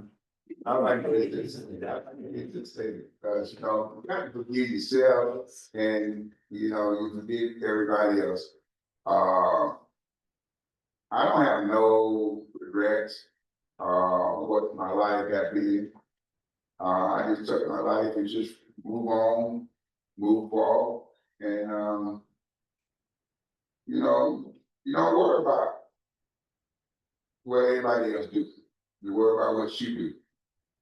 And, so I just, take every day the same way I take it yesterday, I take it today. Same day I take it today, I'm gonna take it tomorrow. I'm not gonna sit around and worry. And I think, like I said, forgiving, you have to start for yourself. You got to start in yourself. You can't just say, "Oh, I forgive you," but you got to forgive yourself, and you got to take responsibility for what you did. And I did that, and that go back to my release. The one once told me, when you take responsibility of your action, he said, "I ain't gonna change." Because I walk around bitter. I was mad. Because I came off this road and I had a life sentence. And what did I do? I fell in love with a woman and couldn't be with her. And didn't know what was I could be with her. So I started dying and really gave the thought. And I asked God, give me the answer. Help me, please. And he gave me the answer. He gave me the road. And so I agree with what you just said. You know, add to that. I was writing the victim's family continuously after they forgave me. And then they would say, "Well, what are you doing all the time? I was teaching these classes." And they said, "Well, have you forgiven yourself?" I said, "No, I don't think I can do that." They said, "How in the world you could be teaching somebody about forgiveness and you're not forgiving yourself?" He said, "Who do you think you are? God has forgiven you. We have forgiven you. So why can't you forgive you? What's up with it?" I said, "Okay, I never thought about it like that." And they were the ones who really helped me to get to the point where I could forgive myself. Because I didn't think I was worthy of doing that, committing this crime. I think it was the hardest thing for me to do was to forgive myself for something that I knew that I should not have done, and that I was fully guilty of.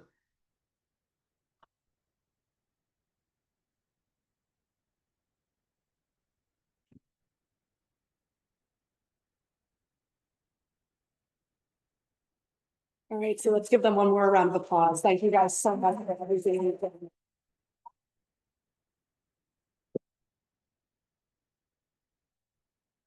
Hold on, Joe. Thank you very much. Appreciate it. I want to say this.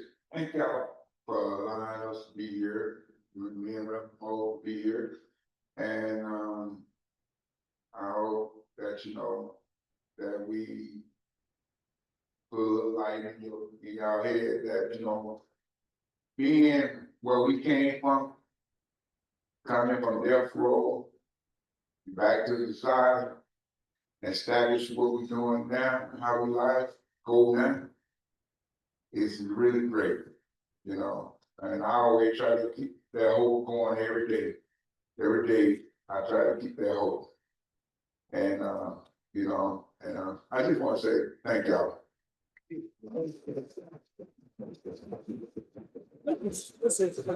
Yeah, thank you so much. Thank you for everything. All right, here's what these steps. They're very steep. Yes, they are. Oh, yeah. Well, we are two older gentlemen.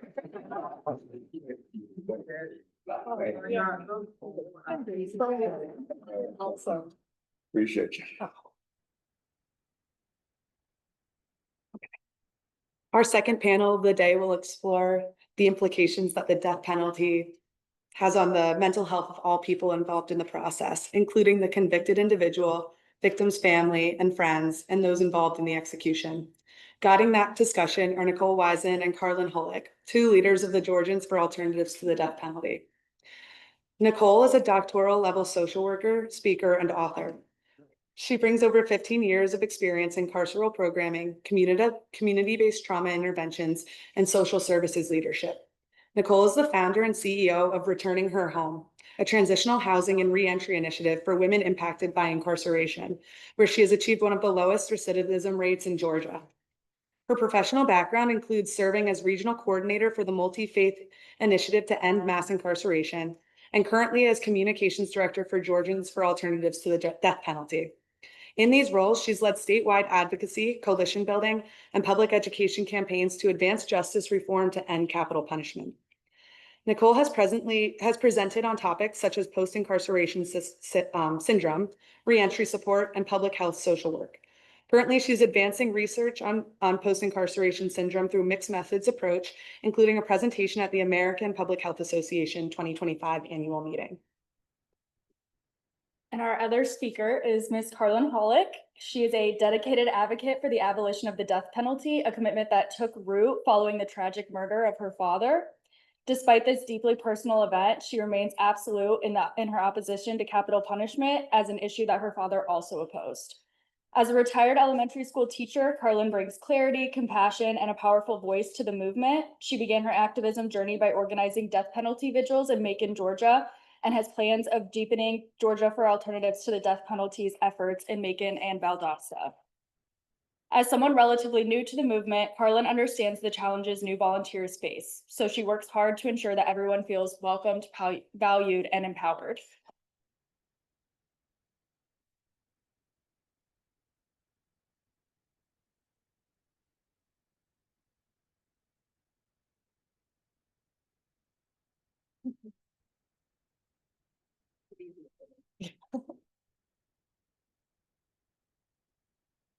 How are you guys today? So I'm gonna do things a little bit different because I see you're all a little bit quiet. So I wanna encourage some conversation first. What is the one stark and startling thing that you guys know about the death penalty? Unjust. Unjust. What else? How painful do they make you think it is? Say it one more time. When people are executed, it looks a lot different than you think it is. Correct. Explain to you. Who else? No rich person has ever been executed in the US. Correct. There's no ethical way to kill someone. Correct. What else? What, I'm sorry, one time. The count that you're in depends on whether you'll get executed or not, more than crime that you've done. True, unfortunately. But it's also a moral thing. When you look at the death penalty, how is it just that the state takes a life or that person takes a life? So when you look at the ethical and moral aspect of that, and you look at faith for your own faith or spirituality, what makes that person's life more important or less important than the life that was taken? At the same time, when you look at the costs of what it takes to execute an individual, who in the room knows roughly what it costs? So About 28,000. 28,000 a couple years ago, I know. Couple years ago. It's about $1.2 million executing individual. Because we're thinking about 20 years of appeals, court issues, family. But then think about the moral cost for that individual that has done it, that family of that individual who's done it, and then the victim family, and constantly having to be re-traumatized, re-burdened, day in and day out for the next 10, 15, 20 years of however long it takes for this for this case to be prosecuted and appealed. On average, it is about $35 to $47 a day it costs the state to house somebody for life, which equates out to about $500,000. Multiply that by however many people are on death row, and think about all of the resources that are being pulled from the communities. So when you look at social determinants of health, sorry, this is the public health side coming out of me. Think about what resources are being taken away from your community. Somebody name one. Education. Education, which is a big determinant of, is this individual gonna excel? What else? Safety. Safety, prevention, strategies that could help a county facilitate better safety rules so that we don't have crime. What else? Mental health. Correct. Human and social. Oh. Like human capital, like being a person, that type of stuff in that. Correct. So I'm gonna go back to mental health. Mr. Moore said earlier in his speech that he talked to a friend of his that just got passed through education because of where he lived. But at the end of the day, they found out that he was developmentally delayed. So in 2000, and actually this year, we passed HB 103 with, in conjunction with 10 or 15 other agencies that looked at the disability of the individual. So Willie Fly, who was the last person executed here, had a mental health state of 68. If you are 68 in your mental capacity, you are not fully understood of what you are doing. And if that individual was high on drugs or having a manic moment because of mental health, it's going to debilitate that person even more. So now we've killed a person, the state has, who wasn't in his right mind, suffered social determinants of health because of access to healthcare, resources, education, and God knows what else that gentleman in his community, as he grew up, suffered from. We've now just taken his life. How is that fair? How do we change those rules? How do we change those laws? How do we educate people so that they understand that taking a life and then taking that person's life that's state sanctioned is in the best interest of public safety? When that individual may or may not have known what he was doing, or if he did, what were those causes that put him in that situation to make that choice? Because if he had access to other things, education, better jobs, unfortunately didn't live in a world during that time where race was such an issue, he may have not made that choice. So also when we look at it is, why are we doing it? Where does it say that it is okay? Why has the law made it okay? And who has given it that power? So then we need to turn inward and look at power and look at justice or non-justice, legal, and how do we change the law? How do you all think that you will make a difference as emerging lawyers? Not just in the field of death penalty, but in law overall. What are some of the things that you are seeing right now that you feel that is unjust? Call it out. Definitely, especially what just happened in Chicago. What else? Disproportionate. I'm sorry. Disproportionate school discipline. What else? Say again. Suppression of journalism.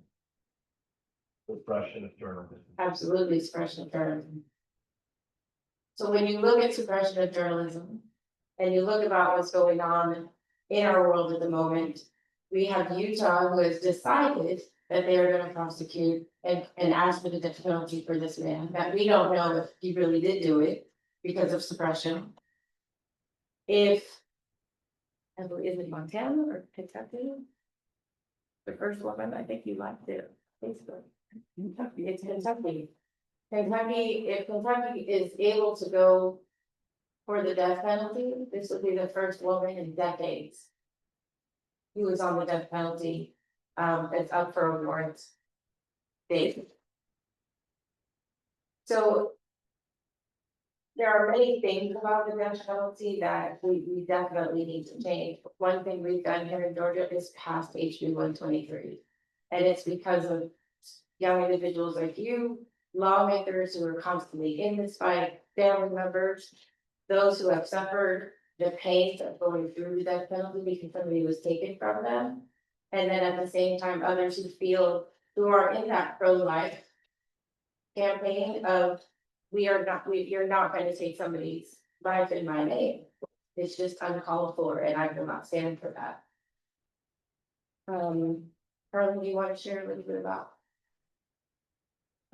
I can tell my story. Yes, if you think about, you're so young. And my tragedy happened in 1993, which is probably before some of you were born.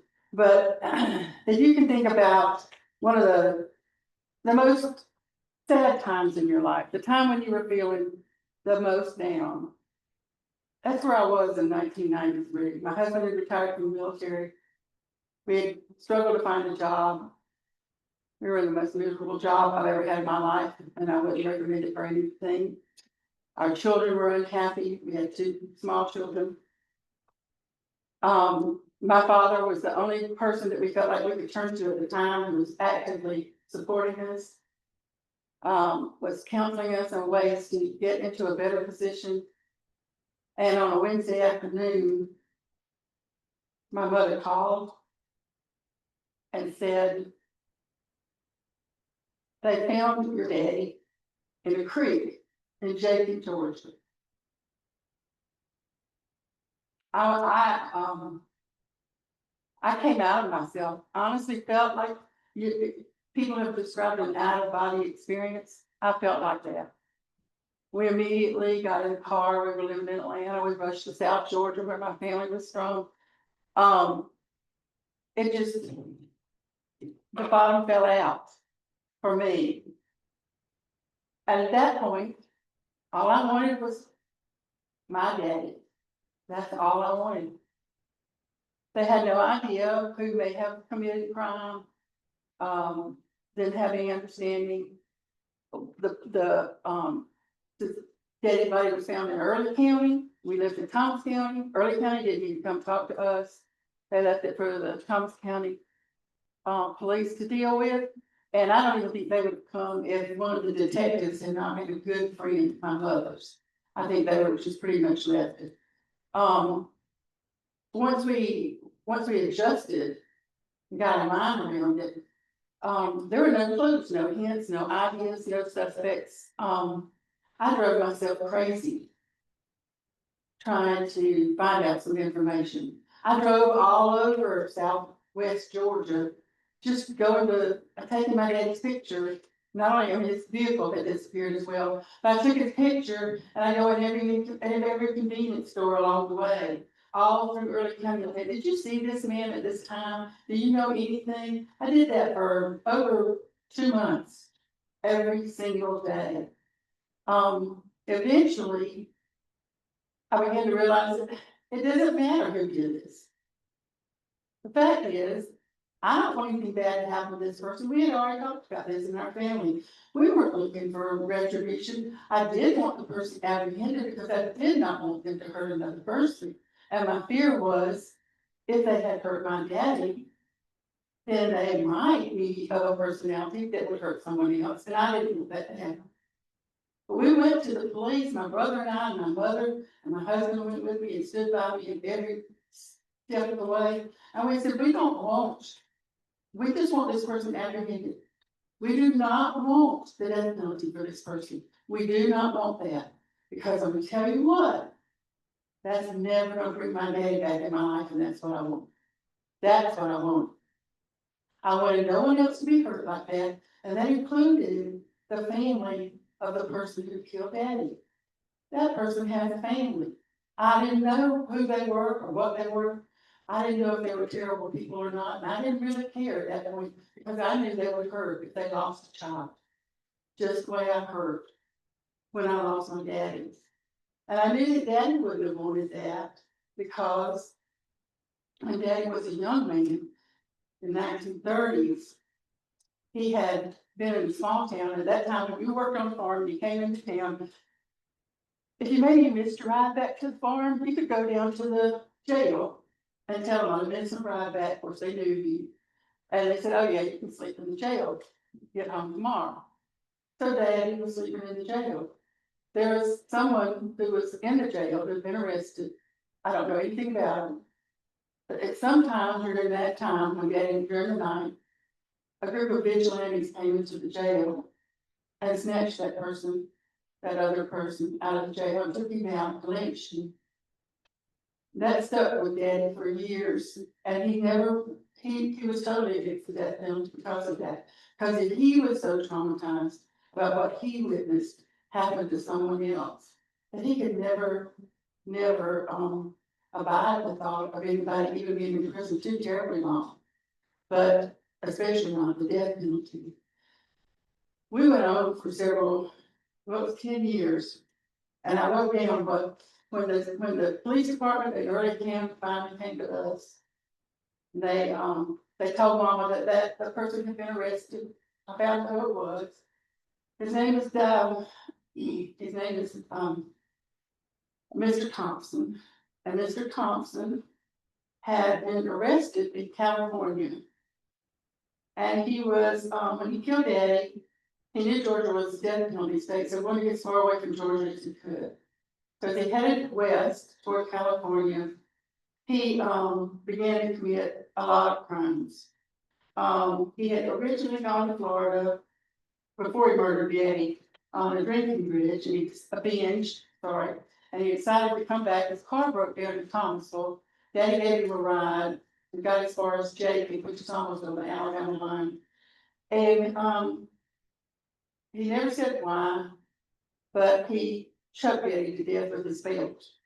And he threw his body in the creek, hoping that he would never, he thought that he would be moved into the Chattanooga River and on out into the ocean, and the act would never be discovered. So he then drove Daddy's truck over into Alabama, and he did everything in the dumpster and drove back to Lacey Springs, Alabama, and drove the truck into a quarry there where it would be found, and it never was. And so the APD for the vehicle didn't mean anything. That's why he was able to move on. And so he worked his way west, committing crimes as he went. We were told that he committed robberies and armed robberies. And when we got to California, he was arrested and was not a model inmate or convict or whatever is the appropriate term. But he got in some trouble in prison. He was a violent person. He stabbed one of his other inmates. He bit off someone's ear. I think they kind of added time onto his sentence. And he wound up being sentenced to 604 years in a California prison, not eligible for parole till he served 125 years. But even at that, I feel bad because I never contacted him and told him that I forgive him. I wonder if that would have changed his life. Would that have made a difference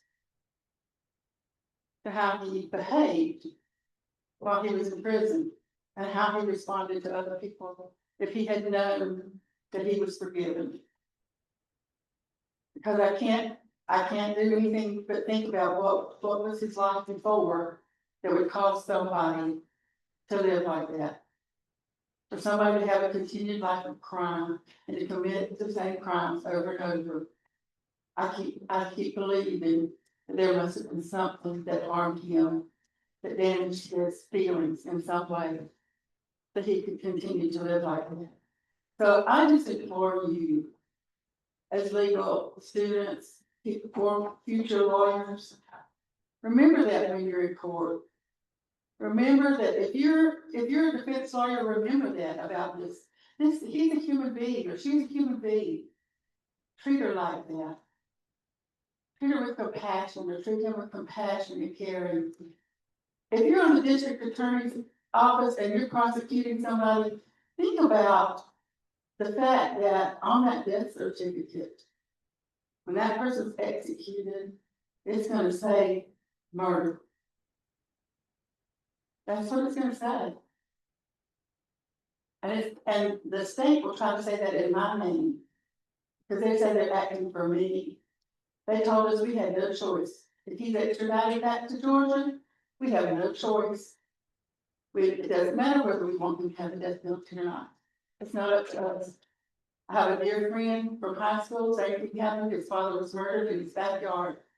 The person went to the police, the record, was a friend of the family, went to the police, gave him his confessed. And they were told the family, you don't have any say in this. This is what we're seeking. And they sought life and parole, which was good, but the family had no say in it whatsoever. They said, you just can come to court and watch. That's what you have. And so they sat there knowing that this person that they cared about, they knew this person. They gave them all sorts of anguish. And even today, preparing for today, it brought a lot back. And that was in 1993. This is 2005. And I still went through a lot. I called my friend. I said, Courtney, can you talk to me a little bit about your daddy dying? Can you tell me? And you want to know what he said? He said, Carla, you can't get through it unless you forgive him. He said, God forgave me for everything I did, and he couldn't forgive that person for everything that that person did. And it's in God's hands. And if you don't turn it loose and forgive, then you're the one that's in jail right along with him. So, and his father was killed in 1986. I can tell you, over time, we still we miss our parents. We love our parents or our loved ones. But you won't stop. But if you forgive, you can go on and live a full, happy life. And still love that person you miss and have compassion for the person who was involved in the victim. And I'll answer any questions you have. Nicole, I don't know if that's what you were listening for. Absolutely. But the other cost that we have to worry about and also think about is the prison staff that warden, those COs who, I don't want to say execute, but I guess that's the best word, who execute with that warrant. 200 individuals go through that time. And fortunately and unfortunately, I had the opportunity of talking to a woman at Continental Women's Correctional Facility in Idaho, who went through a simulation of a death warrant and everything that she felt as the individual. And so it's not just the human or the expiration of human capital of those of us on the outside and the family who went through it, but also the staff. And the staff, not just at the prison, but the staff who comes in to watch it, to report on it, to remove the body, and the community in which that execution is taking place and the toll that what happens to them. So on top of everything that is surmountable about the death penalty, take care of your mental health. Do anything that you do, especially if you are around this particular campaign thing to advocate on for what Carlin and her family go through and continue to go through, and a lot of us who are in the fight. I've been working in this space for 15 years, I too was incarcerated, so I understand the toll on the outside. What happens to the women on the inside when they hear something? How our prisons reacted when Elizabeth Moss was put on death row and what her family is going through and what we're going through as a population on the inside. I understand that. That's why the death penalty on top of the criminal legal system is so important to me and why I advocated for so much. So if you guys are looking to go into this area of the law, look at everything from top to bottom, back and forth, to talk to the family on both sides. Make sure that, and I'll be honest, that you have the skin to deal with this. Because it is a heavy lift, but it is a lift that we need, so that one day Georgia can be an abolition state and follow suit to the other states who have chosen life without parole versus execution. Thank you.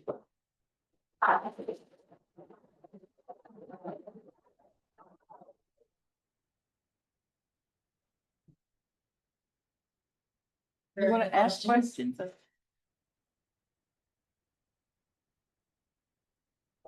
I have a lot of ways for you to throw for it.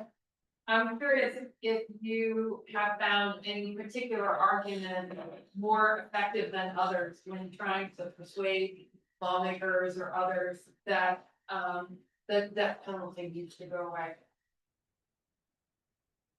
It's interesting because,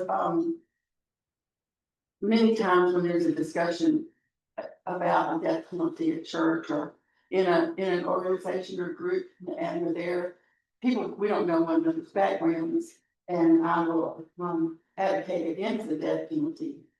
And without fail, there's someone in the group who's going to say, well, if you had ever had a family member who's murdered, you wouldn't feel that way. And most effective thing is when I say, I did have a family member that was murdered. And this is why I feel this way. And then I can tell them that that person's life is no less important than my daddy's life. Every life is important. And that's the most effective thing I can say. It may not change their mind, but that you can see the wheel turn. For me, it's the best thing when I'm traveling and you're sitting like, you know, at the airport bar and the random conversation, oh, what do you do? And then I'm able to say, oh, look, this is what I do. I work for this company, and they're like, and it's that shock and that deer in the headlight comes over them. Kind of the same thing with Carmen, like, how can you work against the death penalty? And I said, how can you be a part of a state that sanctions murder? What's the difference between pro-life and pro-birth? There's no difference to me, because a life is a life, whether it's at birth, or it's at the end of the life, or it's in the middle of the life. I don't have the right to take somebody else's. And like Carly, it's either gonna change that person, or they start to think about it in a different way. And then that person will see me later as I'm getting off the plane, and it becomes, you know what? I think I wanna have a conversation at my faith community about this. I think that is something we need to look at. So that's what's kept me in it, along with a bunch of other things. Any other questions? No, guys, we're coming to the end. Great. Thank you so much for such a meaningful discussion, and that you throughout the day, it's the sentiments of forgiveness have been so powerful, and frankly, so admiring the ways that that's been expressed throughout the day. But my question is regarding throughout the day, we've also heard about openness in the sense of abolition of the death penalty in Georgia. Yet at the same time, because of the prior presidential administration, on the very first day of taking office, issued an executive order to encourage the use of the death penalty. That's how I know it would be. And then, of course, there's been more recent executive order as well to implement the death penalty at the BTC, and I think that was encouraged also in other states. And I guess I'm just asking about do you see that potentially impacting the state of Georgia and or prosecutors within Georgia seeking the death penalty in cases? That's like. Well, we all know we're in an election year. So voting is going to be your best weapon and a way to chip away at making the state of Georgia a moratorium state or abolishing it completely. That is the one thing I can urge you to do, or at the same time, go back to your faith communities and ask whoever runs them to say, hey, can we have a town hall? Can we bring Georgia fronters to the death penalty in and have a conversation so that people can go into the election with an informed decision and choice? And then while they are having these gubernatorial of nominees are having their town halls, have somebody be present to ask that question. Where do you stand on the death penalty? Can we put a moratorium on it, or can we abolish it? Are we gonna try and be an abolition state overnight? A lot of us would like that, but we also know that it's going to take probably a good 5 to 7 years to chip away at it. One, because we have leadership in the way who has now used that, hey, we can lift it, let's lift this death penalty, and the states can make their own decisions. But I think we need to worry about Georgia right now and see how our vote can make the difference in that choice to chip away at the death penalty. And I also think in the multiple minutes you have time off as a law student. I know you sit around and just think, what can I do next? But if you would contact your Congress people, contact anybody, contact DAs, contact anybody of any authority that has anything to do with the death penalty. If you didn't, of course, I'm all for contacting your faith community because that's a big part of my life. If you don't have a faith community, there are all these other people. Engage them in a conversation. One of the things that I think is effective if someone is running on a pro-life campaign. For many people, they only see that as anti-abortion, not pro-life. But you may ask them the question, how do you justify being pro-life or anti-abortion and being anti-life with the death penalty? Because it is anti-life. It is just against life. And even the Pope recently, in the last couple of days, he issued a statement to that effect. And let people hear that. Don't argue. Arguing never gets you anywhere. That may be in a courtroom. But just put it in their brain. Put it in their brain. And if they have enough people putting it in front of them, most people will start to think about it. And then in my personal life, I pray a lot about it. Because God can put things in people's hearts that I can never do. So I think, for me, that's personally very, very important. Can I borrow your mic? Sure. Hi, everyone. I'm the interim executive director with Georgia's for Alternative Death Penalty. And I wanted to speak a little bit more. There was a question about advocating to the legislature back here. And I just wanted to speak about it because I'm new to this space. And so I've learned quite a bit in the past 2 months. And much like Patrick was saying about like, what's the best case or what's the best case you can make to, for people who are currently on death row, you want to make every case that you can. And so especially in Georgia, we're going to need conservatives to really move the needle. And so in that case, it's about, do you trust your government? And so I've heard a great speaker be like, do you trust the government to do this? Do you trust the government to release the Epstein files? Why would you trust the government to take a life?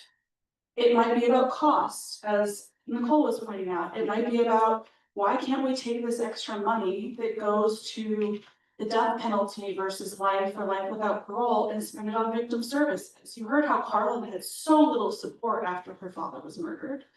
So there's all these different cases. There's the fact that we've had 200 people exonerated, so 200 people who were innocent since it was reinstated in the 70s. So there's all these different on-ramps to to abolition. And it's about figuring out what on-ramp is going to best resonate with that person and making sure that they have the tools to understand that and to kind of communicate that to a broader audience. So you guys were talking about your personal thing, but I just wanted to like take a step back on that. I'm gonna hand this back to you. Thank you, Laura. But Laura's right, especially if you have connections in South Georgia, make those connections.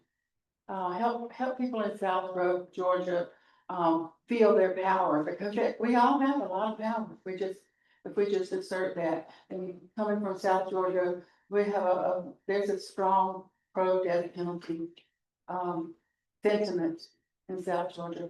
So, make contacts wherever you go. Don't hesitate. Don't be afraid.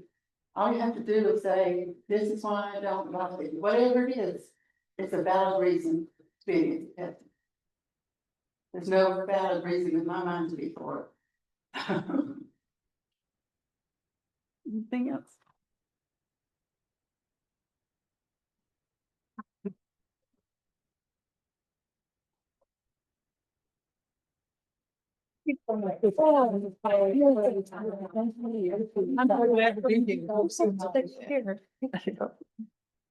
Have to have the.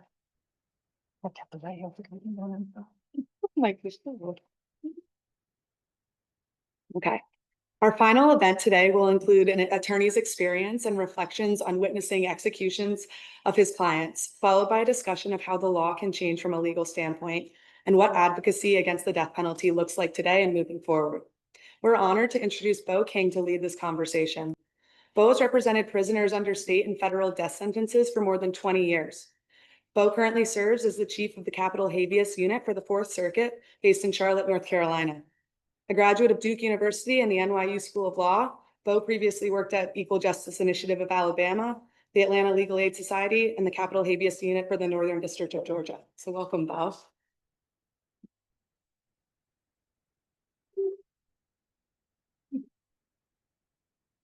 I think I win the prize for the least professional headshot of any of the presenters.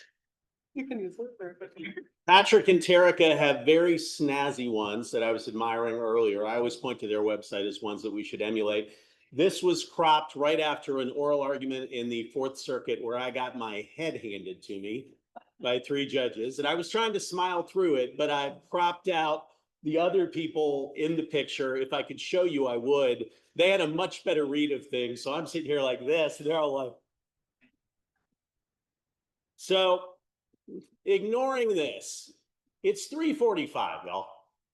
I can talk for 45 minutes. I can talk for 45 days, but I would much rather have a dynamic where, as I say things and you have questions, just pose them. And I am probably going to get a little Socratic and ask some questions as we go. I'll try not to be incredibly annoying. It is Saturday, and so you shouldn't worry that you wandered into a seminar. But we're ending this conversation and this conference with a discussion of the endpoint of capital punishment, which is executions. Like I said, great topic for a Saturday afternoon. What I want to do is check in on the status quo of executions in the country. I want to look to Georgia as an illustrative history of some of the trends that we're seeing in executions and execution methods across the country. And I will talk about the experience of witnessing executions. I've had 4 clients executed with my witnessing, 3 by lethal injection here in Georgia, 1 by firing squad in South Carolina. I think I got tapped for this because I wrote an op-ed for USA Today about the execution of my client, Brad Sigmund, which was the first firing squad execution in the United States in about 15 years.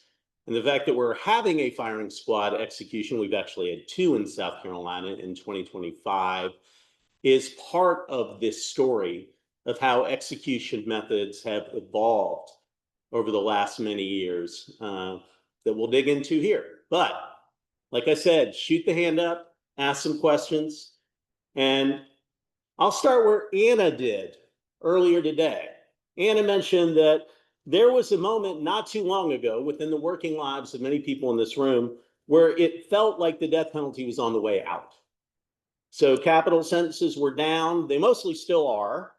The Supreme Court had established a framework for assessing the constitutionality of various aspects of the death penalty that sort of set up a feedback loop with states that were by and large walking away from the death penalty, either in whole or in part. And it was possible to imagine a point where the death penalty had sort of withered away to just a few states, and under this evolving standards of decency framework, where the Supreme Court does check in with the legislatures to see what comports with the Eighth Amendment and what doesn't, that they were going to look and say, okay, that's it. Let's call it. The death penalty is over. I felt that way as recently as March of 2021 when Virginia abolished the death penalty. And you have to understand that when I started practicing, Virginia was Texas. Virginia was executing huge numbers of people at a furious pace. The Fourth Circuit at that point, where I now practice, was routinely having capital punishment decisions reversed by the Supreme Court because they took an extremely severe view of when habeas relief could or could not even be considered, much less granted.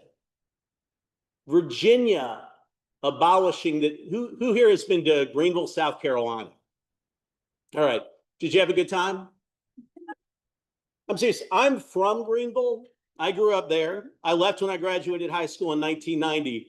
When I left Greenville, downtown Greenville was principally boarded up. There was not an open hotel. There was a very pretty series of falls that ran through the town. You had to crawl over a barricade to get to them, and because I was 18, I did. But now they've come in, they've completely renovated downtown Greenville. It's got all these patio restaurants. You can't get reservations. There's a suspension bridge over the falls. It's gorgeous. I look at Greenville and I think, how on earth did this happen? That's exactly how I feel about Virginia abolishing the death penalty. Like, how did that happen? Fantastic. Let's go find something to eat. Oh man, my computer turned off. Now I got to stall. All right, so that's where it seemed like we were not all that long ago. It seemed like that was where we were headed. But now it feels like we're going in the other direction and going in the other direction rather quickly. There's a push that I'm sure some of you are aware of to expand the scopes of crimes that are punishable by death. There's a push to revisit some of the precedents that seemed to herald the end of the death penalty just a few years ago. Last week, the attorneys general for 15 states wrote a letter that went to the Department of Justice and the government asking to overrule Kennedy versus Louisiana, which would open the door to the death penalty for non-homicide crimes. And as we're going to talk about, this same trend is reflected in the number of executions that are being carried out across the country. How many executions, here's your first guess, how many executions do you think there were in 2024? I'll give you a hint. The year is a pretty good hint. Almost, I lied, 25. 25 in 2024. So far in 2025, we have already had 34 executions. And there are 9 more scheduled over the remainder of the year, and I can tell you with absolute certainty that there will be more scheduled. This surge is mostly confined to about 10 states, including every state that borders Georgia. Why? Why is this happening now? And there are a lot of reasons, and I'm going to ignore most of them to focus on the one that is the topic of this talk, which is just how litigation of the development of methods of execution has changed over the last few years. So, does anyone know what the current legal standard is for arguing that a method of execution is unconstitutional? Only if you know. I promise I'm not going to torture anybody.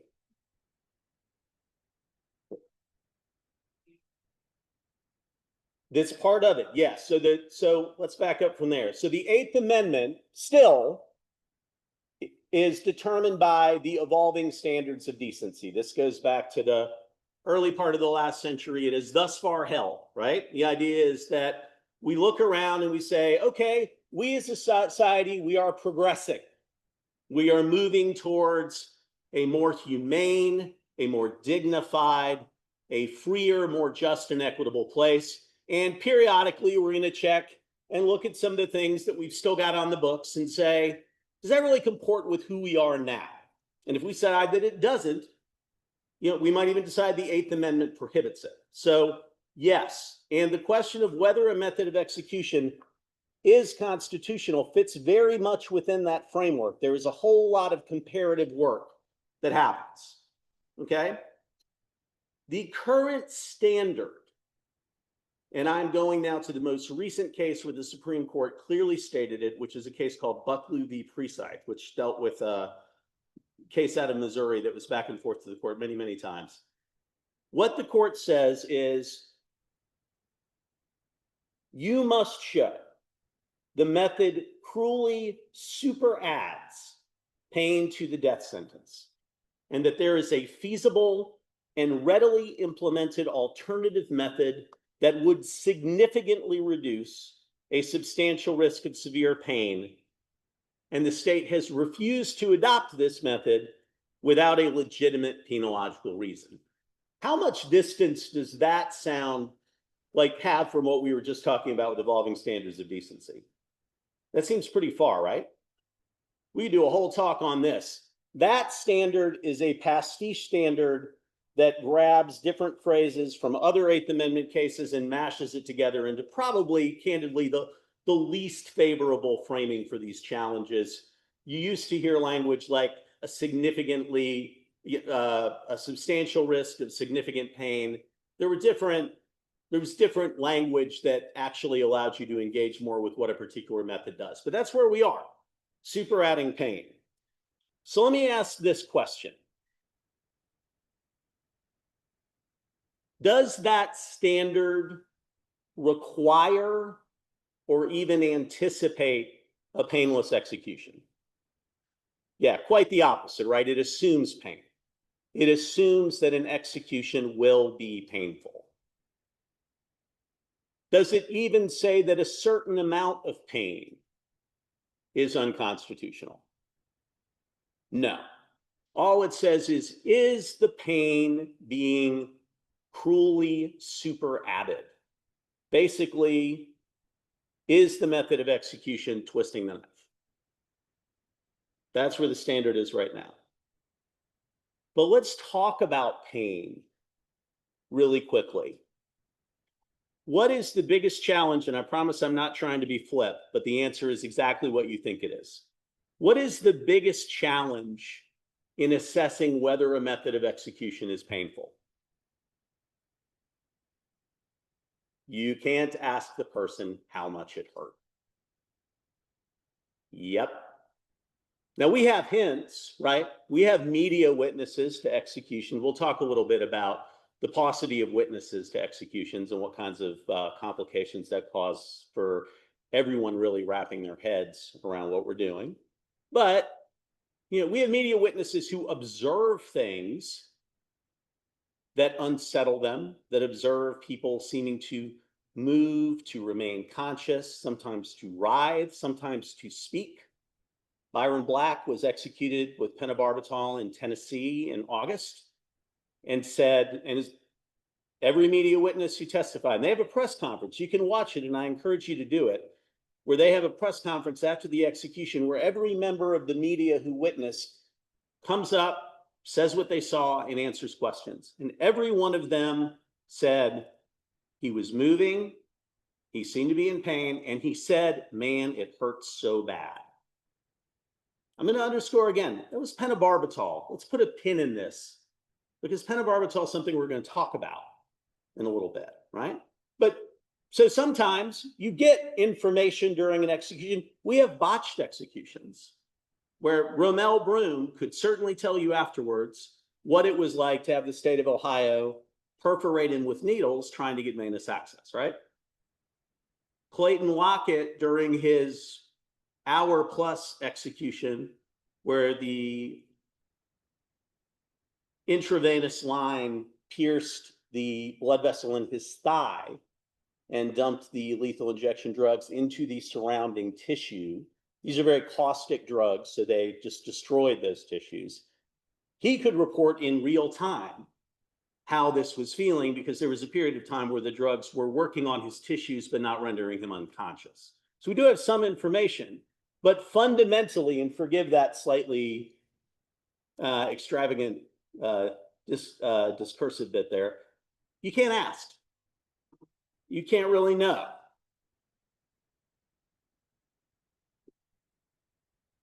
Let's talk about lethal injection. I just talked to you about Byron Black. I talked to you about Ramel Broom. I talked to you about Clayton Lockett. Those are 3 attempts of lethal injection that went sideways, to say the least. What do you think is the most common method of execution in the modern era? So since Tarika mentioned earlier, Greg v. Georgia reinstates the death penalty across the country, what do you think is the most common method of execution that has been used since then? Kind of already given it away, but I'm not good at the Socratic method. Lethal injection.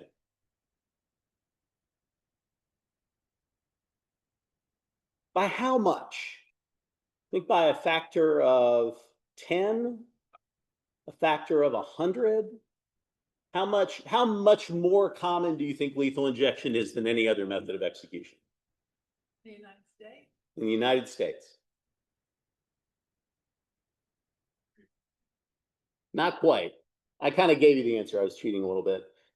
We've had more than 1,440 lethal injections since 1976. Next is electric chair, the 163. Lethal gas, 18. Firing squad, 5. That includes the sort of padding of those statistics recently.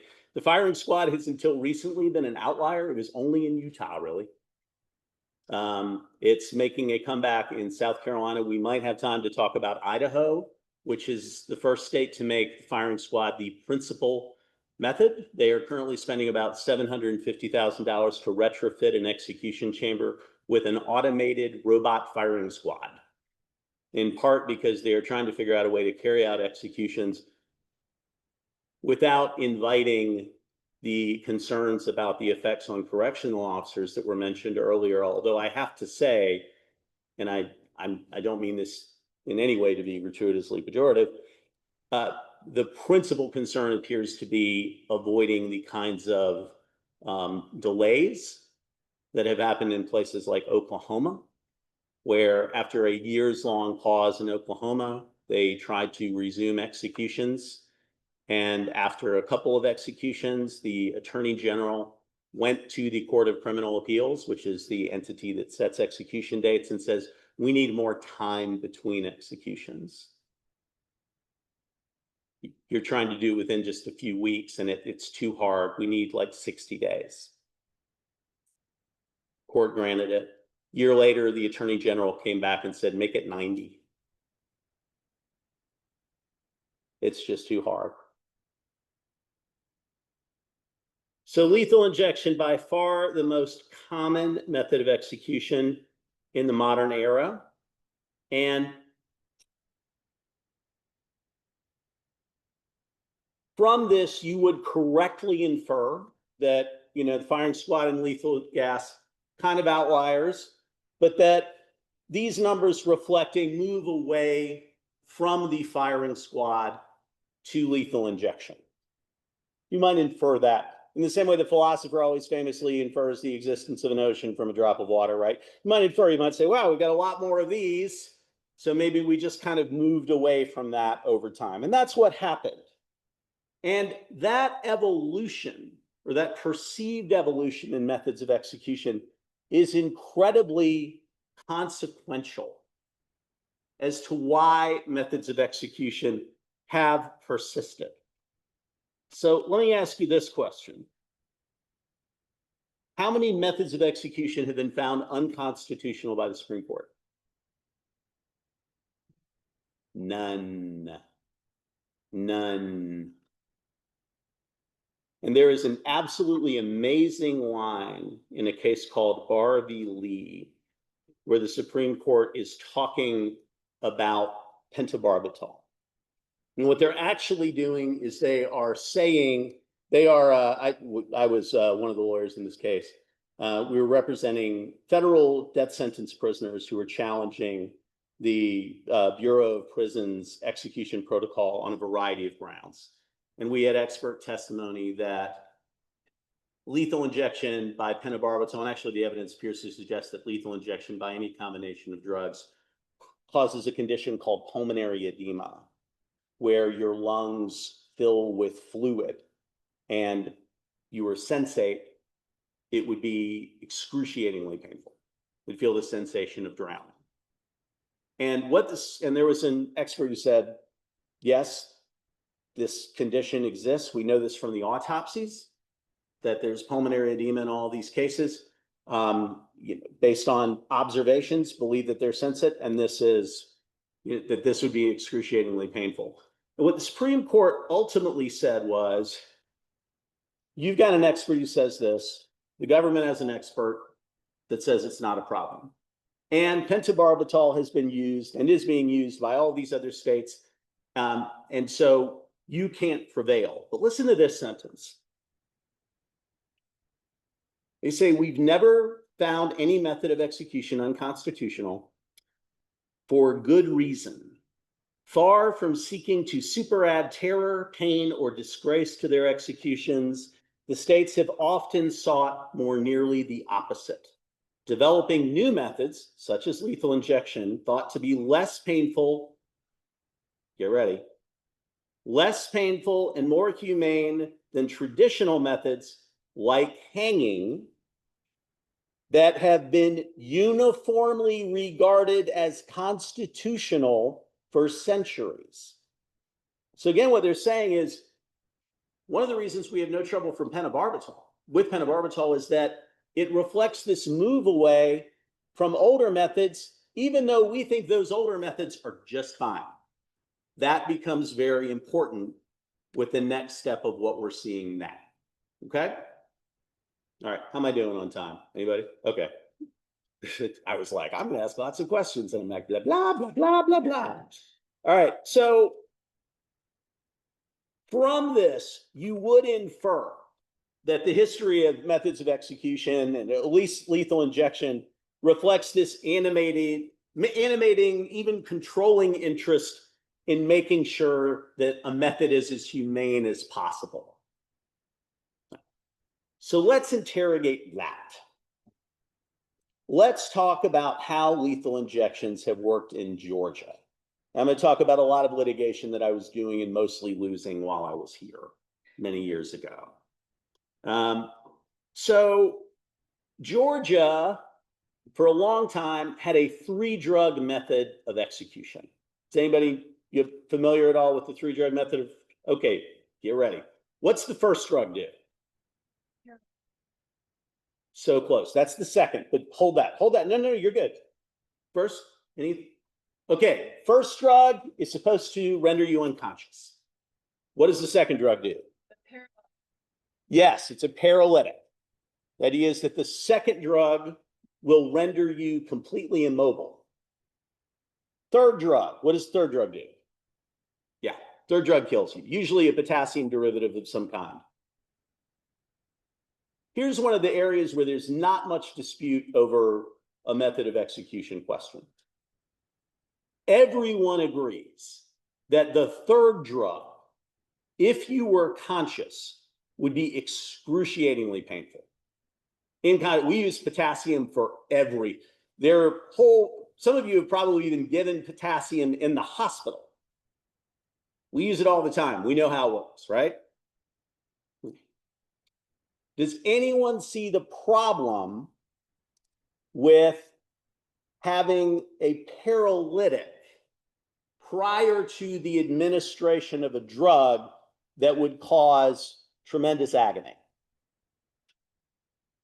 Go. You can't tell? They're paralyzed. So if the first drug fails to render someone insensate, they are then paralyzed, and then the third drug is administered. It's hard even to think about, right? That was the concern that the drug companies had about the use of their drugs in lethal injections. And in the aughts, a lot of the main, no, sequentially. What's that? It actually varies state by state. Some states have like continuously in the statute. So the idea is that you push a syringe or a plunger into the intravenous line. Some protocols called for like saline as kind of a wash in between. But the idea is that the drugs would come pretty quickly after another. And some of the challenges to a 3-drug protocol said we just need like consciousness checks. You need to administer the first drug and then take steps to make sure that it actually works before you allow the execution to proceed. But those challenges didn't necessarily go anywhere. The idea is that they would be continuous. And you raise a real issue here. So who normally performs lethal injections or performs executions generally? Best answer, that's it. Anybody that can get to do it, and usually the people they can get to do it is the people they can order to do it. So it's correctional staff. Sometimes it is, and other times it might be, and we don't know. Sometimes there's a secrecy statute that prevents you from finding that out. There are whole lots of references into what documents we can get about training for correctional officers to do things like push syringes. But it does actually matter. I just wanted to flag this because this is true. It does actually matter, right? How quickly you administer the drug, whether you administer it quick. You can push it too hard and get bubbles in the stream. There are all kinds of issues with it. These are not issues that, dating back to like Bays v. Reeves, these are not issues that the Supreme Court has said, we're not here to develop like best practices, right? We're here to make sure that you're not cruelly superadding. Is a person who pushes the drugs too slowly or too fast and causes a problem, are they cruelly superadding? Statute gives you wiggle room to say no, or that standard gives you some wiggle room to say no, probably. All right, so real quick, thiopental. Thiopental was the drug used as the first drug in a lot of 3-drug protocols, including Georgia's. Problem was the company that made thiopental found out it was being used in executions and did not want it used in executions. And so it became very hard to get thiopental. So again, back in the aughts, Georgia, a bunch of other states found a company overseas that would provide the thiopental. And they ordered it through a US pharmacy, and it got held by the FDA in Georgia. All right, so you've tried to get your drugs, you're being held by the FDA in Georgia. If you work for the Department of Corrections and you're trying to resume executions, you know, the FDA is holding the drug. Maybe there's an issue with it. Maybe we should be cautious. What do you do if you work for the Georgia Department of Corrections? You email the person who is sending the drugs, which in this case was nicest word I think you could say is a fly-by-night pharmaceutical wholesaler and distributor that was operating out of the back of a bicycle shop in London called Dream Pharma. You email them and you say, hey man, can you just send the drugs to us directly?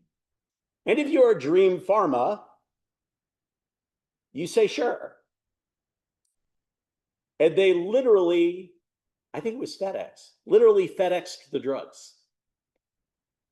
Georgia Department of Corrections then notified several other state departments of corrections, hey, we've got this great back door, you should try it. The emails, by the way, they were all disclosed through an Open Records Act. I think Terica's shop had more than a little to do with that. The emails are amazing. It's like, can you send that? Yeah, sure. This is your back and forth. And then it's a blast out to all the departments of correction. Like, guys, you got to try this. This is incredible. So ultimately, you know, we notified the Attorney General of this back in 2011. And the DEA seized Georgia's entire supply of thiopental, which was nice, and then negotiated a voluntary surrender from a lot of other states, but then it had already been used twice. And in both executions, Brandon Road and Emmanuel Hammond, they seemed to remain conscious during the executions. Georgia then changed their protocol so that the first drug was pentobarbital. We keep talking about pentobarbital. And at that point, the sole FDA-approved manufacturer of pentobarbital said, it's not safe to use, don't use it. But at that point, they were able to acquire some pentobarbital from the manufacturer. They executed Roy Blankenship using this protocol. He was jerking around during the execution, moving his face, startled, blinking rapidly, seemed conscious, seemed in pain.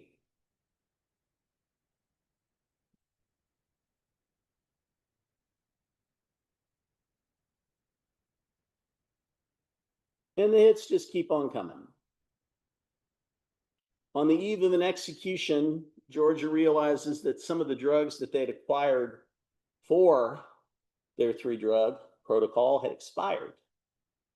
So they just changed protocol.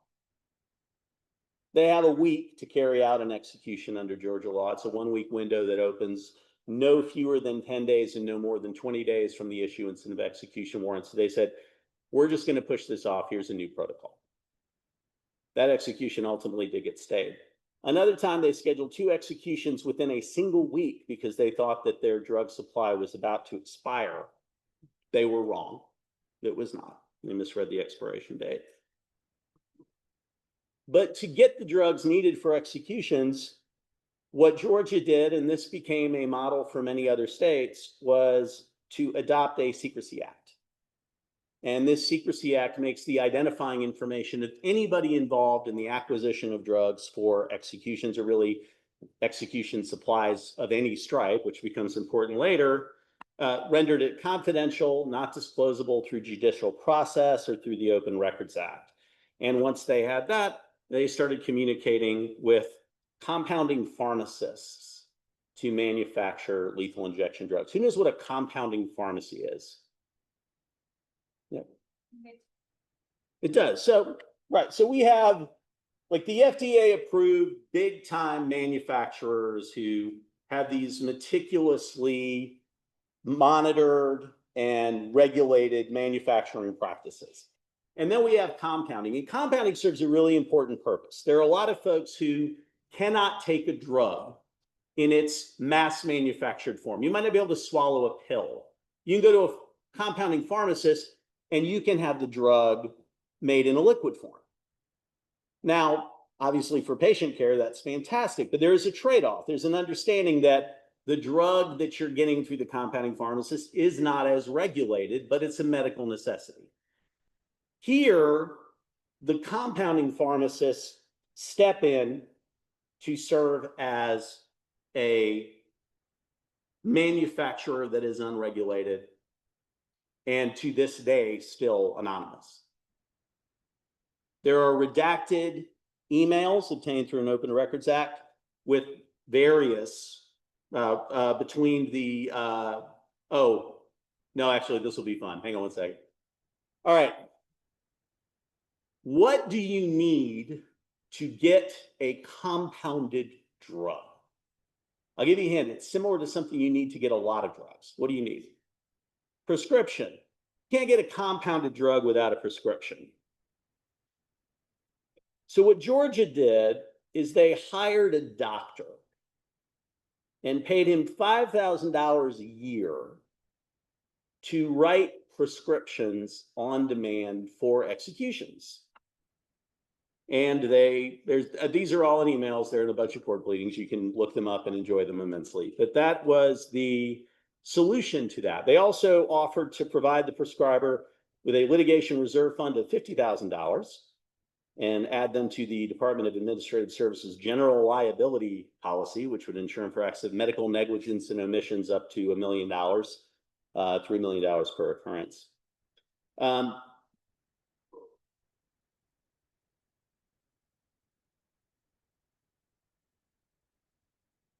does the animating purpose there seem to be ensuring that an execution is as humane as possible? That's a rhetorical question, but yeah. All right. Yes. I think, and, this may or may, My goodness. but the first two drugs in the protocol are not really to ease the pain of the person who's being executed. It's to hide the pain of the person being executed. That is the concern for sure. The first drug, at least in theory, is supposed to render the prisoner unconscious and unsensate. The drugs picked for that, and I mean, again, this could be 45 minutes. The drugs picked for that aren't obvious fits. They're not the drugs that you would pick.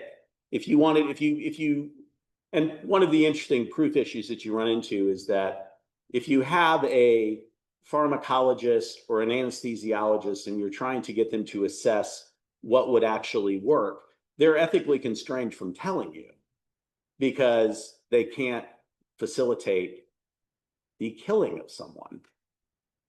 But those drugs are not the ones like thiopental, pentobarbital, the ones we're talking about. If the idea was to render somebody unconscious and insensate, you'd pick other things. The paralytic serves no purpose. The stated purpose for it is to basically prevent the people witnessing the execution from being distressed by what they see. And the concealing effect is very much the point.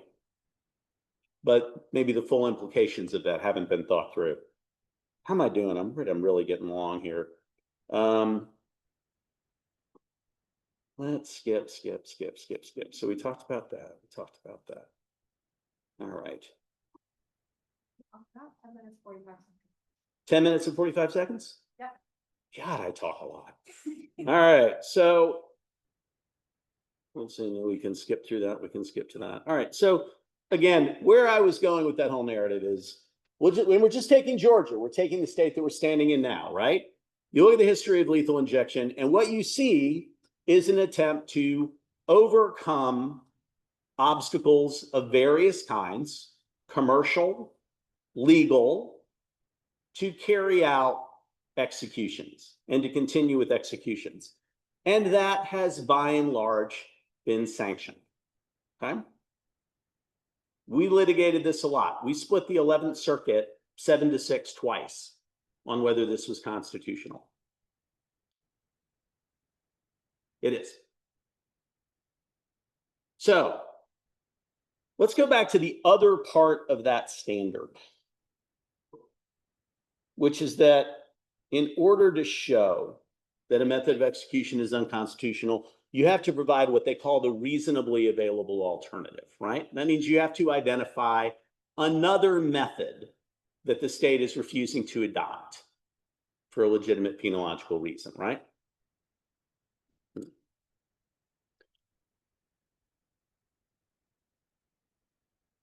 What problems do folks see with that? Does anybody see a problem with that requirement?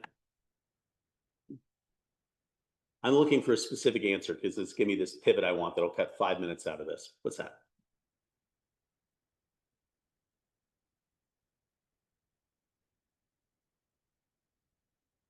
I think that's a good answer, right? I mean, so they're sort of asking the prisoner to identify a better method or a different method and shifting the burden there.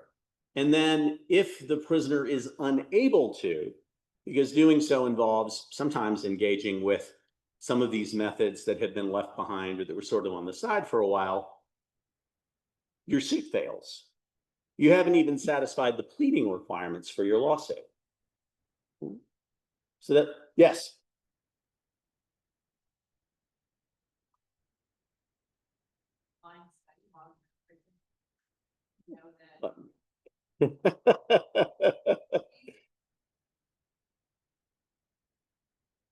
Yeah, it is a wildly unfair burden to impose, and I am going to try to pull off this pivot just in light of time. I'm going to fail, but I'll tell you what I'm trying to do, and then you can like hold up like the gymnastics numbers and tell me whether I pulled it off. All right, so this reasonably available alternative was for a long time sort of misrepresented as a choice. Like it functioned as a pleading requirement. Like again, you would just get dismissed if you couldn't provide the reasonably available alternative. But it introduced this notion, I think, into the discussion of methods of execution of choice and the idea of choices being provided, right? And alternative methods being available. And I am now compressing a whole lot of stuff that kind of ignores lots of things that happened in Tennessee, but we'll take that up next time. So that is a new trend that we are seeing over the last couple of years in a variety of states. And it emerges from the collision of the two things that we're talking about. Because the major manufacturers of lethal injection drugs still do not want to sell drugs for use in lethal injections, at least not openly. Some states have maintained that the drugs are unavailable. Other states have maintained that the drugs are simply too expensive. That is true and provable. Right. So Indiana, which is the state we're going to talk about in 2 seconds, Indiana bought six doses of pentobarbital for use in lethal injections. How much do you think it paid? You almost can't go wrong. Just any number. Oh, okay, you did go wrong. Yeah, higher, much higher. Yeah. What's that? Closer, but no. Actually, 900,000. How many of them do you think they used? Actually 3, but just because of the mechanics of doing it, yeah, there were 3 doses that got disposed of. We'll circle back to that, but the cost is really an issue. So the one issue is lethal injection drugs, we can't get them. They're not available, they're not affordable, whatever, we can't get them. So we are going to move to some of these other methods. And it started in South Carolina. South Carolina had not carried out an execution for many, many years. It did not have lethal injection drugs. The legislature took up a bill that would switch the default method of execution from lethal injection to the electric chair. And then during debate on the bill, another legislator introduced the firing squad.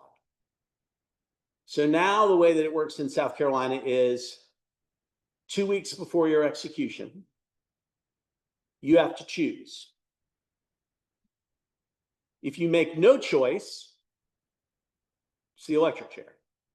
Or you can choose between lethal injection or firing squad. In another illustration, the dynamic that we were just talking about with Georgia, the statute says that you get to choose between methods of execution that are available. There was litigation in South Carolina over how many methods would suffice of the 3. It's like, okay, we've changed the statute. We know we have to give you a choice if these other 2 are available. If they're not available, can we just go ahead with electrocution? No, we have to have 2. Okay, so we'll just have 2. So now we'll come back and we've got the firing squad and electrocution. Can we go forward with executions now? No, not without showing that we've actually attempted to get the lethal injection drugs. Okay, South Carolina passes the Secrecy Act, gets the lethal injection drugs. Yeah, so. All right, I'm going to try to step back and recenter. So what we are seeing in these other states is states that said that they could not get lethal injection drugs started turning to these alternative methods. Many of those same states contemporaneously adopted secrecy statutes like Georgia has and have been able to acquire lethal injection drugs after doing that, okay? So the result is, again, this huge spike in executions this year. Florida accounts for a large chunk of that. Florida has executed 13 prisoners this year. And that is a state where the setting of the execution date is a plenary power of the governor, and he has set 13 execution dates. South Carolina has executed 4 people in 2025 and 6 in the last 12 and a half months. Alabama was on pause after a series of issues with lethal injections and an issue with their statute, where they were incapable of getting intravenous access for an execution before the warrant expired. They actually paused for a governor's inquiry into the methods of execution. Tennessee resumed with 2 executions after, honestly, the same thing. They realized the lethal injection drugs had not been tested. The governor pushed pause, did an investigation. Their very odd lethal injection protocol, which was so worrisome that several prisoners in Tennessee chose the electric chair over lethal injection because they were so worried about Tennessee's protocol. It uncovered a lot of problems and a lot of failures, and Tennessee switched to pentobarbital and has carried out 2 executions. Indiana had not carried out an execution since 2009. It looked to be on the verge of abolition. Instead, they passed a Secrecy Act, and they've carried out 2 executions. Utah came within one vote of a bill to replace and repeal the death penalty. Then they passed a secrecy statute, and they got lethal injection drugs. I'm going to now make an extremely awkward pivot to cover the last thing that I promised to talk about. So,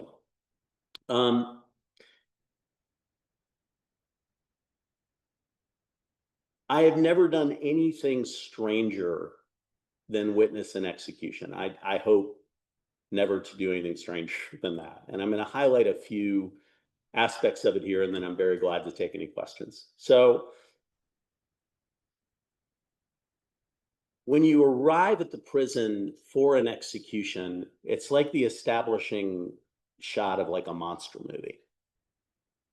Look, full security regalia, closed gates, lots of corrections cars, lots of squad cars, lots of guys wearing SWAT team gear with double-barreled shotguns at every door, everywhere where people is being moved. And then you get back to the execution chamber, and instead of like, people transporting a velociraptor, you find an old man. You find an old man who is tied to one apparatus or another so that he can be killed. And I said this in my op-ed, and the restraints are the part that across the 4 executions I've witnessed have been the hardest part to wrap my head around, because people are restrained in incredibly unnatural positions. The folks who I saw executed by lethal injection, they were crucifix style. Their arms stretched out this hard. I mean, at some point at your leisure, stand up and try to hold this position for any period of time. And then try to imagine being strapped in that position for a very, very, very long time. The restraints come first for lethal injection, then venous access, then the wait for the last calls from the last courts or the last authorities who can stop it, then the wait for everybody to come into the execution room, and then the wait for it to proceed. And there's a violence to that I have never been able to recover from. Imagining what it would feel like to be tied down in that way, but also imagining what it would feel like to tie someone down in that way.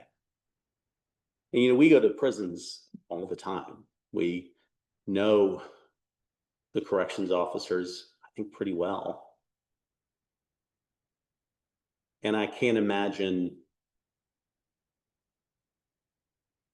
and I say this, I mean, it's going to be a very hard thing to say and to be believed, but I say that without judgment. I mean, I see lots of incredibly kind people who are asked to participate in just incredible unkindnesses. I think that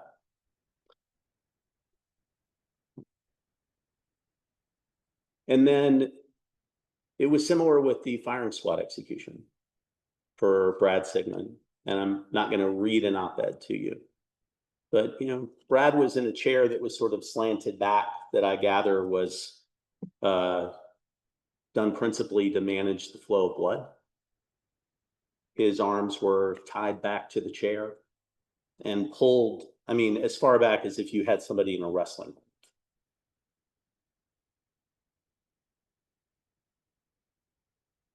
And it's again, it's hard to imagine being tied down like that. It's hard to imagine being the person who ties someone down like that. And he had a long wait. And I know because I was waiting with him. And we know that the participation in executions is tremendously traumatic for everyone who gets pulled into this. We know this. We've interviewed many of them. Anybody, just Google the name Chiara Eisner, CHIARA-EISNER, and read the series that she's done for both NPR and for the state newspaper, interviewing correctional officers, including one who says, I am a serial killer. I've killed more people than anyone on South Carolina's death row. It's a heck of a burden we're imposing on people. But beyond that, what I want to leave you with, and I'm sorry, what I want to leave you with is there is no way to make an execution abstract. There is no way to make it anything other than a physical and violent act. There is no way to do it that does not inflict tremendous damage on a body. There is no way to do it that does not inflict tremendous damage on anyone who witnesses it. And I am torn when I hear people say we should have public executions, because that is both something that I don't want anyone to see. This comes up in my work. We have questions like who's going to witness an execution, and I'm in the very odd position of having witnessed 4. I would rather witness a 5th than have anyone else witness a 1st. But this continues in part because those realities, the realities of the physical act of ending another person's life, of doing this damage, of causing pain, whether you believe it cruelly superadded or not.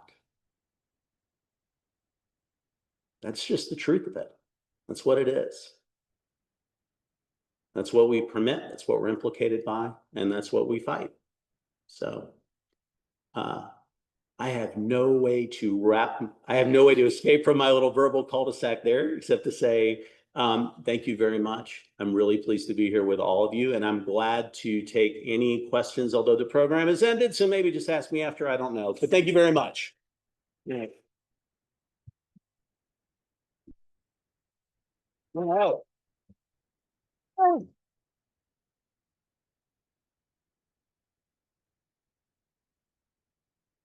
Hi, everyone. I'm Corey Hirakawa with Emory Law Center for Public Service.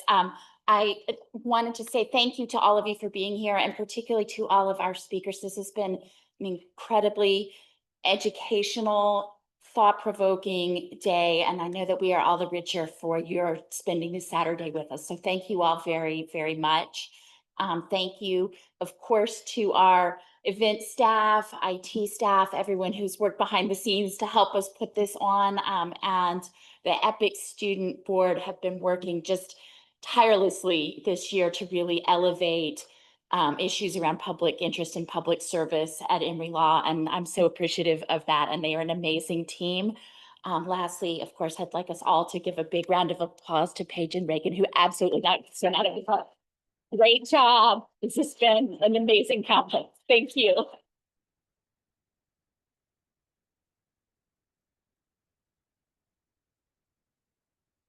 Thank you, Corey, and thank you everyone else for such a wonderful conference. Paige and I are so incredibly grateful to each and every one of you for choosing to spend your Saturday with us and discussing such an important topic. We really hope that you will consider channeling everything that you heard today into action and having those hard conversations with friends and family and getting more involved in advocacy, and taking the advice of all of the incredible speakers we heard today and how you can channel today into action. Yeah, we also want to end by reiterating what EPIC is. EPIC was founded in 1983 as a student organization dedicated to advancing opportunities for Emory Law students pursuing careers in public interest. One of the primary mechanisms for our work is fundraising for the annual EPIC grant, which often makes the difference for students on whether they can actually pursue a public interest career. Just this past year, we funded students working in public defense. We both worked at the same place. Housing access, immigration advocacy, capital litigation, administrative agencies, and many more. Far too often, summer jobs at public interest organizations are completely uncompensated. So the EPIC grant tries to remedy this, and it's a primary source of funding is through individual contributions. So if you're able, we'd be grateful if you would consider contributing to our fund and sharing our work with the community. You can support our work and the work of our students by donating at the above link or reaching out to Corey directly. But again, just thank you all so much for taking your time to be here today. We appreciate it so much.